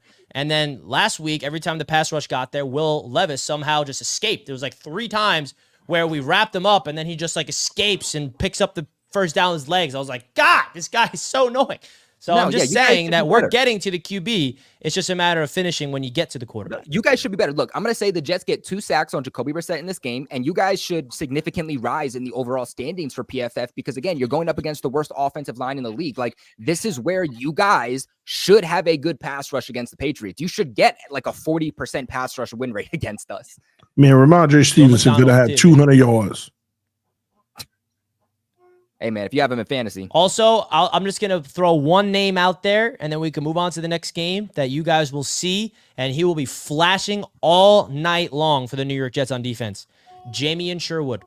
He's the man that stepped in replacement for C.J. Mosley when he went down. He was the guy that I saw in training camp, and every single training camp video I said, Jamie Sherwood is breaking out. He's the 3rd linebacker next to CJ and Quincy. He subbed in for CJ when he went down. He led the Jets in tackles, and he looks phenomenal. And he has been developing underneath Robert Saleh. He was drafted in the 6th round as a safety, turned into a linebacker. So he's going to be replacing CJ. He's fast. He looks great out there. We're excited to see what he does in his first start. Richie, I'm going to put a different Jets player here that I think will step up. Kinlaw. Kinlaw has, I think, been very underrated for you guys. I think he's been dominant. He actually leads you guys with your best pass rush win rate overall defensively, not just for your defensive line, but everyone defensively. I think if anyone steps up, it's going to be Kinlaw. Man, you want to know who's going to step up? Double, triple teams. No. So Kinlaw's got one-on-ones to eat. Richie, you know who's going to step up? Ramondre Stevenson, 200 rushing yards. That's what I know. He's still going to win. You heard what I said. Stevenson's going to run all over us, but we still. He's going to get his. He's going to get his. I can almost. I'm not saying we shut him down. Like I said, I ain't sitting here thinking we're going to shut him down. That's for sure. So it's all going to be in red zone scoring efficiency at the end of the day. I actually look forward to watching this game because for the past couple of weeks, of course, outside of the Jets' first matchup against the San Francisco 49ers, I really haven't had a good opportunity of like watching like some Jets football from snap to snap, and same thing from the Patriots side of things. So I'm excited to take a look at these divisional rivals. And you know who's still that dude on defense that's been playing ball? Quincy Williams. He's still playing at all-pro level, bro. Quincy Williams is out there. He is. I agree. So Richie, real quick. I want to get your opinion, Richie, just so I can kind of start predicting this game a little bit more in my mind as we get closer and closer. So CJ Mosley, what do you think happens? Doesn't practice all week? Dealing with an injury. He's not playing. He's not playing. He has a toe injury. It's like a big toe. It's a swelling thing. It's a short week. I would, especially with the way Sherwood played, like Jamie Sherwood is looking very good. And if I'm the Jets, I rest CJ. Like, we do not need him in this game. You'll have bigger defense, low key, like The defense low-key was better when CJ went on the sideline. The defense got better when Sherwood went in. They were playing faster, and that was in the second half. So I love CJ. I'm a big CJ Mosley fan, but I'd rather have a fully healthy Jamie Sherwood than CJ Mosley that has a limp in his big toe. So I think that he should rest. And I don't think it's that big of a deal because Sherwood really, and I'm not just saying this just to hype up a guy. If you watch my training camp videos back, which I'm assuming nobody will, I was like, Jamie Sherwood is the rising star of this defense. And he's the guy that we're expecting to replace CJ when he retires or moves on. And here he is. He's got his opportunity. So watch out for Sherwood and Quincy Williams as our 2 linebackers tomorrow. Beautiful, beautiful. Moving on, folks. The Miami Dolphins are traveling out to Seattle with the Skylar Thompson-led offense. The Dolphins team desperate Show the pick Patriots up some ground after the beatdown Buffalo placed on them in South Beach on Thursday evening of last week. TD, thoughts, predictions, overall preview of the Miami Dolphins and the Seattle Seahawks. Talk to us. I'm not going to be long. The reason why, because I don't know what to expect in this game. Oh, you wow. know, Some real TD. We don't know what we're going to get. We don't know if Skylar's going to rise to the occasion or if he's going to fold, because Skylar does have potential. He actually has some skill. It's just a matter of, can he put it all together, and will he take advantage of this opportunity that he's been given again? They asked him about him getting a second opportunity to show his skills, and he almost choked up and cried today because he knows this is it. I got to show the world that I'm worthy to be an NFL quarterback, because I don't want to just be a backup. And I'm behind my guy, man, and I think he's about to ball out, but we don't know. I mean, we're not going to sit here and act like Seattle doesn't have a good secondary. We're not going to act like they don't have a great receiving core. You know, so at the end of the day, we got our hands full on both sides of the ball, stopping their receivers and trying to get our receivers off. So knowing that they got a good secondary, you know, Skylar's going to have a tough day trying to find Tyreek Waddle, because we ain't got no other receivers. Everybody else ain't no good. I mean, we're all these injuries on our roster. All of our receiver depth is rotten. We had to bring in Roby Chosen, and we done cut him yesterday. Less than a week after we brought him in, and he played in the game. That's how banged up we are with the wide receivers. So it's Tyreek and Waddle, and after that is like, who knows? So Skylar's got a tall task, but one thing I like is the fact that we got A-Chain running at a high level, catching the ball at a high level, making plays all over the field, proving that he's way better of a back than Breece Hall, all that good stuff, man.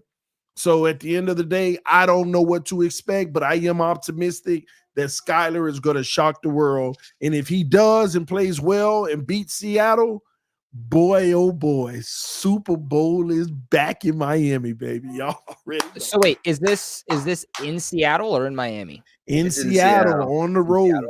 That's a hard place to play, man. Yeah. That's a very hard place to play. So I look at this game right now, and I mean, I'm trying to put together a plan for the Miami Dolphins to come out with the victory. So as TD did allude to, this team is very efficient, especially in the secondary by itself. They're only allowing 128.5 pass yards per game.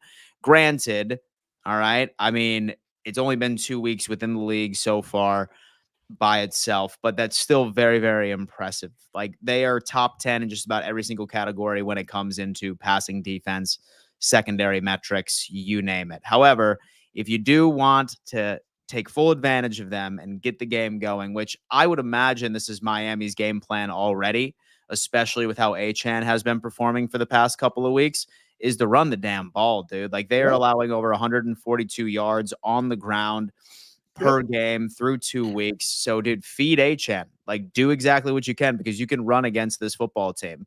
As far as this overall Seattle Seahawks offense, probably not Kenneth Walker. He's probably not going to be out there. He's still suffering with that oblique injury. He has not practiced today. Even if he is out there, I don't really see him being much of a factor. He will likely be on a pitch count. And Charbonnet, no one's really scared of this guy. So their rushing attack certainly has taken a hit while Kenneth Walker has been out. Definitely have to worry about Geno Smith in that pass attack. We've said this a million times already, that they arguably have the best wide receiver trio in the league, especially with Tyler Lockett, DK Metcalf, and then also JSN. And I mean, hell, have to give credit where credit is due. With Geno Smith right now, he is completing around 74% of his overall passes. So he's certainly been on one. I think y'all need huge games from your corners, man. I really feel like Jalen Ramsey needs to go on ahead and prove that he deserved that new contract that you just gave him. Yeah. It's going to be tough. I'm worried about our secondary in this game, Dan. What's that you said? I'm worried about our secondary in this game. Yeah. I mean, as you should. I mean, I feel like any team that's playing the Seattle Seahawks should be worried about their secondary against that wide receiver trio. I really should, especially since Geno is also known to be mobile. I'll tell you what. If this game was in Miami, I probably would have picked the Miami Dolphins to win this game, but Seattle is arguably one of the most difficult places to play in this league. Hands down, bar none. So with that, I think it's going to be close, but give me the Seattle Seahawks 27. Give me the Miami Dolphins 24. Man, that'll be a tough loss too. Yeah. Absolutely. And I didn't even get my score prediction. I got Miami 24-20. What you got, Colby? Look, I would love for y'all to honestly get this win just for Tua. And honestly, I wonder if that is like a thought in these players' minds. Like, man, our guy just went down. Everybody's doubting us, using that as motivation. See, I'm not a Dolphins fan, so I don't know. I don't know what the talk has been behind town. Maybe they use this as motivation. And if they do, I think that is a statement until Tua gets back. And honestly, if Tua does come back this season, I think if they're able to use this as motivation and carry that until he comes back, they are going to be freaking fired up all season long when it matters most. And I think that could definitely help carry this Dolphins team. But it all comes down to, are they going to use this as motivation or not? And right now, like, again, I don't know. We're not going to know until they ultimately play this game. And I just don't believe in Skylar Thompson. Now, Skylar Thompson has a good team around him. He has a top 10 offensive line, top 10, top 15 offensive line, according to PFF. So obviously it's a good enough offensive line to keep him protected. I don't expect big plays down the field. I think that this is going to be a lot of short, intermediate passes, a lot of screen passes, get your guys into the open field. Devon A-Chain, big game with his track speed. Jalen Waddle and Tyreek Hill. Don't ask Skylar Thompson to do a whole lot. Basically say, hey, make your short, simple, short to intermediate route dump offs, and then just with your speed, get those big gains like that. You know, with Tua, he's launching the ball down the field, and that's how you're getting these splash plays. I don't think that that's how you want Skylar Thompson to come in and run this team, and I wouldn't have faith in him being able to do that. The Seattle Seahawks team, though, dude, they are freaking legit. I mean, talk about one heck of a rough matchup. If it was just even a team that's 1-1 right now, I probably would have picked the Miami Dolphins just because of that momentum and that motivation you guys have. But losing your starting quarterback is a real thing. You're going up against the number one secondary in the NFL, and they have a crazy, crazy pass rush too. McDonald has been dominant on the offensive and especially the defensive side of the football. And at the end of the day, I think I just have to take the Seahawks here. I mean, they're at home too. And I just think the backs are against the wall for Miami right now. And how are they going to handle this adversity? I think this is going to be a true test for what to expect from the Miami Dolphins for the rest of the season. But I have to take the better team right now. And I am going to go, I'm sorry, TD, I'm sending you love. I'm going to check up on you after this game. But I am going Seahawks 27-17. You ain't got to check up on me. We're going to get I'm going to check up on you, bro, because I love 27-17. Colby with the Seahawks coming out on top. Richie, Seattle Seahawks, and the Skylar Thompson-led Miami Dolphins. What do you got on this one? I mean, is there much to say? They're the Dolphins. Like, what are we even talking about? You know what I mean? Like, I mean, listen, man, with or without Tua, they're losing this game. Okay, that's number one. Going into Seattle, that talk about a home field advantage. Seahawks have one of the best home field advantages in football. And you got to go all the way there. Skylar Thompson has to go into that hostile environment. Bro, you're lucky. I think you guys are lucky Tua doesn't have to go into this game because, you know, we would have to hear more, you know, upset Dolphins fans that Tua is the one that's struggling. I mean, now you got Skylar Thompson out there that gets to struggle. I mean, listen, man. CD can come on here and try to like sell his Richie.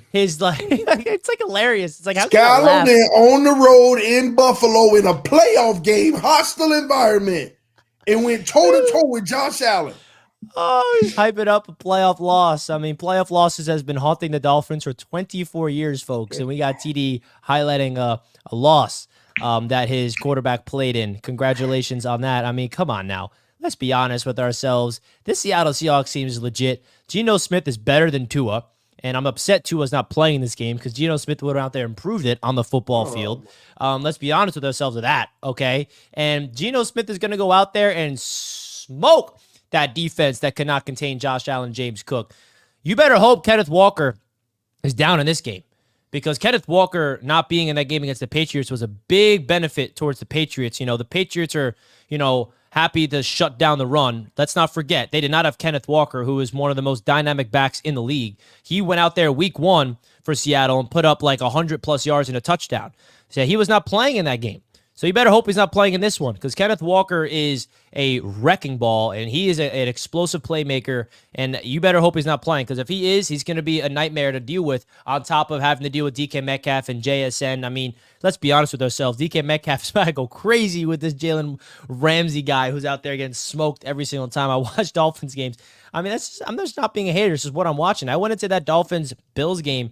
All right, Dolphins, let's see what you got against the division rival. Like, you're trying to become and dethrone these Bills. I mean, they got bounced. It didn't belong. It's like the Buffalo Bills roster is just miles better than the Miami Dolphins. I don't care if you look at paper, Pro Bowl, All-Pro, doesn't matter. They're the better football team, and so are the Seattle Seahawks. And the fact they have to go on the road into Seattle, that is a big difference in this game, man. I mean, listen, upsets happen, right? The Dolphins go in there. The NFL's weird. It's a week-by-week league. What happened last week does not mean it's going to happen this next week coming up, which is like why I don't really look at stats as much because just because the stats were happening in that game does not mean it's going to be replicated this next coming game. So you have a chance for an upset. I'm actually curious what the odds are on this game. Does anybody know? Did we check? I'll check right now because I have no idea how much they're favoriting the Seahawks because they're the obvious favorites in this one. 4.5 points. So they're the 4.5-point favorites at home. At home. I think, yeah, they're the 4.5-point favorites at home. And listen, I think that's that not the Seahawks. Conservative. Yeah, that is Nah, conservative. they know what time. They know what's about to happen, Dan. Yeah, that's because they know what's about to happen. Yeah, they know what's going to happen. So I pointed out, Richie, I said that's probably one of the most hostile environments to play in, like in the NFL. That's what I said. And so I told TD, I said that maybe, say it was in Miami, I could lean toward, maybe the Dolphins, making it happen. But why do you think they Seattle, put it at 4.5? Yeah, why do you think shot in the gun range range for this one, man? No, why do you think they put it at 4.5? With a backup quarterback, Dan, they know what's about to happen. I don't know, man. But then why do they put the Jets at 6 points? I mean, are y'all on the road? No, we're 6-point favorites at home. At home. Yeah, that's my point. But do you see how they put the Dolphins closer? I mean, one would think y'all got a better chance of beating the Patriots than we have in Seattle, but ours is a little closer. They know. I'm telling you, this is that game. Oh, wow. Well, I'm just being honest. Like, how do I say this without sounding like I watched the Dolphins play this season, and there's nothing that I see from this team that is good. Like, what makes the Dolphins great is their offense. Their offense. With Tua Tagovailoa, their offense is game-wrecking. Tyreek Hill, explosives. I mean, you got Mostert injured, A-Chain stepping up to the plate that I expected. You got Jalen Waddle. But, now, this offense was supposed to be your weapon, and they're not good under Tua. So, their offensive line was negated in the offseason. I told you guys about that all offseason. Yeah, congrats. You extended Tyreek. You extended Ramsey. Where's the offensive line? That's important. You don't protect. You don't run the ball well. So I think that the Dolphins are going to be able to go into this defense against the Seattle Seahawks with dogs over there. The Seattle Seahawks are winning this game. I may even pick them in my survival pool. I mean, let's be honest with ourselves. The Dolphins are the Dolphins. Let's be honest with ourselves. Who the heck is going to pick the Dolphins in this game? And if they go out there and they pull off a win and Skylar Thompson has the game of his life, I'll be over here Eating my Seattle's crow. locked. I'm not afraid to be wrong. I'm Survivor not afraid to be pick of the wrong. week, baby. Seattle All right. Seahawks. Survivor pick of the week. All right. Oh man. All right, listen. So we're gonna briefly transition over to the Buffalo Bills and the Jaguars. My full preview and our full conversation is obviously going to be on our Monday show on the Autograph app, folks. If you're just coming in, our new show on Monday, which is SmackDown, is exclusively on the Autograph app. This is an awesome opportunity for our company. Without Autograph, we would not be able to have all of these other roundtables across the network. So shout out to them. So certainly download the Autograph app. Link is in bio. And stay tuned for that Monday night show, baby. I'm going to keep this really, really brief because I don't want to tease too much. If anybody's interested, I did end up dropping a full-scale preview and prediction on my YouTube channel. Certainly go on ahead and check that out and troll me if you want to or say what's up. But so I look at this Jacksonville Jaguars team, right? And they have been a thorn in our side for quite some time. The one thing that makes me feel confident is that we haven't played them in Highmark Stadium since 2018. And the last time that we played them in 2018, we ended up winning, which is ideal. This Jaguars team is simply just not the same, folks. It's really, really not. I mean, you have a Trevor Lawrence completing 51% of his passes. His offensive line has given up 14 pressures and 7 sacks by itself. He's a statue behind that line. So many mismatches from the Buffalo Bills pass rush. Von Miller is currently 7th in the league as far as total pressure so far. Have no idea how a 35-year-old on the third year of his third big contract is finally starting to step up. But some of those matchups in the trenches is going to give Trevor a significantly difficult time.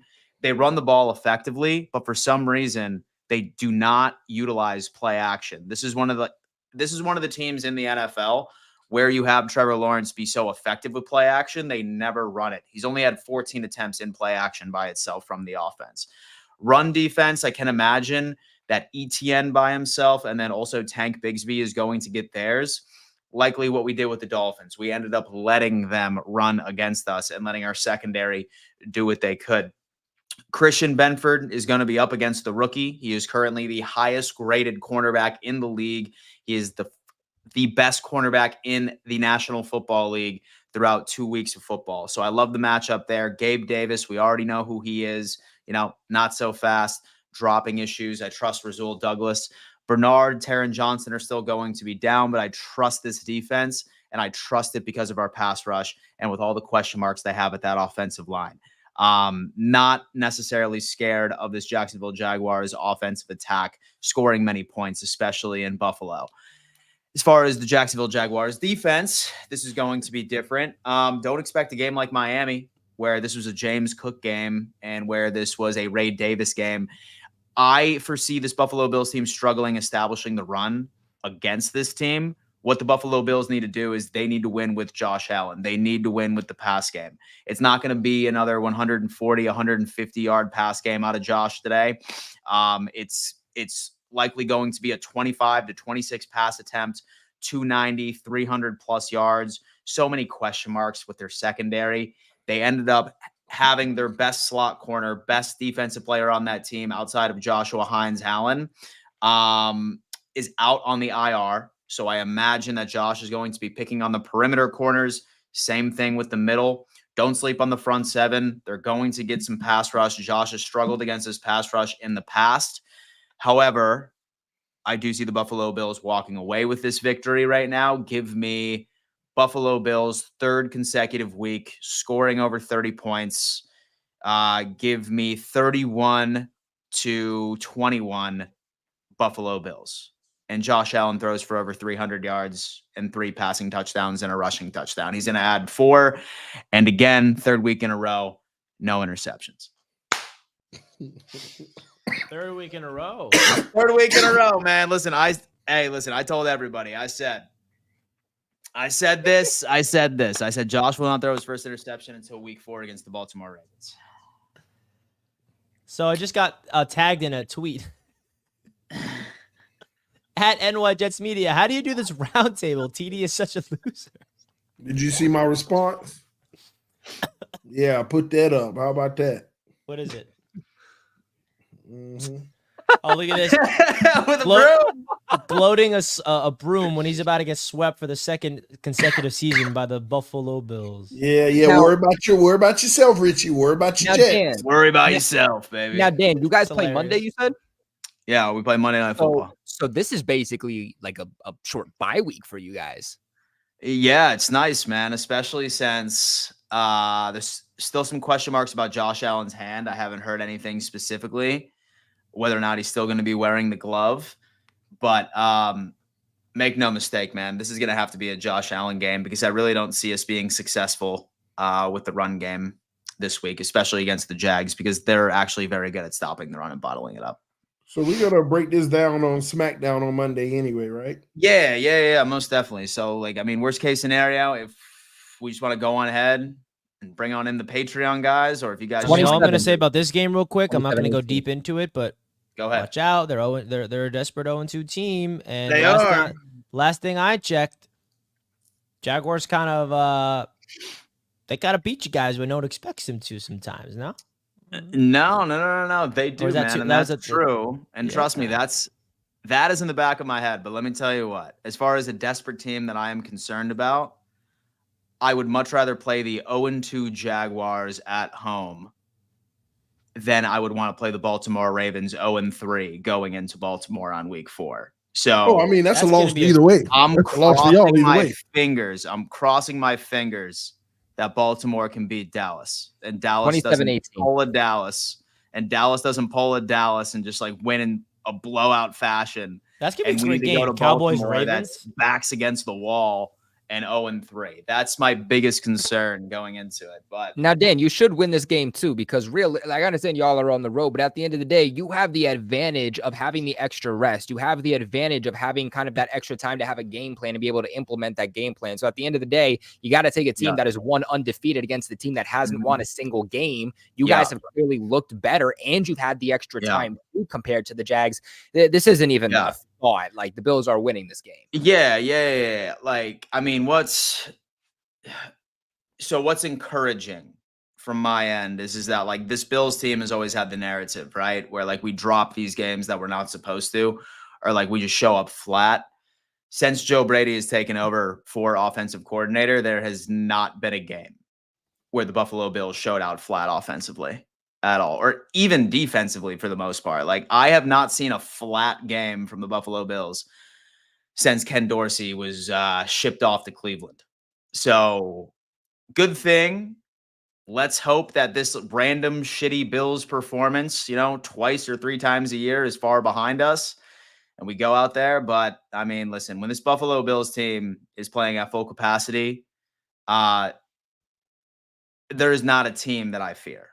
So let's see. Dan, I'm happy for you, bro. I'm happy for you. You know why? Because you guys went through so much adversity this offseason, like I mentioned. Yeah. And even I had my doubts about your team. I thought y'all would still be good, better than most people thought y'all would, but I didn't think y'all were going to be as good as you've been. And you know what? I love underdogs who prove people wrong, and that despite all your losses, Josh Allen's able to put the team on his back, because that's what great elite top tier quarterbacks in the NFL do, and continue to win. I am happy for you. You deserve this. And I'm happy for Bills fans too.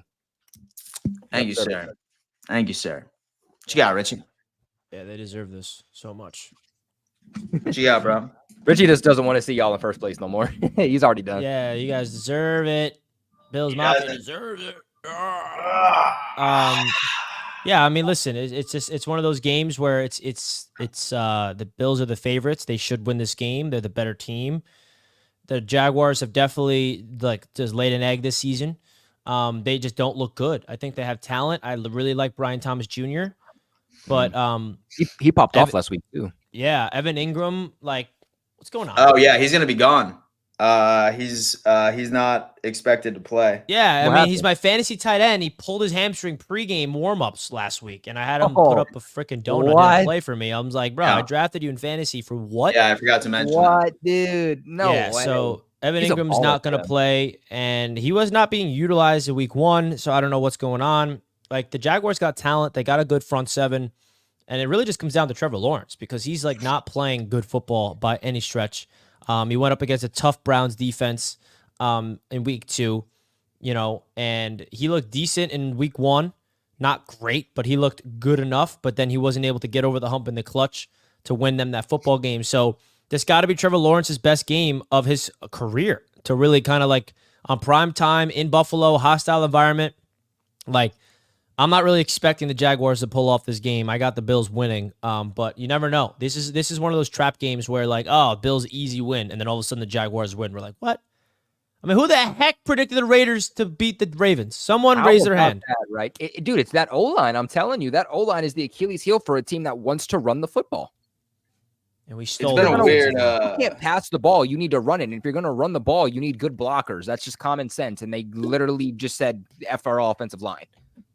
Like, Ravens? What are we doing? Yeah, like, what are we doing? Well, we stole their offensive line. And that's why it's top 10. And that's why it's top 10. But that's stole that's you. We're the new Ravens. That's the thing that's wild too, though, is you should have went to the Super Bowl. You're a fumble from going away to the Super Bowl, and you just like lose your team. Beats me, bro. Yeah, I mean, listen, I'll take John Simpson. I'll take Morgan Moses. So thank you very much, Baltimore. But hey, I still think they'll be all right. All right, you ready for some Patreon members? Where'd TD go? Patreon members. Patreon members. Dan, I got the timer up for you. All right. Thank you, sir. Look at that. Look at that, bro. Where's TD Finstock? I'm here.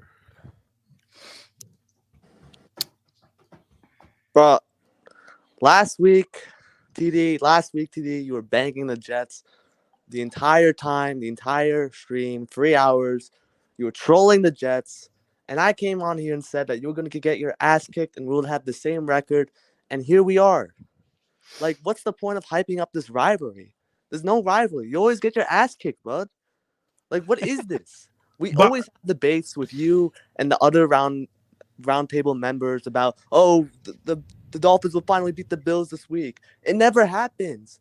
You were at home week 2 trying to make a statement because you barely beat the Jaguars, but you just turn out to be frauds yet again. It happened because of 1 week. Because of 1 week, Jimmy. Just because of 1 week. That's what I said last week. You said we had the worst defense, and you were saying, nonsense. "Oh, you're the worst defense because of 1 game, bro." Like, don't make that excuse now. Don't make that excuse now, bro. The Titans aren't anything, bro.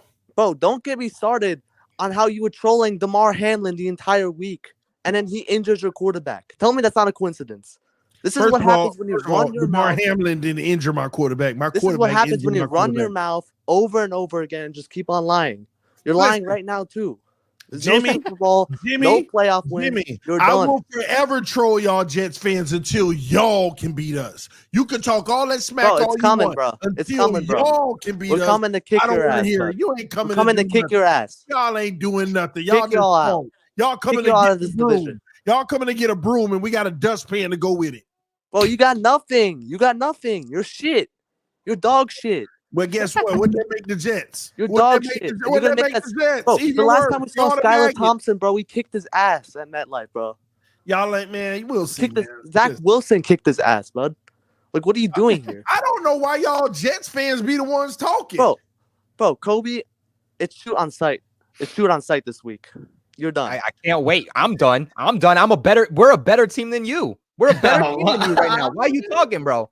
Like, it's the delusion. Keep up the delusion, bro. I love it. It's no delusion. We're the same record, same team. Stats don't mean anything. Wins and losses all we care about, baby. You just think you're 1-1. I'm super comfortable, DD. I'm super comfortable. Give me something factual to back up your statement. Yeah, I'll give you a fact that we're both 1-1. I'm not talking about you, Rich. No, I'm saying if you're gonna come on me for coming out here and giving stats, go ahead and tell me how I'm wrong. I backed up why I feel I'm right. That's all. TD, what did he add? Well, what did he add over there, TD? No. You say why Jets fans talking? It's because what you said last week. That's why. What, y'all battling? You on the Patriots battle of the minute? Hypocritical. You're gonna hear from Jets fans. You said why Jets fans talking. There's a reason why Jets fans are talking. To you, why y'all talking to the team that own y'all? What team owns us? The Patriots have, but the Patriots are the only team that's owned us in this division. No, you have to sweep a team consecutive seasons to consider being owned, which the Buffalo Bills own the Dolphins. You swept us 1 season. Congratulations. The Bills don't own us. Our quarterback got hurt. The Buffalo Bills, that's owning. That is an absolute Oh own. my That's God, the definition of man. it. Speaking of I'm owning, exhausted. I think Andy owns you because he is TD's daddy. Andy.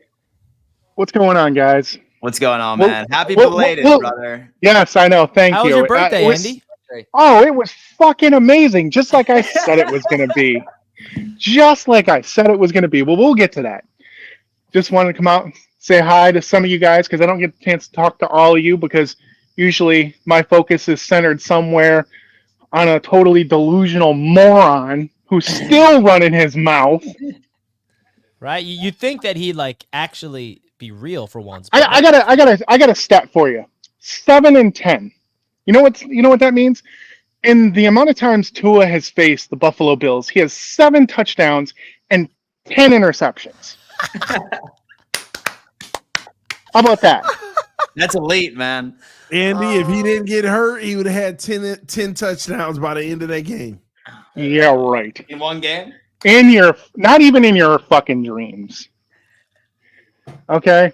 Because yet you want to come on here, oh, you can't talk because we own you, but yet you run your mouth more than anybody else, 2 Bills fans. And yet here we are, beating the shit out of you for going into week 9, going to be the 15th time. Like Andy, it'd be one thing if the Bills won in a tight game, right? But you No, we spanked blew them. the fuck out. You Fucking Josh Allen got so bored of blowing up the Dolphins, he let James Cook adopt them. That's I called like owning. that. I like that a lot, actually. Bro. The Bills sit at the head of the table until proven otherwise. Yes, sir. Hey. Because you know what we about, boys. Oh, You know what we about. oh boy, we got the gosh, Naked Bills man. Mafia. It's so Let's old fucking now. go. Only Dan. Oh, yeah. Oh, yeah, We- bro. You see what Week you're 9. doing? We You own see you, what you're doing TD. there? I don't want to hear you say another goddamn word until you can beat the Bills consecutively. Week Oh, 9. yeah. Week Oh, 9. yeah, baby. Wow. Buffalo is back. Buffalo. You is know what I back. just realized? TD can't stomach the fact that the Buffalo Bills own him so much that he deflects like, yeah, we own the Jets though. Yeah, we swept the Jets. Yeah, he takes the absolute misery of the Buffalo Bills just owning their franchise and he just tries to create this reality that they own the Jets to make him cope and make him feel better about himself. That's what I We just gonna realized beat right them bums. We gonna beat them this year. We gonna get one. Yeah. Oh, Oh, it's great. I just figured you out. I figured you out. DTN. Hello, AFC East Roundtable. What up? I want to say to Dan, I want to give my props to the Bills for putting up a virtuoso performance against TD. And I got to say TD one thing because I'm mainly focusing on getting Loski, but I'm going to say one thing to you, TD. Tua reminds me of Humpty Dumpty from Sesame Street because he gets concussions left and right, and he needs to start considering about family versus football. Humpty Well, Dumpty.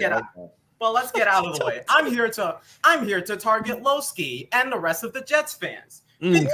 Get him. Because Get him.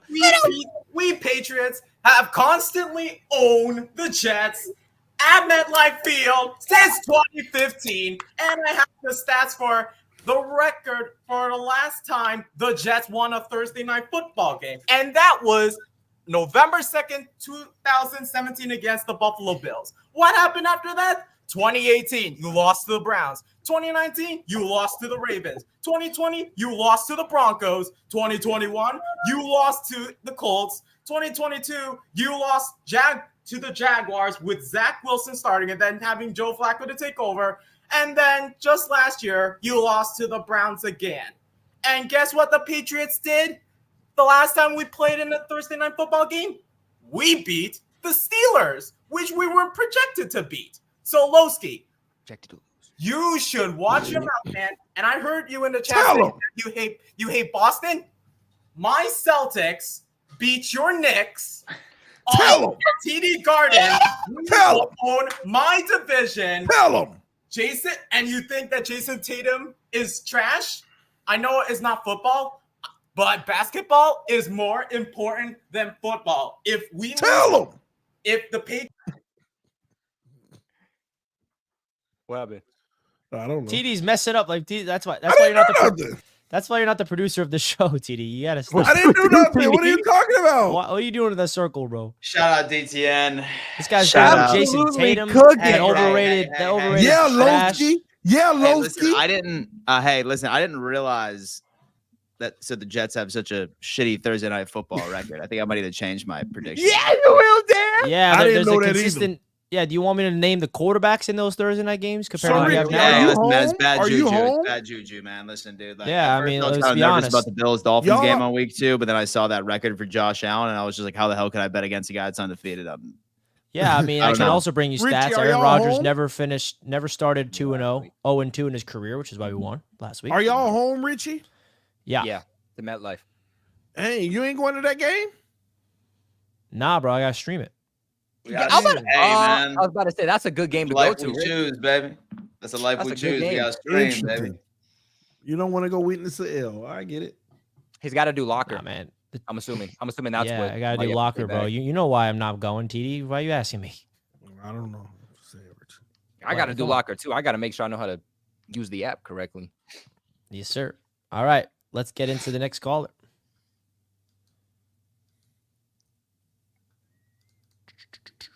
Mutt Viles, what's going What up, on? dude? buddy?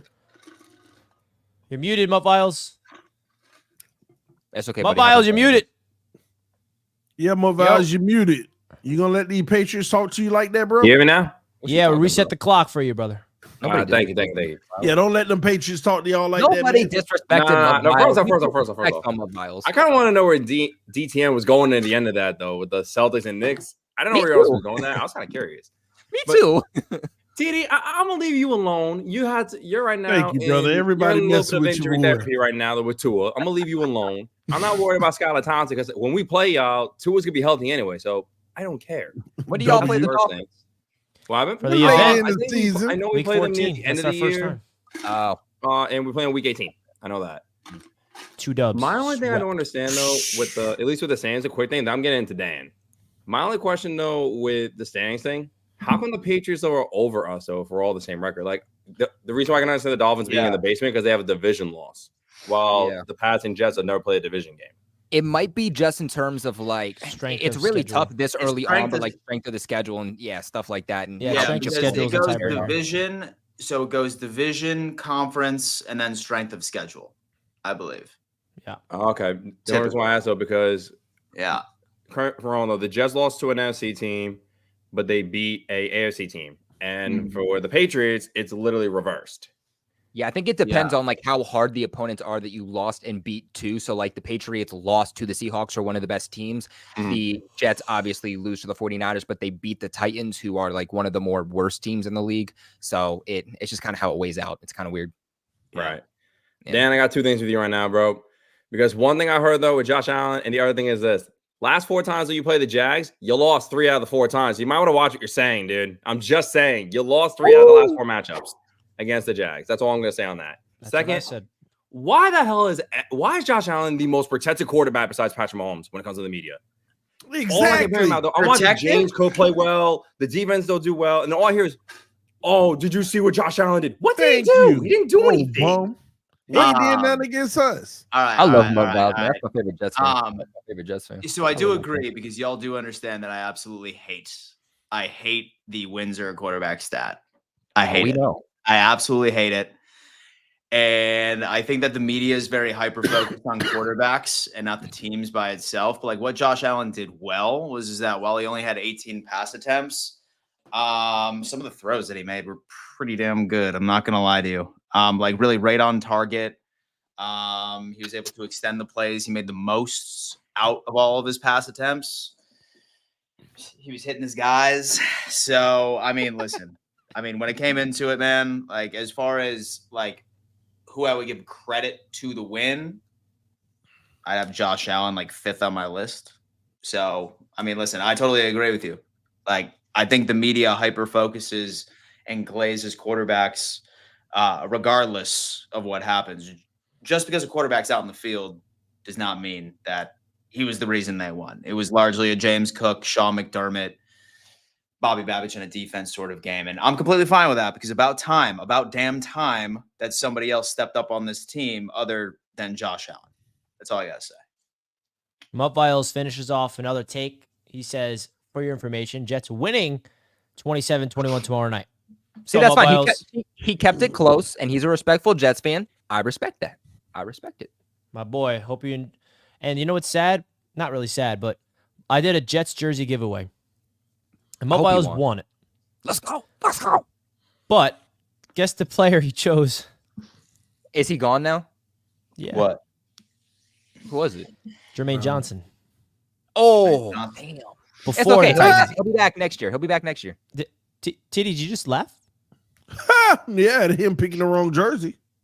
No, he picked it before the game. It doesn't matter. It didn't work out in his. I'm working out because it didn't work out in his favor. No. So you're laughing that Jermaine tore his Achilles? Did I get that right? Richie, if that's what you want me to have laughed at, then that's fine. This is what you do, Richie. I'm asking you, what are you laughing at? I'm laughing at Mutt Viles picking a jersey for a player who ain't even there. Well, he picked him while he was here, though, and then he went out there and tore his Achilles. Yep, and he's going to come back next year and be a dog. A real question, though, how is Jalen Phillips doing this year? He's doing great, actually. He's actually doing very, very well. Actually? No, the reason why I'm asking is because Jermaine just had the same injury. Yeah, it's like he hasn't lost the beat. Again, he got to, be a better player right now. I mean, I think he's playing real well, creating pressures, but you don't see the rush from the injury, if that makes sense. So Jermaine will be fine next year. That's all I need to know. Oh, hey, by the way, you remember when you said that he'd be a better player than Greg Rousseau?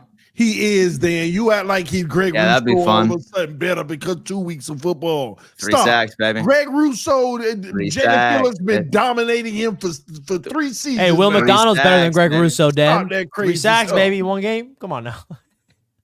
Dan, you've been waiting 3 years to say that. Had 3 sacks week 1, baby. Come on, you've been waiting 3 years to say that. We right up there. Don't Will McDonald, baby. All right, let's get to the next caller. We got a look what you've done, Dan. They're all shirtless now. Gosh, man. Let's go. We got naked Bills fans. Something, bro. Y'all winning 8 games, man. Yeah, we winning 8 games against y'all in a row. Y'all suck. Y'all ridiculous. Taking y'all shirt off. That ain't helping. That ain't helping y'all. Bills Bert Kreischer, baby. Y'all suck. Let's go. Oh, Dan, got a Trevor veteran on here. Channel, anyways, Tua before that injury. Oof. Yeah. That shit was trash. It was trash. And I got the Jets winning tomorrow 17-14. I got it close. It could go either way, so don't. If it's the other way around and 17-14 pass, sees the truth. Don't be surprised. It's going to be a close game. It's going to be a hard-fought trenches game, and the Buffalo Bills, man, we'll beat the Jaguars. The last few times have been kind of weird with the Jaguars. Like the Urban Meyer game was awkward, and then last year in London when we had to go to London, they've been there already for 2 weeks, and it is what it is. They got to come to Buffalo now and see us in our home. Let's go. And I'm not really that worried. As for the Dolphins, good luck, guys. Not really, because you have none, and your season is basically over. And we beat y'all with Tua. We'll beat you with Skyler or Tua or whoever's there. Doesn't matter. And I watched TD's show. I forget what day it was because he had so many that he did after. Or some Bills fans got on there. He was an Asian guy, so that's how I describe him. He was like, I'm worried about Tyler Huntley. Just stop it. Dude didn't even make the Ravens team. Stop it. Let's go, Bills, baby. It's our division still. And once these receivers and Josh Allen get on the same page, it's over. Let's go. Tyler Huntley is a Pro Bowl quarterback. Y'all so disrespectful. Yeah, wasn't he a backup after a while or something? He was like, I think it was the 82nd alternate. Stop, Richie. Something like that. That's crazy, man. So yeah, congrats on your Pro Bowl quarterback, bro. Absolutely. Hey, how's it going? How's it going? What up, Alex? My boy. Well, man, what's good? TD, I'm gonna just leave this one thing because you were saying something. About Skyler. About Skyler. You mean Tom Brady? No, okay, yeah. They're Tom Brady. Get it right. Skyler Thompson, in that game you're talking about, went 14 of 45, 222 yards, 1 touchdown, 2 picks. That wild card you're talking about. He didn't fucking go all out against them. No, what's your fucking defense? Don't even talk about that. Talk about that game like, Skyler went off. Skyler went off, man. Skyler went off. Nah, he didn't. F that bullshit. He just as bad. Let him know. He's just as bad. Honestly, Keep going, baby. I think you should take disrespect. I think you should take that as disrespect that TD is saying that he's the next Tom Brady. I think you should take that as disrespect that Skyler Thompson's the next Tom Brady. For real, Lissell, let him know. And then about the game, and then about the Kobe. I've been saying about the Patriots. The Patriots are going to win a Super Bowl before the Dolphins win a playoff game. Before the Dolphins win a playoff game. But I will say, I feel like you're going at the Jets more than the Dolphins. So I want to ask you just one question: who are the most delusional fans out of us four? Is it the Jets or is it the Dolphins? It's really tough between the Jets and the Dolphins, but right now I think I gotta go Jets over Dolphins right now because as of late I've heard a lot more about the Jets than the Dolphins.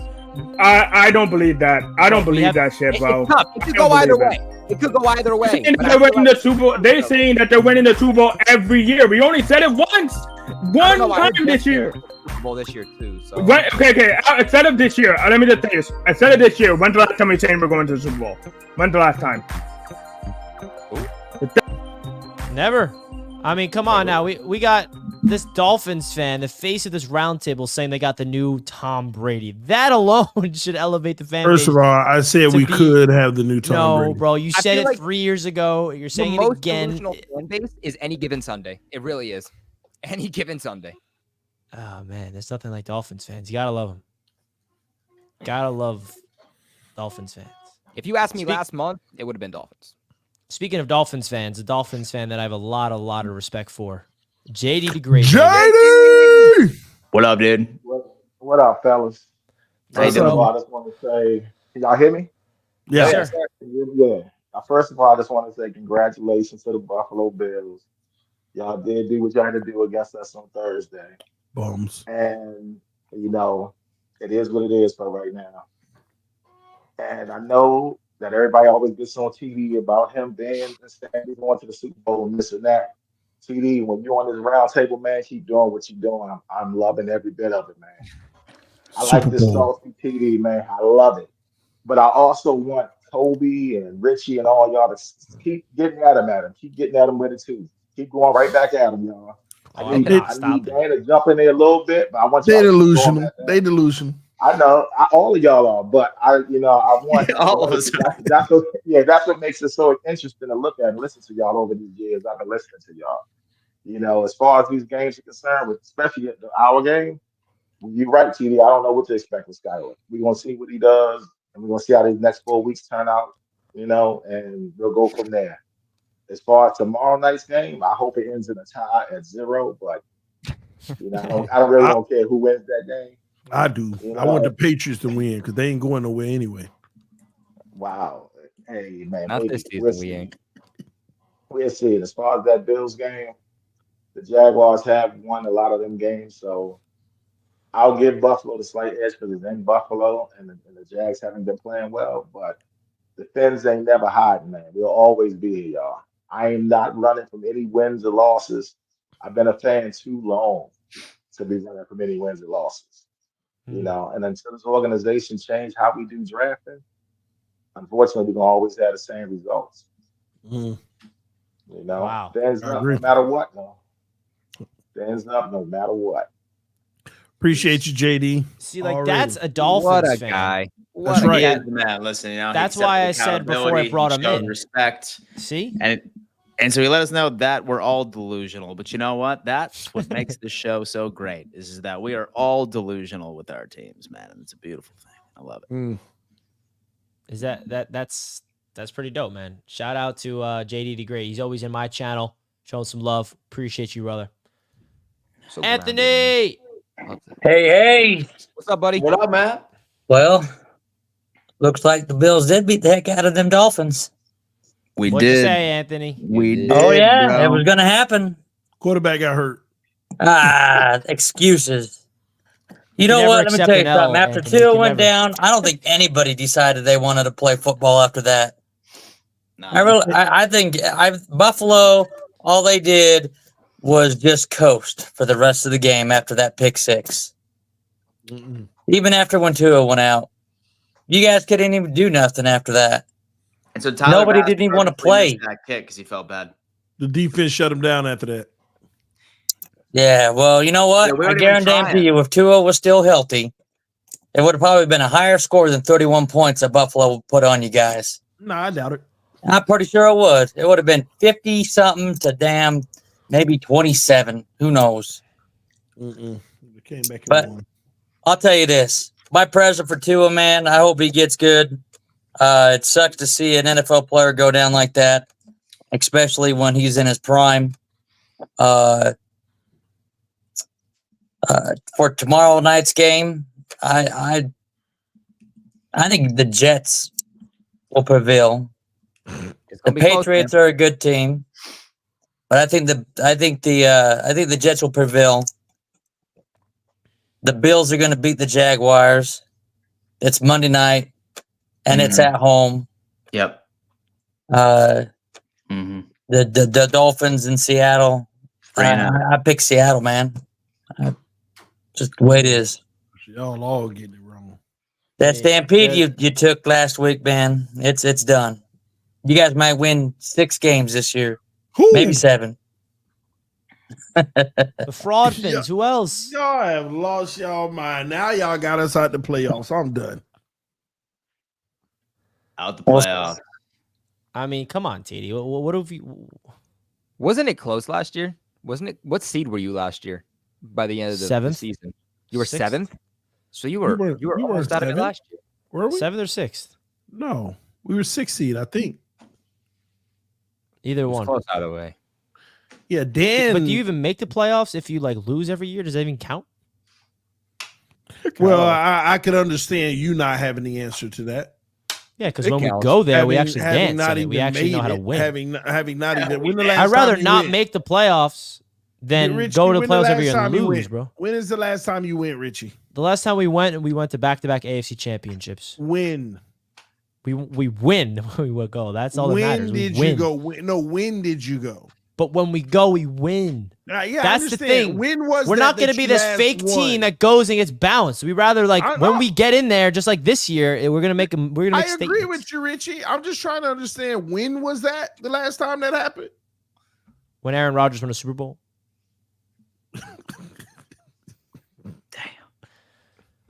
But that's about 20 years, Richie. No. You're confusing with the last time the Dolphins had a playoff win. That's 20 plus years. Okay, this so is how long not a is- 20-year thing. No. How long is it? 19? 14, 13? Yeah, it's been over 10 years, that's for sure. It's been over a Come on, decade. DD. Get your facts straight. DD! Hey, what's what up? up, Y'all dude? can hear me? What up? What up, bro? Hey, how y'all doing? What's good? We good, bro? Great. Hey, man, it's nice to meet you, bro. Yeah, nice to meet you. Yeah, I got the Jags winning, the Patriots winning too. Let's go, DD. In the Hey, Dolphins. Titty, do you really think Skylar Thompson is gonna win the game? I don't know. Hey, what if we win all the games without Tua? Is that Man, good or bad? If Skylar plays well and we win all the games without Tua 4-0, it's going to be an issue in Miami. Yeah, that's what I was thinking. Because look at the schedule when he comes back.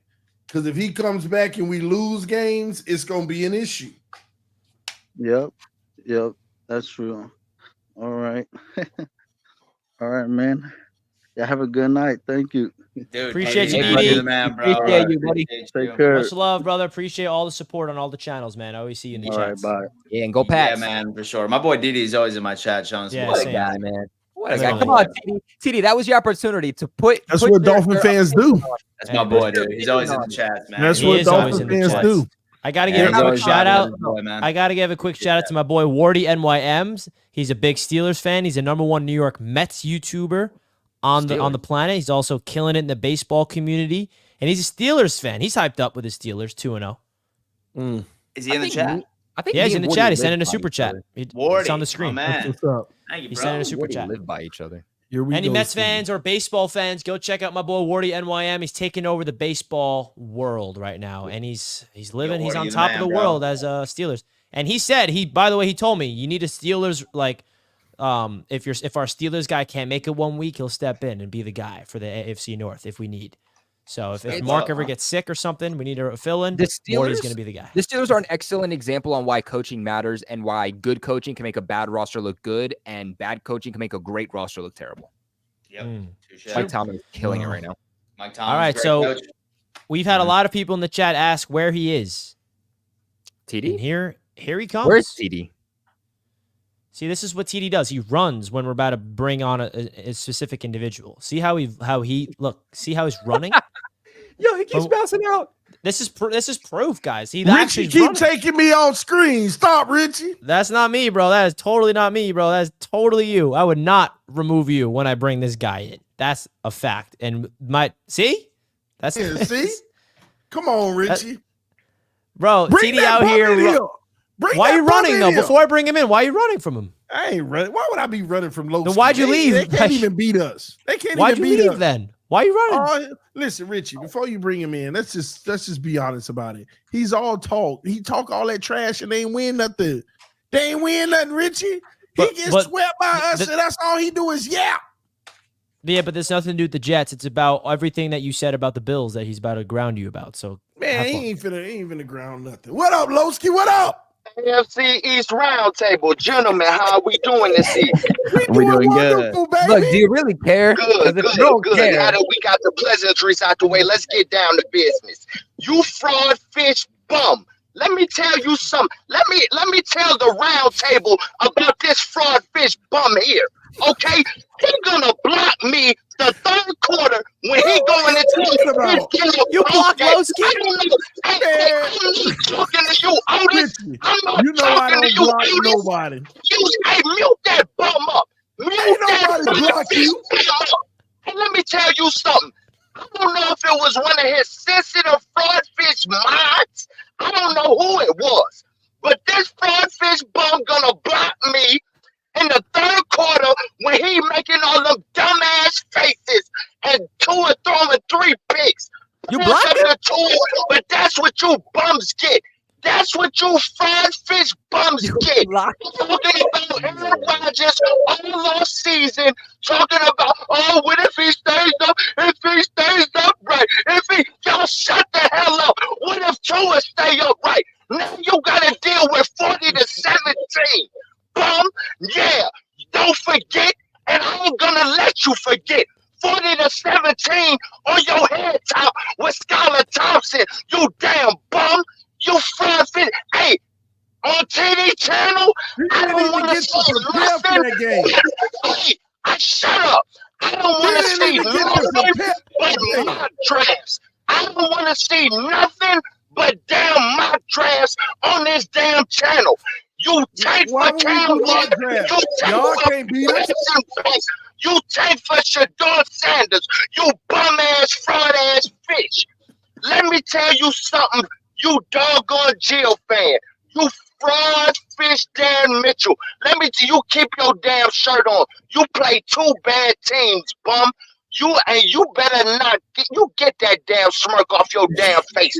You bums are beat the Jags, but let me tell you something. When y'all face the Ravens, when y'all face them Texans coming up, y'all gonna get y'all ass whooped. And y'all gonna get exposed for the frauds y'all are. I'm done with you, Dan Mitchell. Kobe. What's up, buddy? We for blood. We coming for blood tomorrow. We not playing no games with your sucker duck, fraud ass stuff. Man, I can't stand you pussy ass Patriots. You sucker duck Patriots. Hey, let me tell you something. We coming for blood for your ass, and we ain't playing no games. All that talk you was doing, boy, we ain't trying to hear none of that. You can talk about our pressure all you want. Your damn offensive line is cottonelle tissue. Your damn offensive line is cottonelle tissue, son. And we're going to beat the hell out y'all. You don't have the better quarterback. You don't have the better defense, bump. Yes, we I don't do. give a damn what you say. We do. Hey, at the end of the day, let me tell you something. This damn division ours, bro.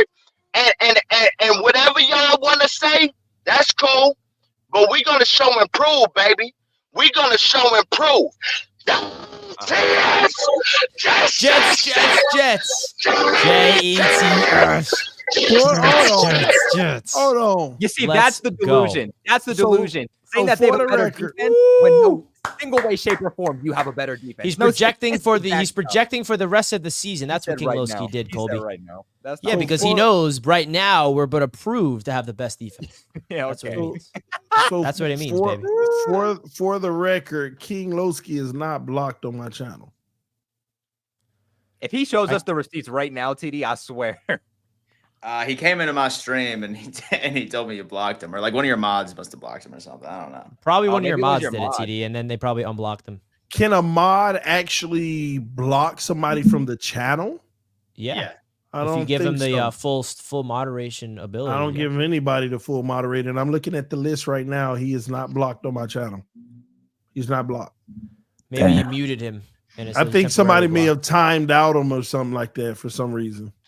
If he was Oh, yeah, spamming he- the chat, they might He have. probably got muted, which is like a temporary That's block. probably what it is. Yeah, because I don't block. I definitely don't block people that get swept by me. I would never, but then, be but then down why do you on run? people. Why do you run from? I don't run, Richie. You take me off screen every time. Oh, come on, you're lying, bro. Stop Richie, you lying. I would not always trying take to you make off. me look screen. bad, Richie. Man, I just don't get it, man. I don't. Now get you're it, lying to Richie. you guys. It's Like, how do I? bad, man. You gotta stop doing chat, that, bro. Chat right now. Who do you guys believe? Just let me know genuinely. Who do you believe? Did I They kick know. TD out, or did Richie, they TD already leave know. himself? They I'm curious. already know, Do people man. believe in your lies? Nobody believe your innocence. Dan, anymore, okay, Richie. Dan and Colby. Who do you think did it? Did I remove TD, or did TD remove himself before Bro, King I was Loski came out? minding my business, waiting on that definitely moment to come did. in. I saw Richie's hands up when you were disappearing. So unless he's using something else. Well, maybe it was Dan. I don't know. But I That was was sitting here Dan. waiting on Oh, that now moment Dan's to the come guy. in. I'm just saying, man. Y'all be sabotaging me. Free TD. Man. I know, right? TD, you've been lying on this. You've been lying on this channel too much. Where you're like, just like on the huddle, bro. Sometimes I'm getting worried of like the critical. See, there go Richie taking himself off. I don't even get What are it. you doing? Now you remove me, bro. This getting personal, man. This guy, Oh, man. you know what, TD? I'm removing your producing abilities on this. You know Yeah, what? That's what signed- I'm gonna do. I'm signed into the account, so it don't matter. I'm changing the password. I'm locking you out. How about that? Oh man. You know what? I'm gonna take over. I'm gonna host these channels. I'm gonna Super ban Bowl. you. I'm gonna ban you. Well, folks, if you didn't know, this show is being brought to you by BetUS, and BetUS has the best options on the face of the planet to make your sportsbook betting. So if you guys are not already signed up for BetUS, please consider doing it right now. They're giving you a 150% bonus on your first deposit and then 125% bonus on your next two, all the way up to $2,000. All right, this is an exclusive offer. Start playing today. The #1 online sportsbook, fast 24-hour payouts, a quick and easy customer service. We're very, very fortunate to have BetUS powering this show. If you want to put some money on this weekend, they have all the odds, including a prop building tool, same game parlay tool, player odds, future bets, you name it. All right, you name it. So shout out to BetUS for being the proud sponsor of this channel.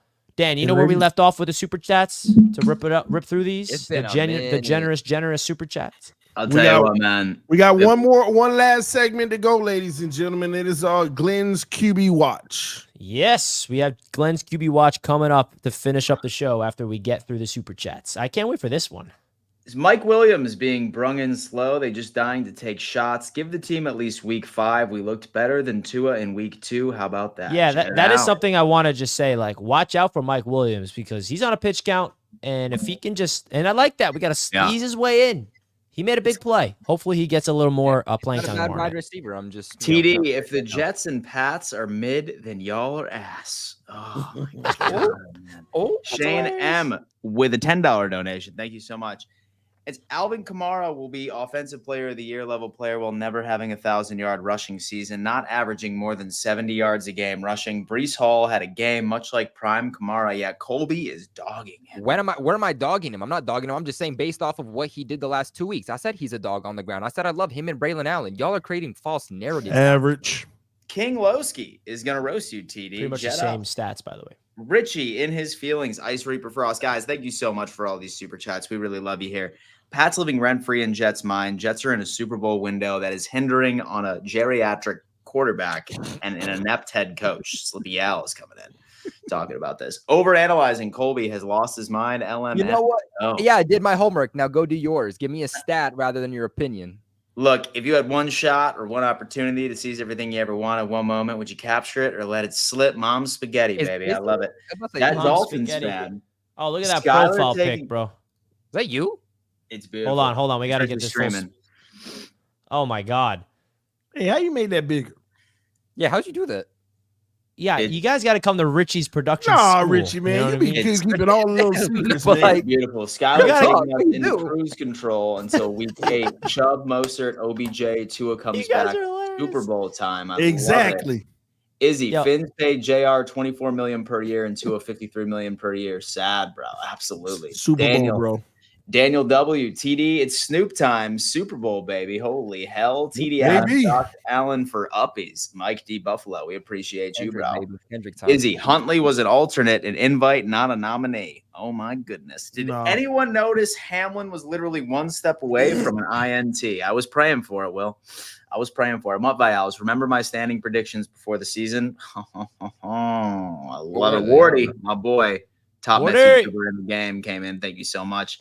And last but not least, Izzy, not scared of Baltimore or Houston. We're going to be 6-0 soon. I love it. Baltimore, I think y'all can beat for sure. Houston looked like some dog. Like they kind of played a little dirty last week on defense. I ain't even gonna lie to you. There were some dirty plays there. They did. We got Glenn's QB watch. This one's gonna be fun. Ooh, all right. So guys, this segment is being brought to you by Glenn, who's currently in Puerto Rico on his 35th anniversary, I believe. 35th anniversary in Puerto Rico. So congratulations to Glenn. He's not here to witness this, but Glenn, we appreciate you sponsoring. Anniversary. But boy, oh boy, man, here are the quarterbacks of week number 2. Starting off with Aaron Rodgers, since he's over there on the left. He had a 2-touchdown, 0-interception day with a rating of 98.8, 18 for 30, 176 yards. Did enough to win the football game. Tua Tagovailoa. Ah, man. It's sad because he got hurt, but boy, oh boy, this boy was just trash heading into that injury, man. 145 yards, 1 touchdown. Good job to A-Chain. That was impressive. That's right. 3 interceptions. 2 of them wasn't his fault. The other one, I don't know about that. 56 rating. So Tua, in a game where he needs to prove to be the guy to kind of take this Dolphins team to the top, fumbled the bag. Josh Allen. The only quarterback on here that didn't get to play the full game, by the way. The only quarterback here that turned the ball over. And he did it 3 times, actually. Josh Allen has 0. Brissett, how many? 0. Rodgers, how many? 0. So you're telling me Tua had 3 times more turnovers than any of our quarterbacks. And he played less time, by the way. That's perfect. Tua played less time than these quarterbacks. He turned the ball over 3 times when Aaron Rodgers, Josh Allen, Jacoby Brissett played 4 full quarters. Well, actually, Josh Allen did not play 4 quarters because they dominated that much. So, TD, what's your thoughts of that? Tua having 3 turnovers when he played the least amount of time out of any of these quarterbacks. I just noticed that he might have still had the highest completion percentage, so out of all 4 quarterbacks. So. And that's all that matters. And Tua clearly won this.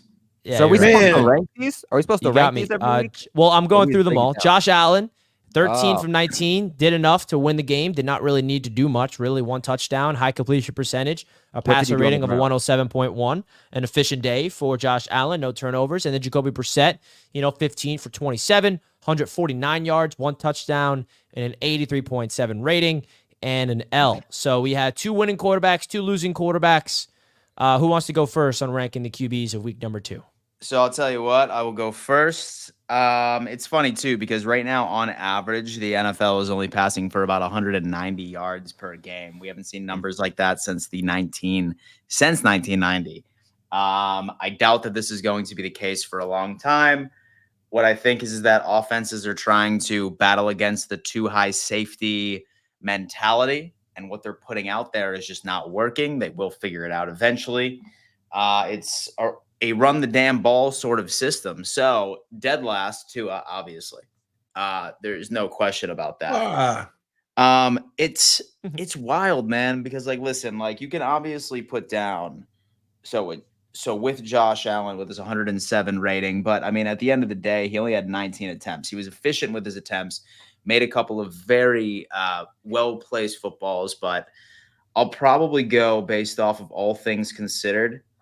I'll put Josh Allen at third. I'll put Jacoby Brissett at second, just how he was able to battle through that atrocious offensive line. So I'm giving him a step above that. And then Aaron Rodgers at 1. Wait, since he threw 2 touchdown passes. How much did Josh Allen put on the ground in terms of rushing? He ain't run much. Not a lot, man. He like had that left hand injury. So like dude was out there just managing the game for the most part. Game manager. TD, you want to give us your ranking? Yeah, Tua's last place only because he got hurt, ladies and gentlemen. All right. In third place, I would probably have to go with Josh Allen. He didn't do much. I mean, he didn't have to do much, but I know he had like overall better numbers from a rating standpoint. But I mean, just a cruise control day. I like Aaron Rodgers second here. He played well enough. I think he did enough. He's starting to warm up, but the completion percentage got to get better.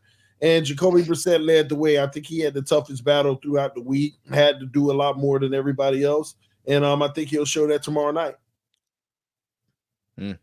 All right, I guess I'm next. So I mean, look, obviously, Tua got to be at the bottom. Obviously, I mean, like, look at those 3 interceptions. You don't have to be. It's understandable. I mean, there's no way that you can possibly put Tua higher than the bottom. He's also a loser this week, probably the biggest loser because of the hit that he took. I mean, if you're talking morally, you're talking statistically, like he's at the bottom. No disrespect to him though at all, obviously. Number three, I got to go Josh Allen, just because Josh Allen, like we all said, like he played good, but he wasn't asked to do much because the defense did so much. They put him in good positions. They made plays. They basically said, don't worry, Josh, sit out this week. We got this.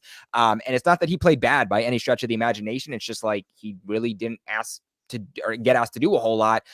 This is where it gets tough because these are pretty similar quarterbacks in terms of statistics.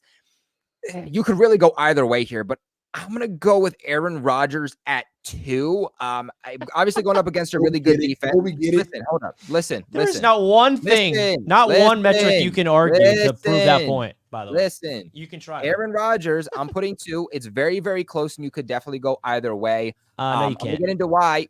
Richie. Go for it. I'm going to get into why in a minute. But like, look, obviously Aaron Rodgers, the completion percentage obviously has to be better than 18 out of 30. But Jacoby Brissett, it's not like he was crazy either. I mean, 15 for 27, both, which is lower percentage, by the way. Similar. It's a lower percentage, but so worse because basically of the overall numbers. I mean, look, okay, so if he was 1 for 2, he only missed one pass, but it's only name me one thing Jacoby Brissett did better than Rodgers in this game. I'm not see every time, bro. Every time I don't glaze the Jets, it's coming at me. Look, I'm still trying to get. I was going to go after TD, but I was hopeful that you were going to be objective, but you're not. I can't even say anything. Okay, look at your two touchdowns. Great job. I mean, he needed to put it through the air because, I mean, the ground game, it didn't look bad, but they needed a little bit more through the air because the ground game wasn't necessarily dominant enough to where you could only rely on the overall ground game. No interceptions, had a good overall rating. The reason that I'm putting Jacoby Brissett higher is when I look at facts behind the plays, right? Jacoby Brissett, you have to understand, is working with a much worse supporting cast. He was going up against the harder defense. He had 0 turnovers for a second straight week.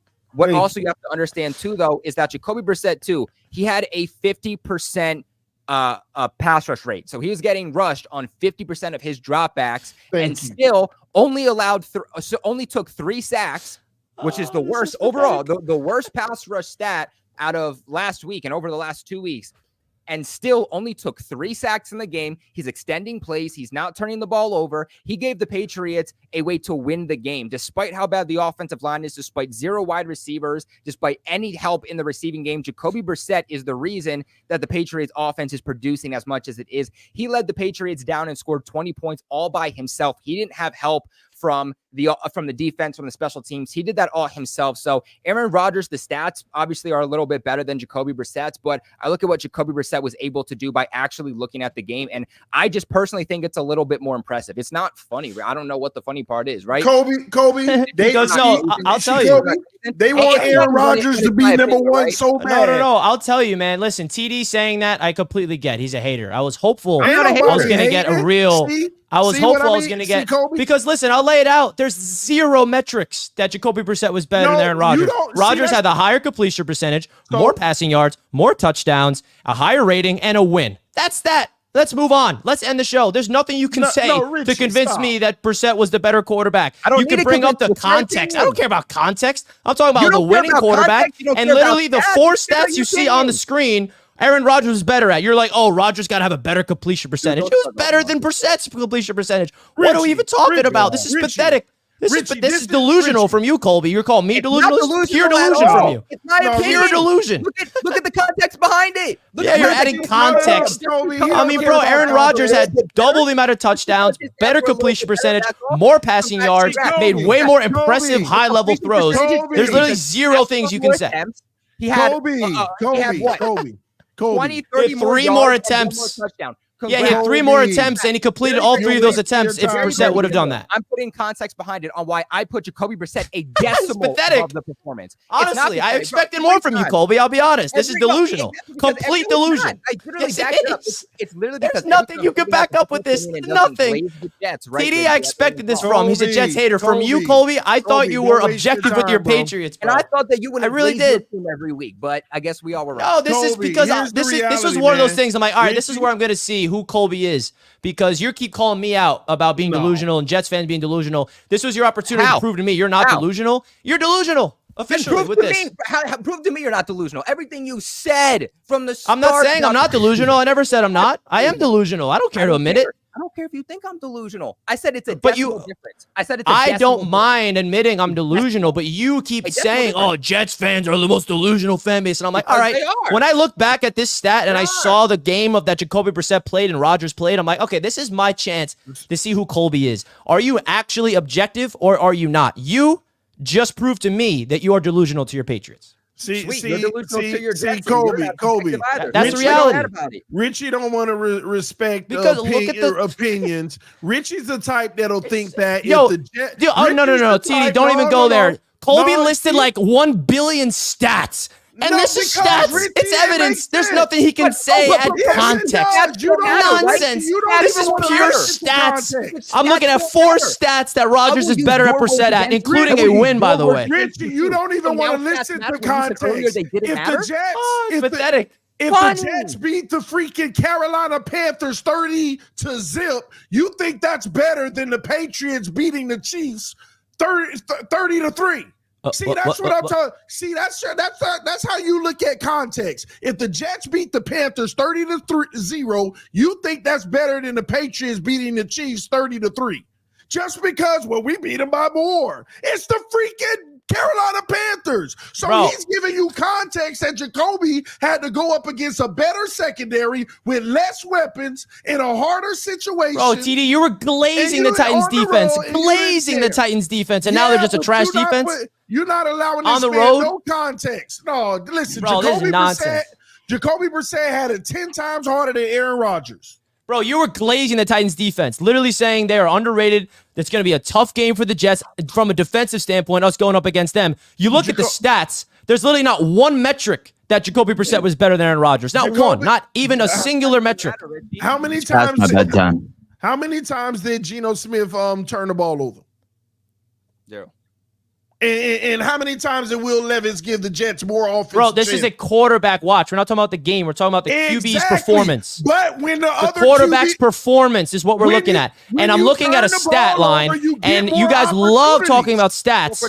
So we're talking about stats. And there's not one stat I'm looking at where Jacoby Brissett was better than Aaron Rodgers at. You're going off the performance. But when I was talking about where I thought the Patriots would beat the Jets, stats didn't matter. So why the hell do stats matter now in this case? That's my point. I'm proving your hypocrisy. That's what I'm saying. You're literally changing it. You're the one who's saying right now that stats do matter, and that Jacoby I am Brissett proving my point that you bring stats up to prove your point, but then when it doesn't fit your narrative, you go and add context. That's all I'm asking. Be consistent with your takes.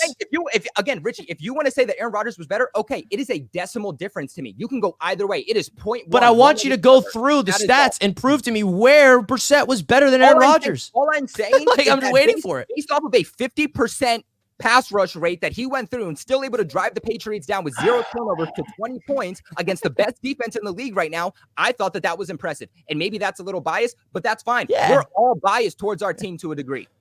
But like, this is an objective thing, in my opinion. Like I would love to get like every single NFL fan to come onto the show and tell me who's the better quarterback in their game. I mean, it's like, that's all I'm saying. All I'm saying, Colby, is I was looking forward to this because when I saw the stats and I'm like, okay, Dan put Rodgers at 1. I know TD's not. I don't care about TD not doing that. But I was excited for you to see like, okay, well, can he admit one game that Rodgers was better than his quarterback? I took Rodgers over Brissett last week. What do you mean one game? Kobe, you picked the right 4. Me and you got the same picks, and it validates. TD, stop getting this. It's between me and Kobe, TD. You know what, TD, get out of here, bro. This is between me and my boy Kobe. If you try not to validate Kobe, you're not validating me. So no, TD, you can't get in this. You're just a hater for the Jets. It's okay. We had the same picks, so Kobe. Yeah, but we know why you had the same pick. I wasn't here shitting on Rodgers. I wasn't here shitting on Rodgers or the Jets by any stretch of the imagination. No, I'm not saying you were. I'm just saying, like, I don't think like you can say all these stats and then come out here and like add this context that makes no sense. I mean, like 50% pressure. I mean, look at the stats and look who won the football game. It's just that simple. That's all I'm saying. We were projecting who was going to win a football game. So I took based off of what I knew, based off of what the stats show, which is backed up by how you guys are playing. And then I looked here and I said, you know what? Yes, the stats are very, very similar here. They really are. If you look at the circumstances. And Kobe. Quarterbacks were in. I mean, were they that similar though? And Rich, double the amount of touchdowns, a higher rating, a higher completion percentage. Up in the red zone. Rich, you're ignoring one stat. Jacoby Brissett ran the ball for 6 yards, and Aaron Rodgers ran it for 1 yard.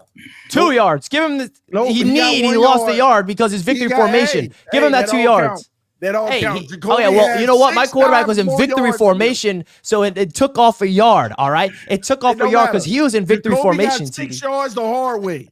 He got 6 yards the hard way. He has 5 more yards rushing than Aaron Rodgers. Case closed. Nobody's saying that Jacoby Brissett is an overall a better quarterback than Aaron Rodgers. No, I'm not saying you're saying now. that. Aaron Rodgers is the best quarterback of all time. I'm saying that I was personally, my opinion, I was more impressed with what I saw from Jacoby Brissett, which isn't to take away anything from Aaron Rodgers. It's just to say Jacoby Brissett is in such a bad situation, and despite the loss, he was very impressive to me.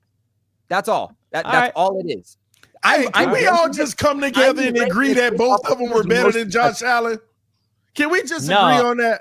No, because Josh Allen didn't have to do anything. His team around him just freaking lifted him up, man. Don't bring that into it, TD. That's on Josh Allen getting carried. Don't bring that into it. Josh Allen didn't need to do anything. Let me tell you something about Josh Allen. About damn time, because this is probably the first game in his entire career where somebody else ended up stepping up. So I'm not even falling off. Clear me at this point. I'm completely fine with it. Folks, shout out to Glenn for Glenn's QB Watch Week 2. We're about to be going crazy with this all season. Why Ramsey getting burned by a third-string running back? Absolutely. He did get burned by Ty Johnson. Shout that out. Not scared of Baltimore or Houston. We already did that one, but I'll read it again. Number 1 can have opinion on Jets. Richie loses his mind. No one can have an opinion on the Jets or Richie loses his mind. That is true, Richie. That is true. It is true. Because he knows it's coming. I love you. A big ball of disappointment. It is true. It's true. But never change. It's built me to who I am, man. I'm not afraid to be who I am. Yeah. Hey, man, listen, never change. Keep tuning in. Yeah, y'all keep tuning in. This is a beautiful thing. All right, let's wrap things up. Got to give another shout out to BetUS for powering today's show. We appreciate you guys big time as always. And shout out to Glenn for sponsoring the QB Watch. Expect this Shout out to every Glenn. single Glenn, I certainly week. hope you're enjoying your time down in Puerto Rico, man. Yeah, man, we're sad that we're not gonna be able to. We're not going to see. We didn't get to see Glenn in the Patreon. We didn't get to see any of that. So this is a marathon show, guys. Oh, King Cat comes out here with the last minute super chat. It's not true. Thank you so much. What's not true? Thank you, King Cat. Thank you, King Cat. You're the absolute man, bro. Carrying us all off season, carrying us into the season, man. You're the man. Thank you. You are the man. Shout out to King Cat, brother. We miss you. Hope you're doing well, man. And let's go Jets. I'll see you soon at the event, man. Let's freaking get it. All right. Appreciate you guys tuning in. Have Love a great y'all. rest of your night. It's Deuces. midnight. We got to go to sleep now. Peace Josh out, Allen everybody. Trash. He Peace. had one good game. Josh Deuces. Allen had one good game.